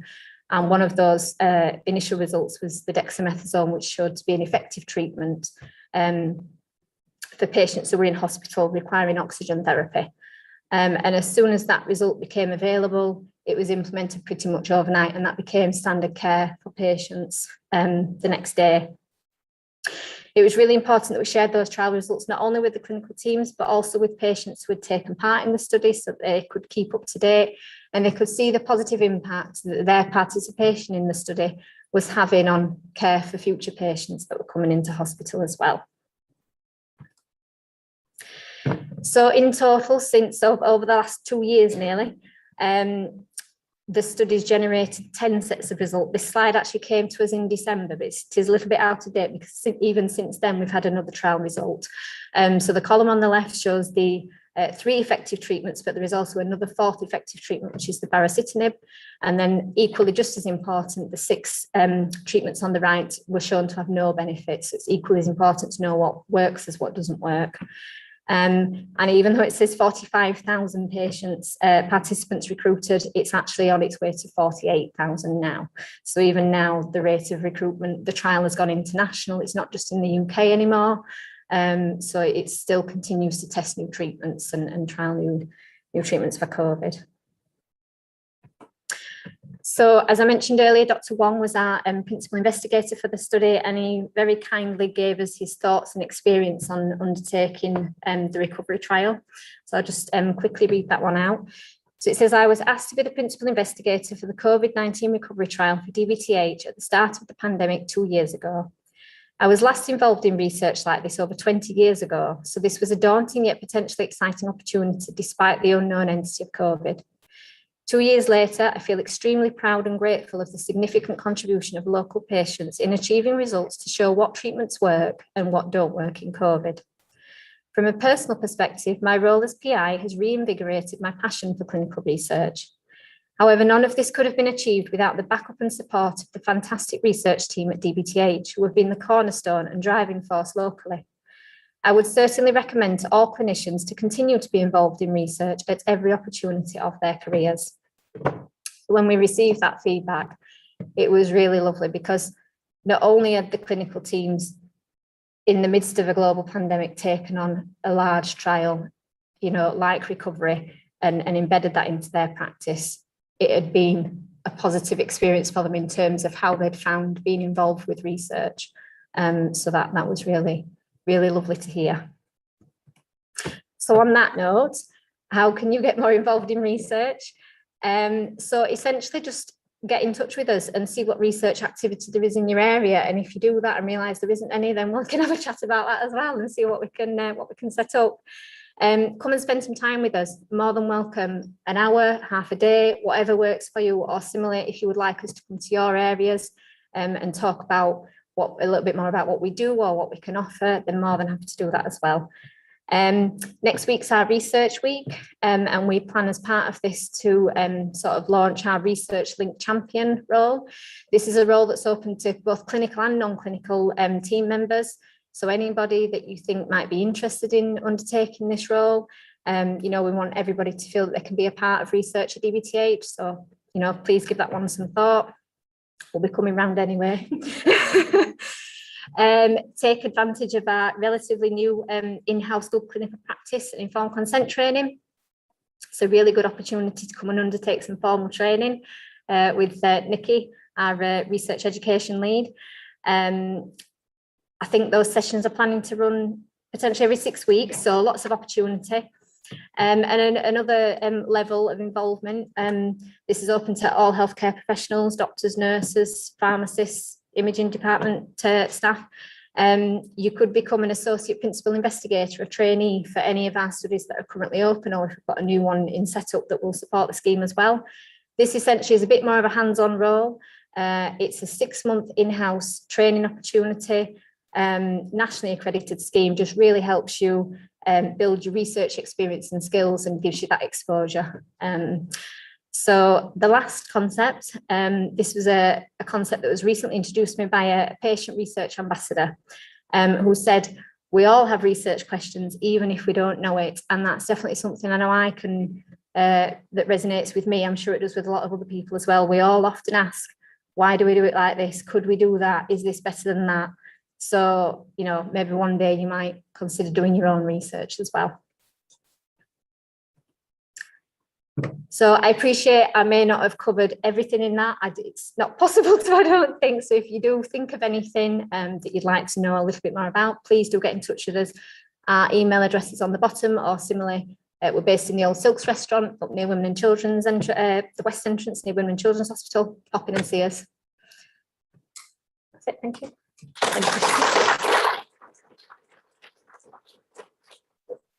Oh. Oh, I'll go this way. Thank you. Thank you, Fiona. Next, we've got Ruby Faraki. Have I pronounced that correctly? Yeah, lovely. And she's come to talk to us today about the international recruitment and retention at DBTH. Thank you. Thank you, thanks.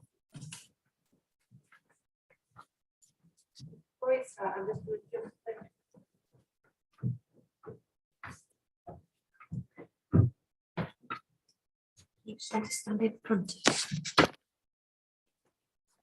that look all right?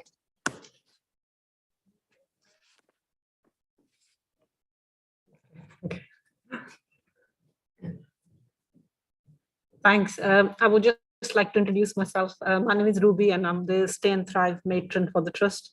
So I oversee the international recruitment as well as retention for the nurses who arrive at Doncaster. International recruitment is not new. This is something that has been going on from a while. NHS has always benefited from overseas recruitment and from nurses coming from the other countries to work and live in England. Recruitment from outside the UK continues to feature as an important part of the workforce supply for the NHS organisations.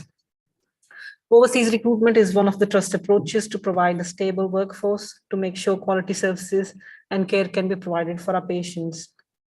Recruiting and retaining substantive employees also reduces the amount the Trust spends on the agency cover, and this money saved can be reinvested into patient care as well as the facilities. Our Trust has been actively involved in recruiting nurses internationally, and so far we have recruited more than 60 nurses from overseas.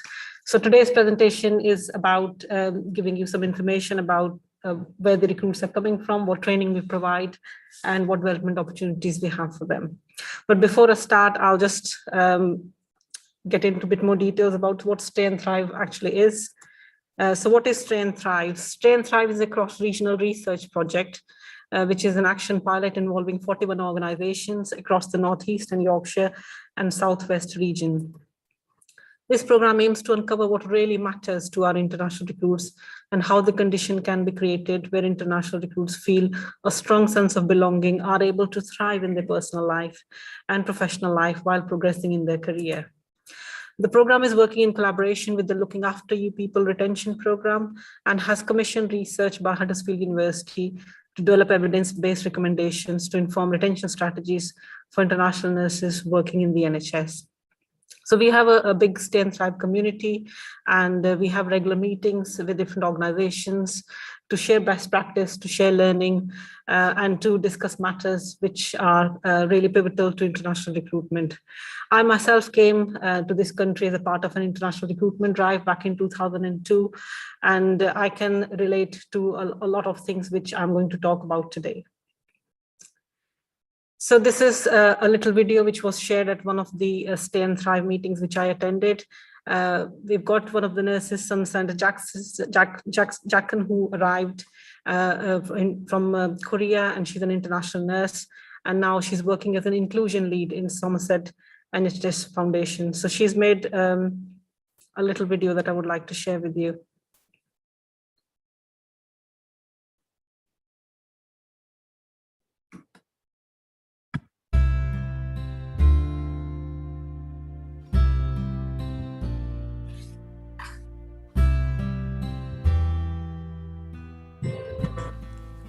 The day I left home, my mom whispered into my ear, "You'll be a star, rise above the sky and shine through." So little as me, confident and full of life, arrived in Somerset. Little as me, look around the beautiful scenery and smell the fresh air. It was a bit cold, but I didn't care. I have a warm heart. I was ready to rise and smile, full of hope and pride. Little as me, look around the beautiful Somerset and start to ask people in here, "Can you feel my heart? I can hear your accent. Can you see my smile? I can see you are Asian. Can you see my potential? I can see you are not from here. Can you pronounce my name? I will call you a nurse." Little nurse me, still smiling, stroke a patient's beautiful white hands, brushed their blonde hair gently so they would look beautiful for their family, put plaster on every wounded heart and said to them, "I still want to be here and I will give you everything I have." In the end, she made them smile. But walking home under a dark sky, little nurse me was not sure if the heavy rain fell from the sky or her eyes. So she asked the sky, "Do I belong here?" The sky replied, "I don't know. I'm not sure." Time passed. Little nurse me has grown up a bit and is not so little anymore. She has many plasters on her heart, but is not bleeding anymore. But it is scarred. Then knock, knock, a door opened, and there stands a new little nurse, just like me, with the same nervous face and asking, "Can you help me? Do you think I can do this? I'm not from here." Not so little nurse me smiled and whispered to her, "You will be a star.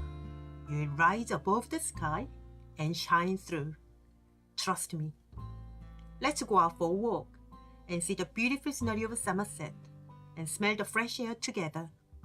It'll be cold, but it's okay. We both have a warm heart." New little nurse smiled. Later, I look at the sky.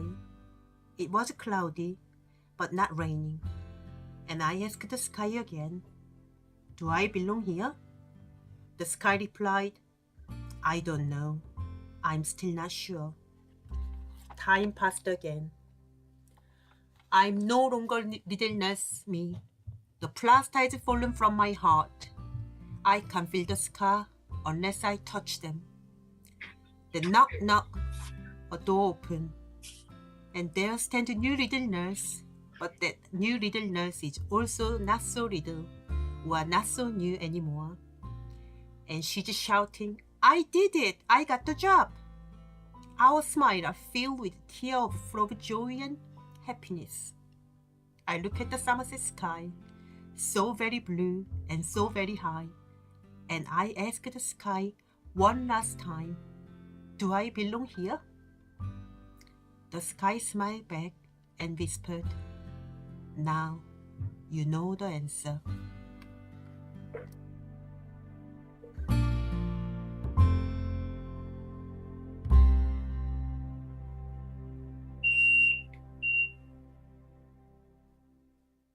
To get back into the presentation.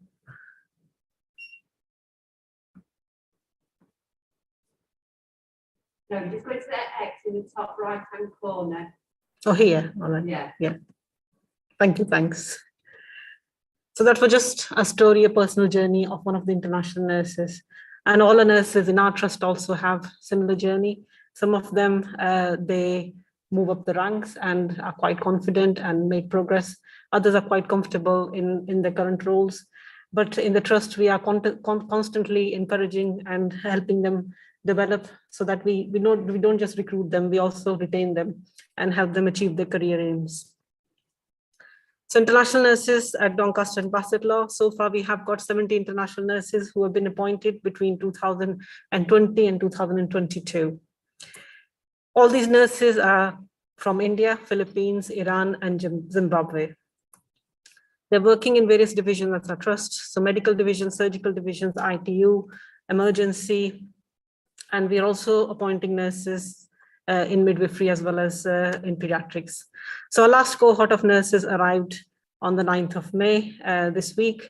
And as we speak today, they're all having a tour of Doncaster and looking around and finding the bearings. So in one cohort, there can be up to 15 nurses, between 10 to 15 nurses. And like I said, they arrive from different parts.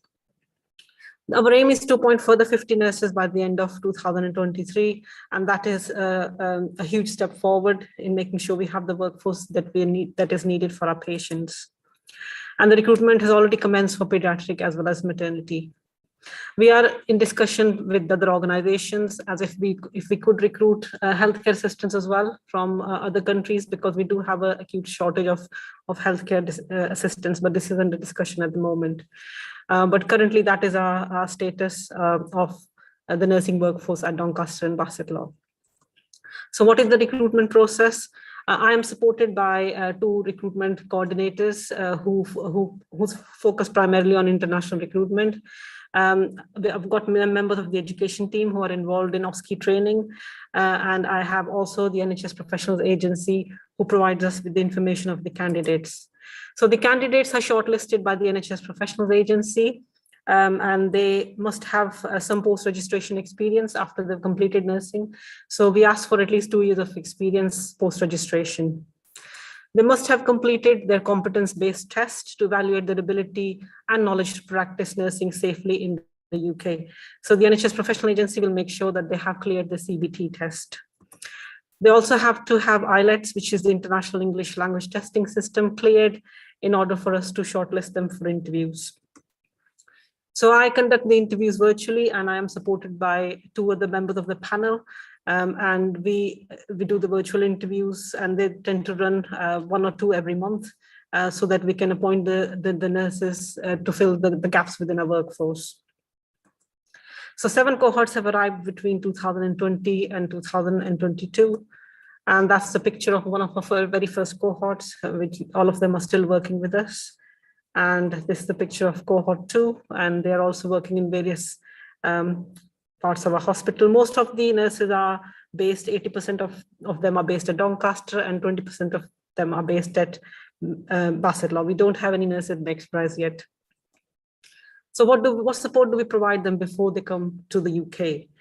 So we provide them with a welcome pack. So that contains information on my employment. So for example, information on e-roster, ESR, NHS pension scheme, policies, procedures, things like shuttle bus, how to get from A to B transport. We provide them with the relocation guide, where we have all the contact numbers like emergency numbers, and how to get a driving license, where is the nearest supermarket, where are the places of worship, how to get registered with the dentist, with the GP, and also we provide them information about the Yorkshire dialect. We also provide them information on health and well-being and what services they can access when they become an employee of Doncaster and Bassetlaw Hospital. We also provide them information about the OSCEs, the preparation booklet, because this exam they have to clear in order to get registered with the Nursing and Midwifery Council. So we provide them with the booklet, which provides them information on the different stations and the learning they need to do before they give the exam. We arrange for a pre-arrival webinar, which is hosted by myself and other members of the team, so that we have the opportunity to talk to them, to get to know them, and if they have any question, they can ask there and then before they take the flight. And we also make sure that the property which they're going to enter, it is ready for the date of arrival. So that includes like food shopping, making sure there's bedding, toiletries, welcome pack, everything that they need on their arrival is ready for them. So on arrival, we pick them up from the airport. So the cost of the airline tickets and the cost of all the exams which they take, we pay for all those costs, and we pick them up from the airport. And we do provide them then with the tour of the hospital site and the local area. We provide them with assistance with getting registered with the GP, bank, collecting their biomedical resident permit, the new starter form, uniforms. There's a number of things that they need, for example, getting their NHS email address, getting access to the systems. So everything, they get full support in order to make sure they have what they need in the initial days. We assist them with having their occupational health appointments and the DPS checks, because they happen after they arrive here. So we start that process as soon as they come. And there's a WhatsApp group which has been set out to provide them ongoing support. So each cohort can link with us as well as each other through the WhatsApp group. So accommodation, we provide accommodation free for first 2 months. And initially we were providing accommodation within the hospital in the D block, but now we have found properties off-site and they normally share it out between themselves. So it's shared accommodation initially because they are all coming on their own. But eventually, once they clear the OSCEs, they might want to bring their family in.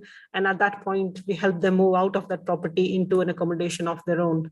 So we do work with the local estate agents, with the council, to make sure that they have the properties which are suitable for their needs. It is very, very challenging. And the reason it's challenging is because the international nurses are not able to drive. So they need to live within a very close proximity of the hospital. And to find a rental properties, which is shared properties, can be very, very difficult. But we are finding our way, and we are working closely with the council to make sure that we can address that challenge. And so far, touch wood, we've never had any issues in finding or placing the nurses appropriately.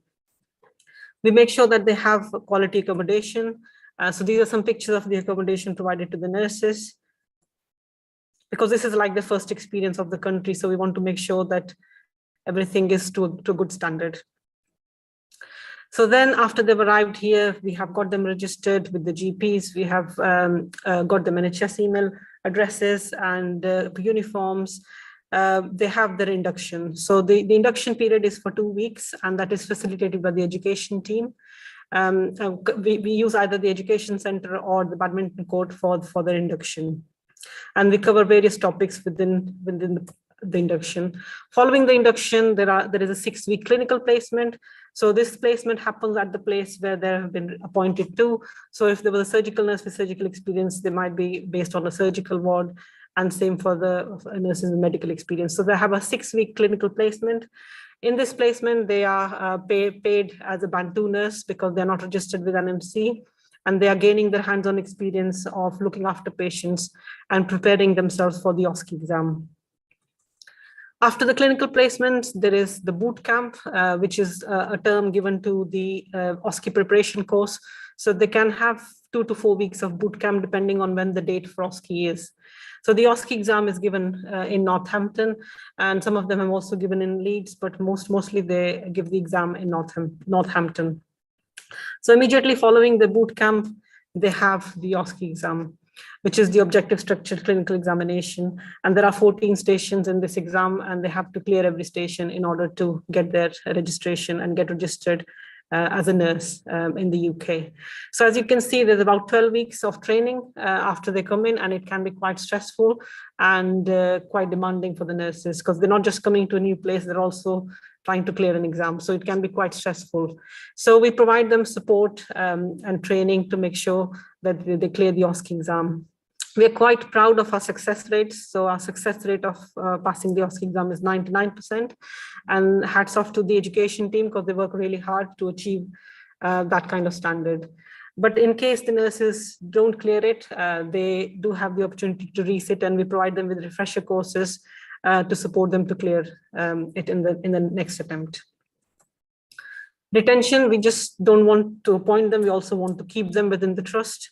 And there are several initiatives that we have taken at the trust to make sure that we don't lose them to other organizations. For example, the pastoral care. So I came into this role in February this year, and one of the key purposes of my role is to provide them with the pastoral care. So I work very, very closely with them and support them in this journey, which they make starting as soon as they arrive, to working on the wards, having the clinical placements. I support them. I speak to the ward managers, the ward sisters, and try to assess and address any needs which they have in a timely manner, so that they feel welcomed and they feel comfortable in the new setting. Wellbeing checks. So I will go on the wards and meet up with all the nurses and see how they're doing. And we have introduced the buddy system. So all the nurses are going into a new environment. They don't know anybody in the team on the ward. And a buddy is a person who they can approach and talk to and ask questions. So it's like having a friend on the ward who they have there for support. So the buddy system has recently been introduced on the wards, and they all get assigned buddies before they actually start the clinical placement. So I have one-to-one with the ward managers just to see how they're progressing and if there were any concerns. And it's just like a two-way support, supporting the nurse as well as the ward manager in making sure they are adapting to the new setting. We have a monthly Stay and Thrive session for all our international nurses, and I cover topics like health and well-being, how to write an application form for a Band 6 role, how to interview, and things like various things that they have come up with when we had an initial discussion with them, some things which they're not comfortable with. The Stay and Thrive sessions, they are open to all the international nurses at Doncaster as well as Bassetlaw. And we are also looking at getting like external speakers in the sessions to address some of the things that they wish to discuss about. There's also opportunity for internal transfers and flexible working, because when the nurses are appointed, they do not really know what the area is going to be like. So some quite settle in quite well, some really struggle, and they sometimes want to move out of the area which they're working in for various reasons. And like I said before, we don't want to lose them to other organizations. So if we provide them with opportunity for having an internal transfer to an area within the hospital, as well as flexible working. For example, some of the nurses, if they've had young children, they might want to decrease their hours, or they might work a different shift patterns. So we help them in maintaining that work-life balance to allow them to work here successfully and to retain them. Career conversations. So I speak to the international nurses to find out more about what do they actually want to do. Initially, when they arrive, they are not aware of the opportunities available in the trust, and I'm constantly informing them about the development opportunities. So the specialist nurse role, advanced nurse practitioner role, if they want to develop as a ward sister, if they want to go in the field of clinical education. So I will speak to them, and if there's something that they're interested in, I will speak to the respective department, arrange shadowing, and even help them fill application forms for any opportunities which are available internally. And like I said, the development opportunities, there is information provided to them and they are supported if they want to develop in certain fields. So I've got Zahra here. Zahra is one of our international nurses who's working on Ward S12, and she is from Iran. She has recently got her family from Iran here as well. She's got 2 children, and her husband is here as well. So she's just, I seem to have moved. Okay. So she's just having a reflection on her journey. I'm Zara. I'm a nurse. I work in S12 at DRI. I entered the UK on, if I'm not mistaken, 24th of January 2022. And it was the time that I entered this city. I was able, with the supports that I had from the group at DRI and the trust, I was able to help my family to enter the UK just about 1.5 months after myself. So I'm happy to have them with me. It's about 2 months that they're with me. To be honest, entering the UK and starting the job as a nurse in the UK was just like being born again. I faced a lot of differences between the place that I was and the new place, but I can say that I was able to manage every steps that I've taken with the supports that I have had from the trust. And tomorrow is my ASCII, finger crossed to be passed. I'm so distressed, and I think this would be the final stage of this journey, and after that I would be a registered nurse in the UK, and I'll see that what will happen. Thank you. So Zahra is, waiting for the result of her OSCEs, at the minute, and she's working on the surgical ward. She's only been here a couple of months, and she needed a lot of support in finding schools for her children, because one of her child was going to start secondary school. So we provided her with the information that she needed to make the choice for the right school for her son. So this is Arish. Arish came from Philippines in 2017. So she's been here with us. She has had a longer journey in the trust, and she's currently working as an educator, and she's heavily involved in preparing the international nurses for the OSCEs. And I have to say, she's a shining star. She goes above and beyond the duties of her job to make sure the nurses get the information, the support they need to clear their OSCEs. And I think that's probably because she herself has had that journey, and she can kind of relate to it and provide that insight, which really helps.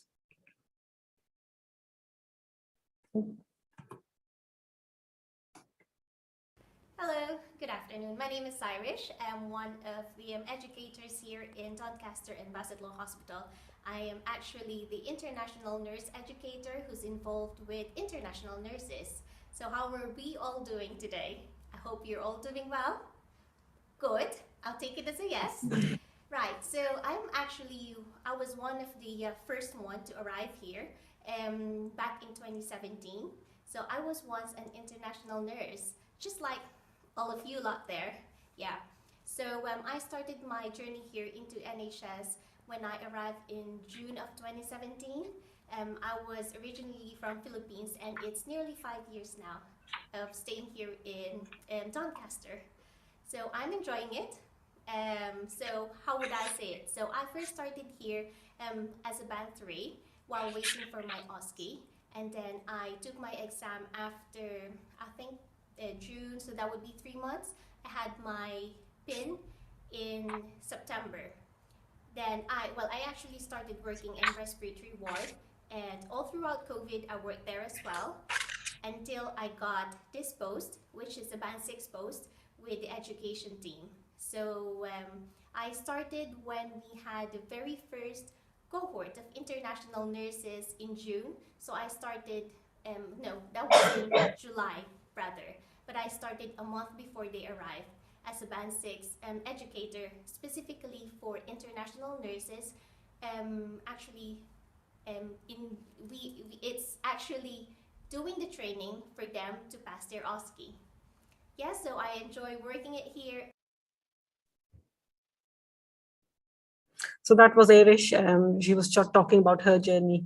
So she's instrumental in providing the OSCE training to our nurses, and we do heavily rely on her and her expertise in OSCEs to make sure that our nurses have the support that they need to clear the exam. So talking about OSCEs, there's a lot of hard work going in, 12 weeks of training, a lot of input from the education team to make sure that they clear the exam. So we did a celebratory event to acknowledge and appreciate the efforts put in by the international nurses to clear the exam on 24th of February 2022 this year. So we all gathered together, all the international nurses, and the exec team came to give the certificates out to all the international nurses who have passed the OSCE exam. So that's a picture taken here on the day with all the nurses with the certificates. So we had the members of the exec team, they gave out the certificates to all our international nurses to appreciate and acknowledge the efforts that they've made. I also did a survey to see how the nurses were feeling, whether they were happy with what we're doing or what the things that needed addressing. So I sent a survey monkey out to all the international nurses in February this year, just to gather information about the areas of improvement and places where we're doing well. So there were 10 questions on satisfaction as to how happy they are with the information that we provide to them when they come to the UK, how happy they are with the accommodation, with the training, with the preceptorship program, As you can see, there are some areas which they are quite satisfied with, but then there are certain areas, for example, the preceptorship program. So the preceptorship program is something that they start once they get the PIN number. So it looks like there is a gap there in the learning, and this is something that I am working along with the education team to address. So making sure they have the mentors, so the learning journey doesn't stop after they have the PIN number, but carries on after that as well. So satisfaction with the team support available in the area of work, satisfaction with the managerial support, pastoral care, with the development opportunities. And the key question, would you recommend Doncaster and Bassetlaw as a hospital of choice to any other international nurse?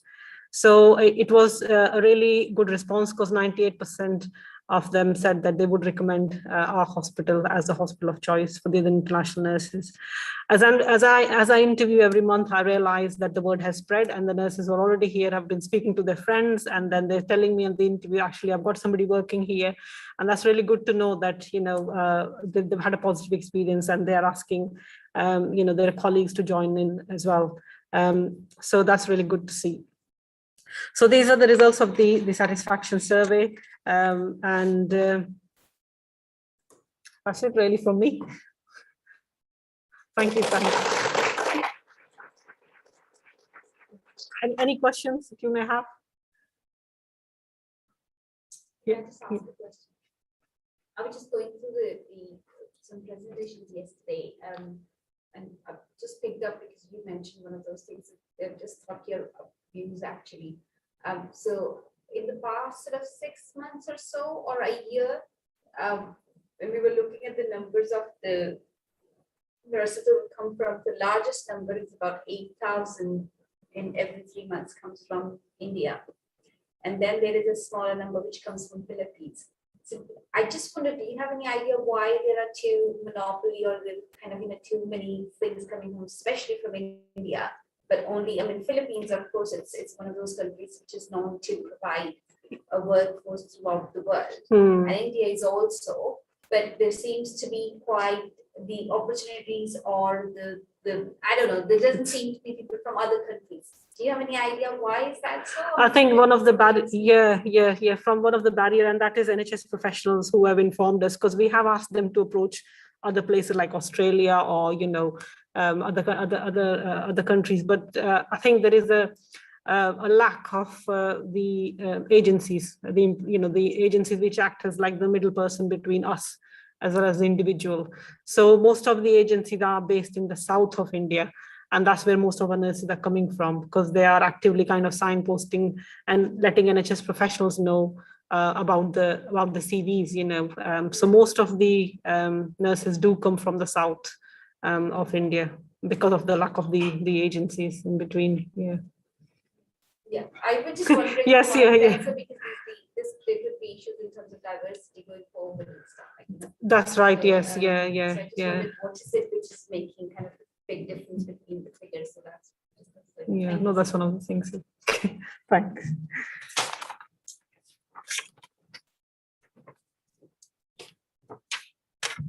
Thank you, Ruby. The next talk is an online one, and it's by Professor Jo Cook.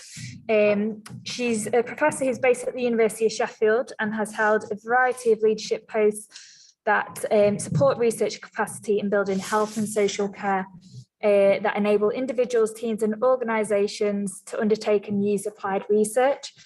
This has included directorships of the Trent Research Development Support Unit and the Yorkshire and Humber Research Design Service based at Shah at the University of Sheffield. She's also been the Associate Director of a National Evidence-Based Partnership in Social Care called Research I Practice. She was the Deputy Director in the Collaboration and Leadership in Applied Research and Care in Yorkshire and Humber for over 10 years.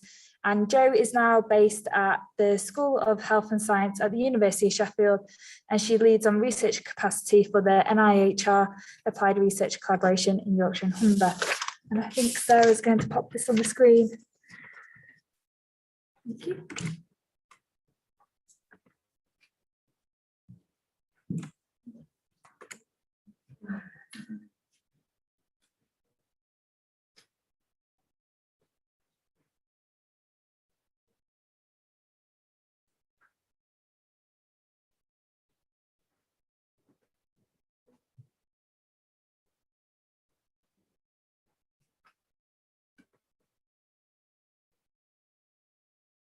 Thanks, Parveen and Julie, for inviting me to talk about my career pathway, which I've entitled A Very Long and Winding Road.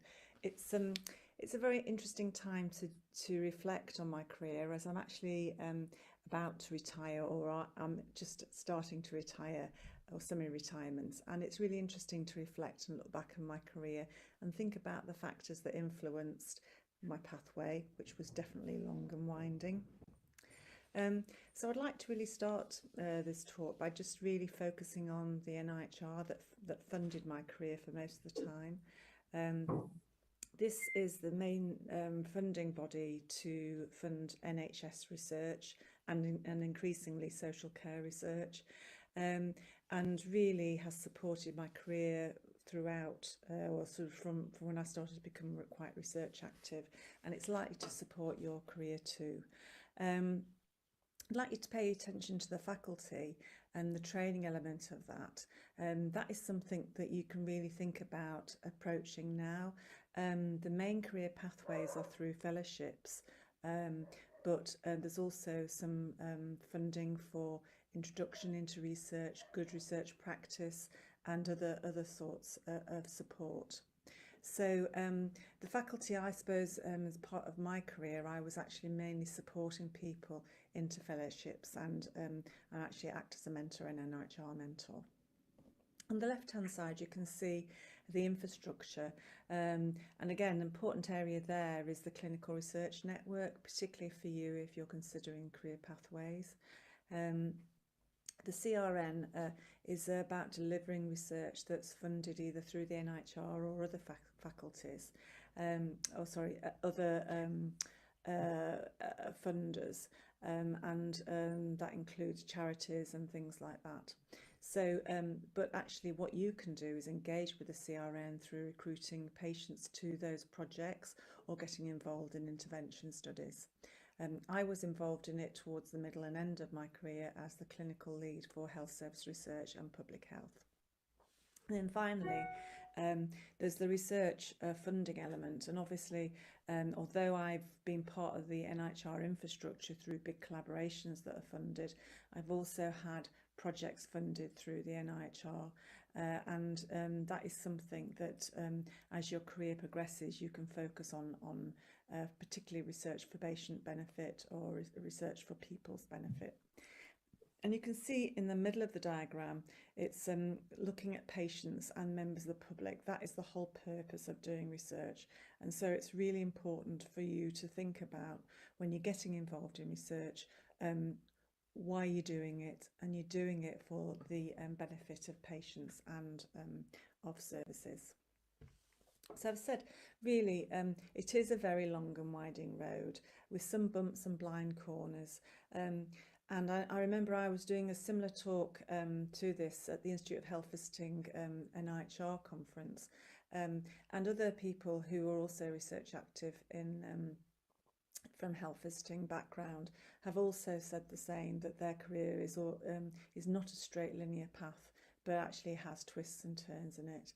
And I think, to be honest, that's likely to happen as you look for opportunities and take on those opportunities when they arrive.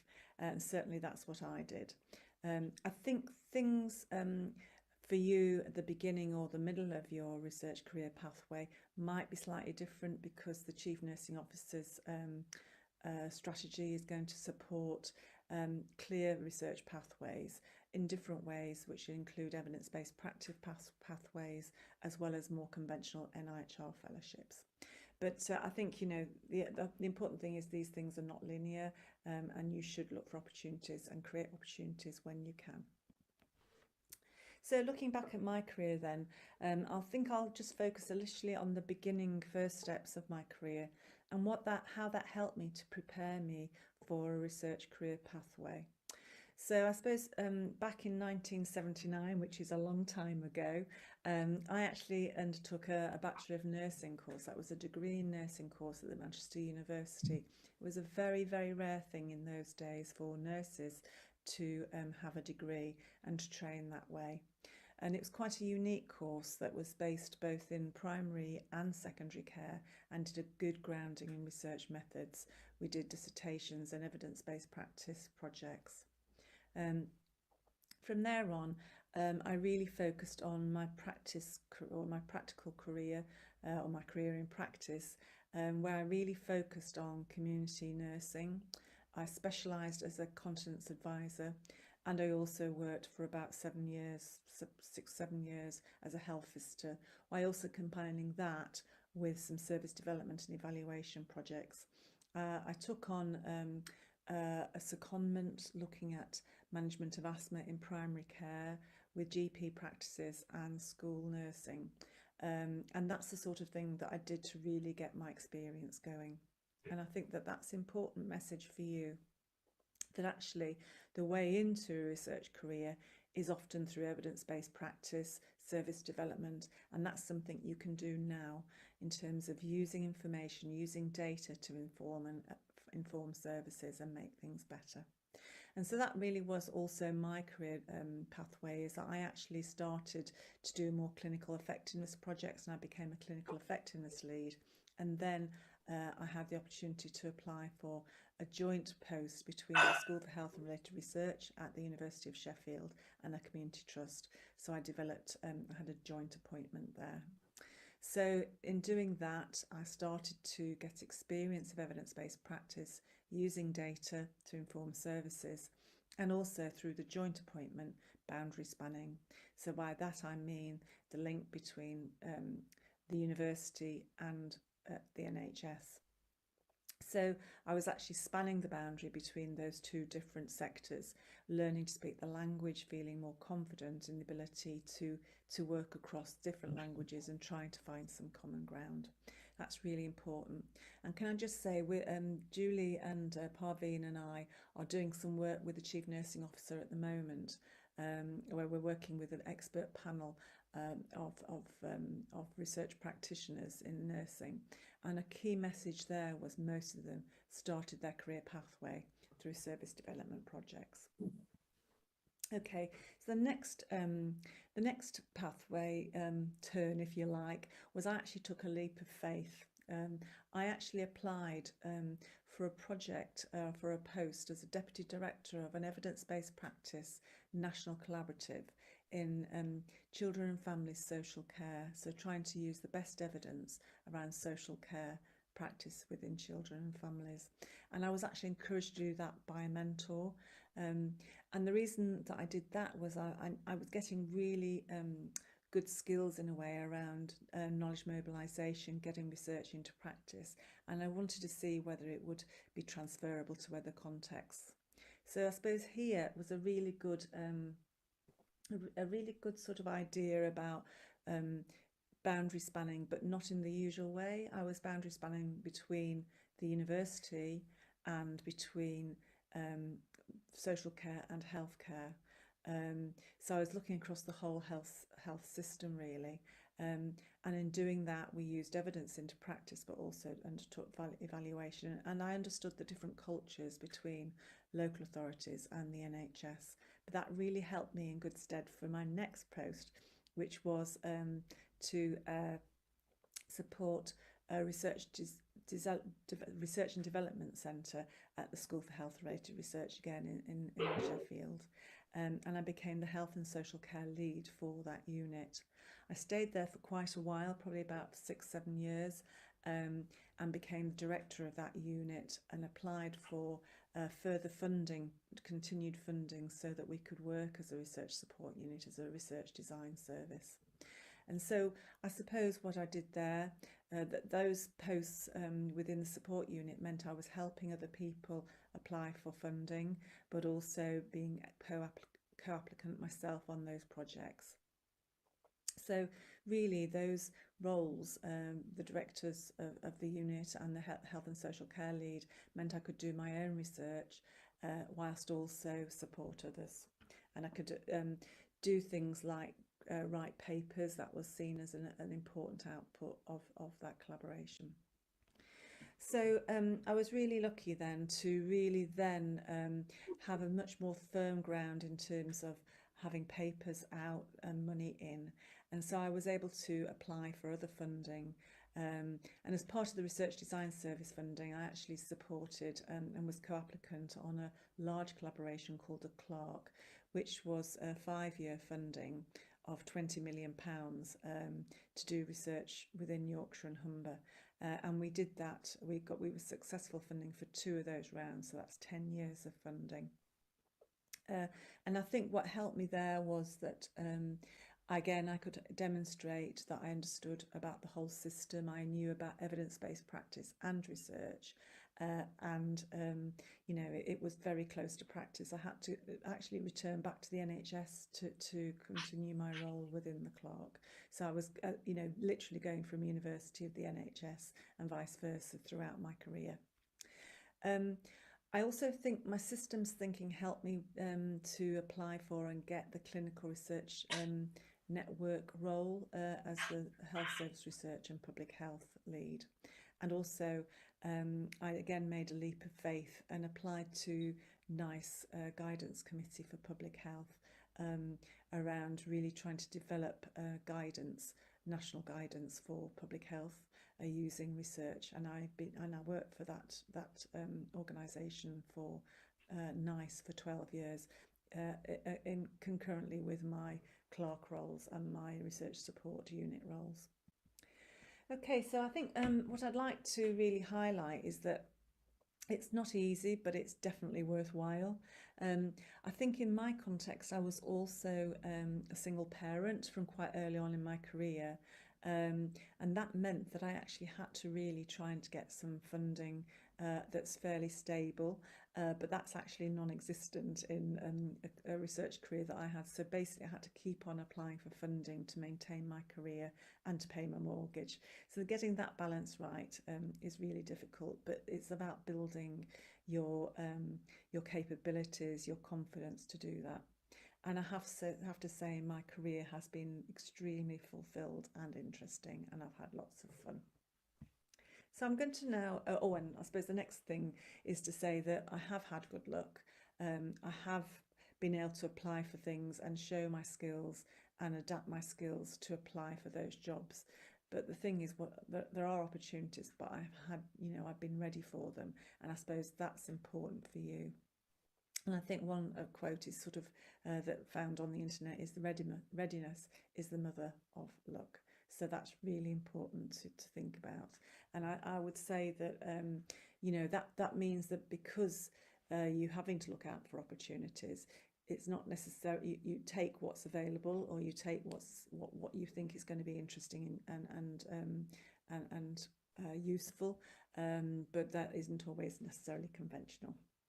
Okay, so my next part of this presentation is to actually share with you what I think are the top tips for career pathways. First of all, I think make sure that you really are motivated by using research, evidence-based practice for the benefit of the public and services. That's why we do it, and that's why most funders will fund projects. So keeping that close to you and to your motivation is really, really important. Secondly, I think I was definitely bitten by the research bug. I found research really interesting from the beginning onwards. So I think it's really important that you should have a go, see if it's what you want, see if you actually get bitten by that bug, because I think I'm not necessarily usual. I do find research methods interesting. I don't know whether everybody else does.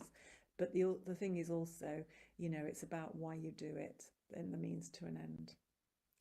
And the other thing is, I think you need to try and develop your expertise in a stepwise manner. Don't expect to do it all at once. Learn by doing. Start off with evidence-based practice. Work with a CRN to help recruit projects and build your expertise to see, is this what you want to do? But certainly find ways of dipping your toe in the water. I think it's really important to get some boundary spanning opportunities and skills. As you can see, I did that. I think, working across into the universities, either through doing some training, doing some teaching, collaborating on projects, getting a PhD, getting a master's, you know, all those things are really important because you learn different language, you get more confidence in speaking across that boundary and actually helping to co-produce research as a practitioner and as an academic. And I think the other thing is, you know, I found it really interesting spanning the boundary between health and social care. And I think more and more we're going to have to think across the system and do research around that. So that's the way patients go. That's the way the members of the public move around. They don't just stay in one part of the system. So really research should follow that. Another very important thing, I think, is to find and listen to people who can help you and have your interest, you know, at heart, at their heart. So I think get a mentor, certainly a good role model or leader or supporter who knows you actually and can give you good advice, especially when you're thinking about your next steps. I can remember certain career transforming conversations with really important people that I really valued, and it did help me to sometimes take that next step, that big leap. And I think the other thing is you often hear about the career escalator, but that's not the real world. Or certainly if it is, you certainly have to get off at different floors, you know, so that you consolidate and get your skills much sort of more fine-tuned and experienced in order to get on to the next level. So don't expect to just get on the bottom of the escalator and move up. Get off sometimes, consolidate, then get back on. And sometimes it's just keeping on going, that actually in consolidating you are improving, even though you don't feel that you're making progress. I think the other thing is try to think and develop your own USP, your own unique selling point, and then put it to good use. I think my unique selling points were that I could understand the whole system. I understood about co-production, knowledge mobilisation, so that means evidence-based practice, and I had the research capacity element that I actually researched and was very adaptable to different contexts. You might have a different USP, might be linked to your clinical area, or it might be to do like me, thinking about the research and the system. But try and find it, develop it, understand what it is, develop it, and then use it, and offer to use it in different contexts. A very important thing is to make connections and links. The more links you have, the more you can do. It helps with synergy and co-production. You can definitely think better with other people. It can help create opportunities, and it can also mean you can look for support. As you can see, I have actually made leaps of faith in myself at some times, and I think sometimes that's how you do progress. See how you feel about that. Certainly talk to people in order to prepare yourself that leap of faith to see whether it's worth doing. But I think you should have a go. And the other thing is, you know, form some resilience. Sometimes you'll go for jobs or you go for bids you don't get. Just take each step at a time and build on the previous step. If, you know, obviously when you submit papers for journals, some of them come back where you have to make lots of changes, but that's what you do. You learn from each of those feedback loops, and that's the way you make progress. When you do get to a place where you feel that you're actually improving, that you're actually becoming a researcher or an applied evidence-based practitioner, it's important to help others, help them along their career pathway, or help them with those approaches too. All the evidence within the research capacity literature is that we should have role models, and we haven't got enough in nursing. So it's important when you do get there, make sure you're a good role model and help others. And finally, I think what's really important is that make good collaborations and enjoy yourself. That's important to keep a sustained career. Thanks very much. I certainly have enjoyed it, that's for sure. Thanks very much, and good luck with your future next steps.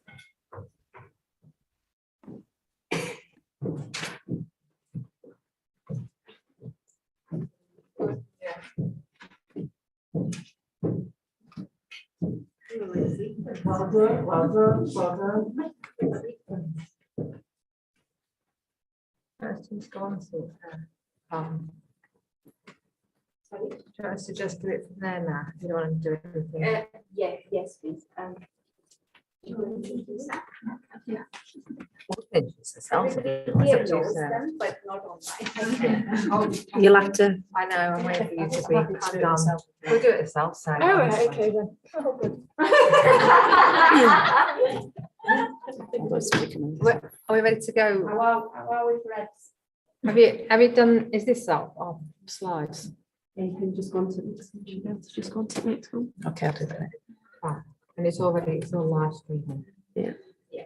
It's okay. Just leave that for now. Whenever you're ready.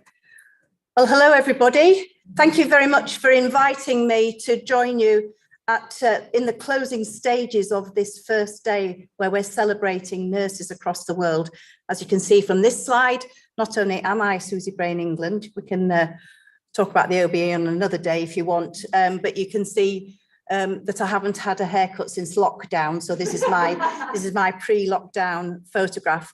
Do you know what's absolutely marvellous about being here and the way we've celebrated today is that there are those of you here in real life with masks on, of course, but of course in that universe of technology out there, there are lots and lots of other colleagues, friends, supporters, stakeholders, all online. And I know that after today, we'll be reaching out to even more people. And this has been the great strength of what we've learned through the pandemic, not just how to care for patients, but how to communicate so much better and more widely. And for that, I'm extremely grateful.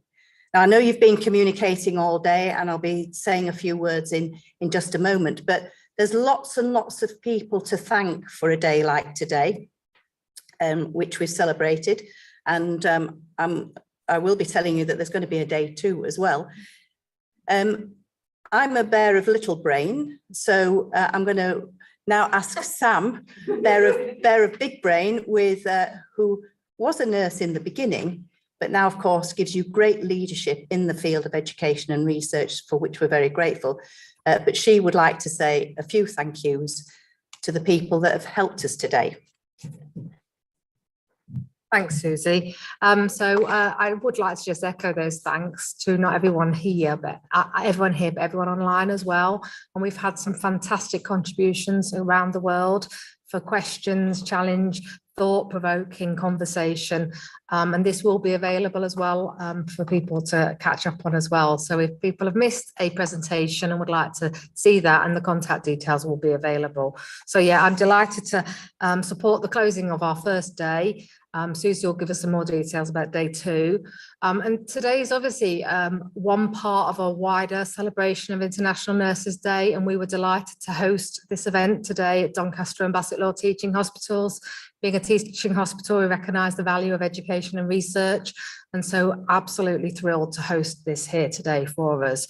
I just want to reflect the breadth and depth of the speakers we've heard from today, because I think it's absolutely raised the bar and shone a light on the voice of nursing and our ability to lead and improve, continually improve our patients' care, and the service that we provide really improves the community we serve.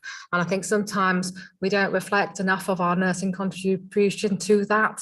And so I do want to say, if I could give you all a hug, can't do it, we're not allowed to do that yet, but a real virtual hug to say well done, pat on the back, congratulate yourselves, because we are fantastic nurses and we make a real difference to our patients each and every day. And I'm going to steal something Susie said earlier, because today is one day of 365, and actually every day we make a difference to our patient care. And what today has done is really shone a light on that and shown us what we do. So the positive impact we have on our patients, our families, and the wider community is absolutely worth celebrating. It's also shown me over the last 2 years the resilience that nurses as a profession demonstrate day in, day out. So we do deliver patient care all the time. We make a real difference, but we go above and beyond all the time as well. And the research pathway is a really important aspect of that to improve practice. So from the days of Florence Nightingale, significant developments have happened, and it's a lot to do with us as a profession and making those improvements in care. So it's about having a passion to use our voice and use it wisely. Parveen gave a fantastic articulated response to, if we can't answer it and speak about it as nurses, who will? So please, I encourage you to raise the voice of nursing and articulate the impact we make to our patients every day. But fantastic. Thank you all for your contributions today. As I said, not just here, online, across South Yorkshire, fantastic conversations and contributions. So I think I'm handing back to Susie now to say a final thank you. So this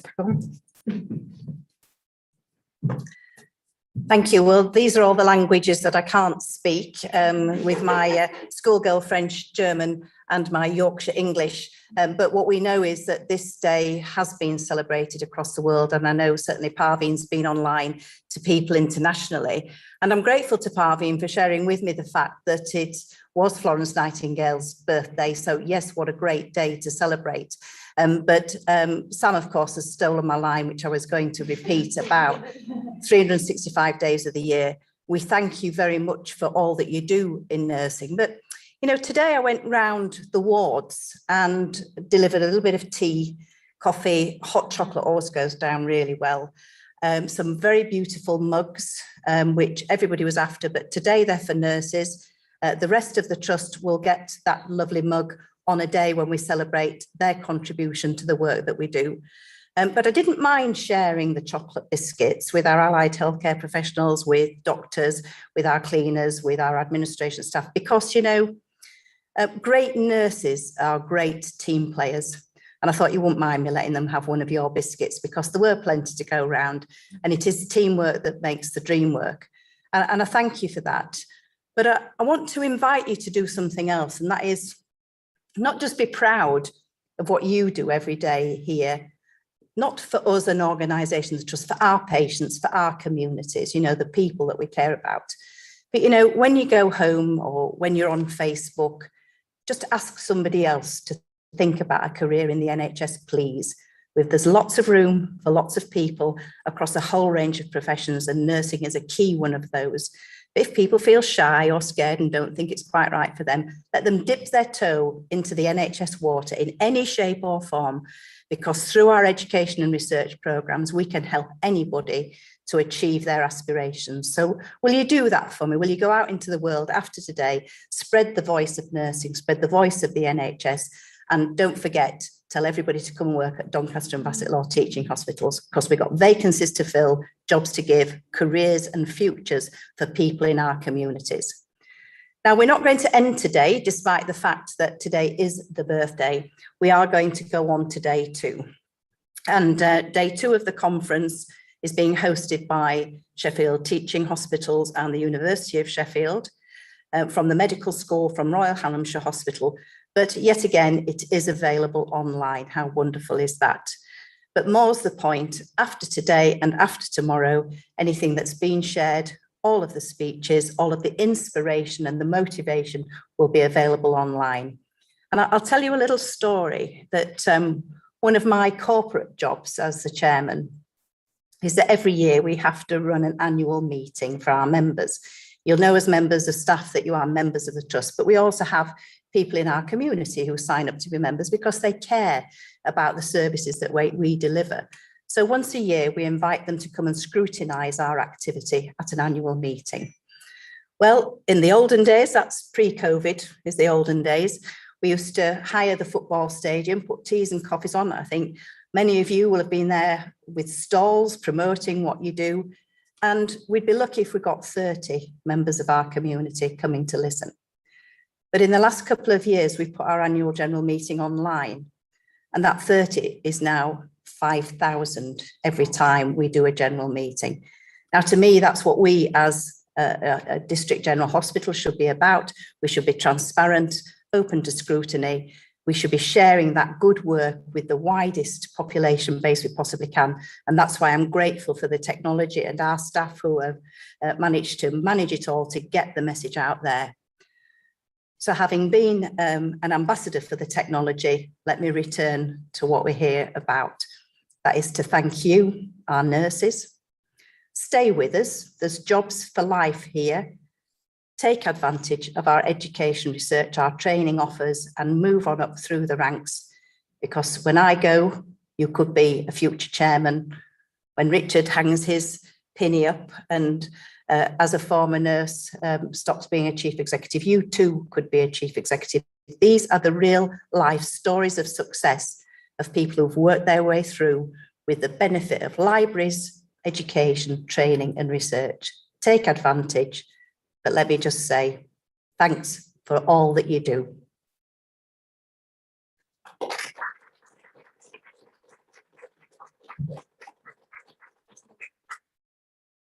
So that does officially close our day one of our conference. Pavin, do you need to say anything else? Yes, thank you so much, everybody, whoever is online, whoever is here, and special thanks to Sarah, Jezreen, Jose, Kelly, and everybody else who has supported and made this event possible. But I've mentioned these names specifically because these are the people who have enabled all of this, and they're just making sure that everything is running on time and everybody is able to hear and see, at both places. So thank you ever so much for all your help and support.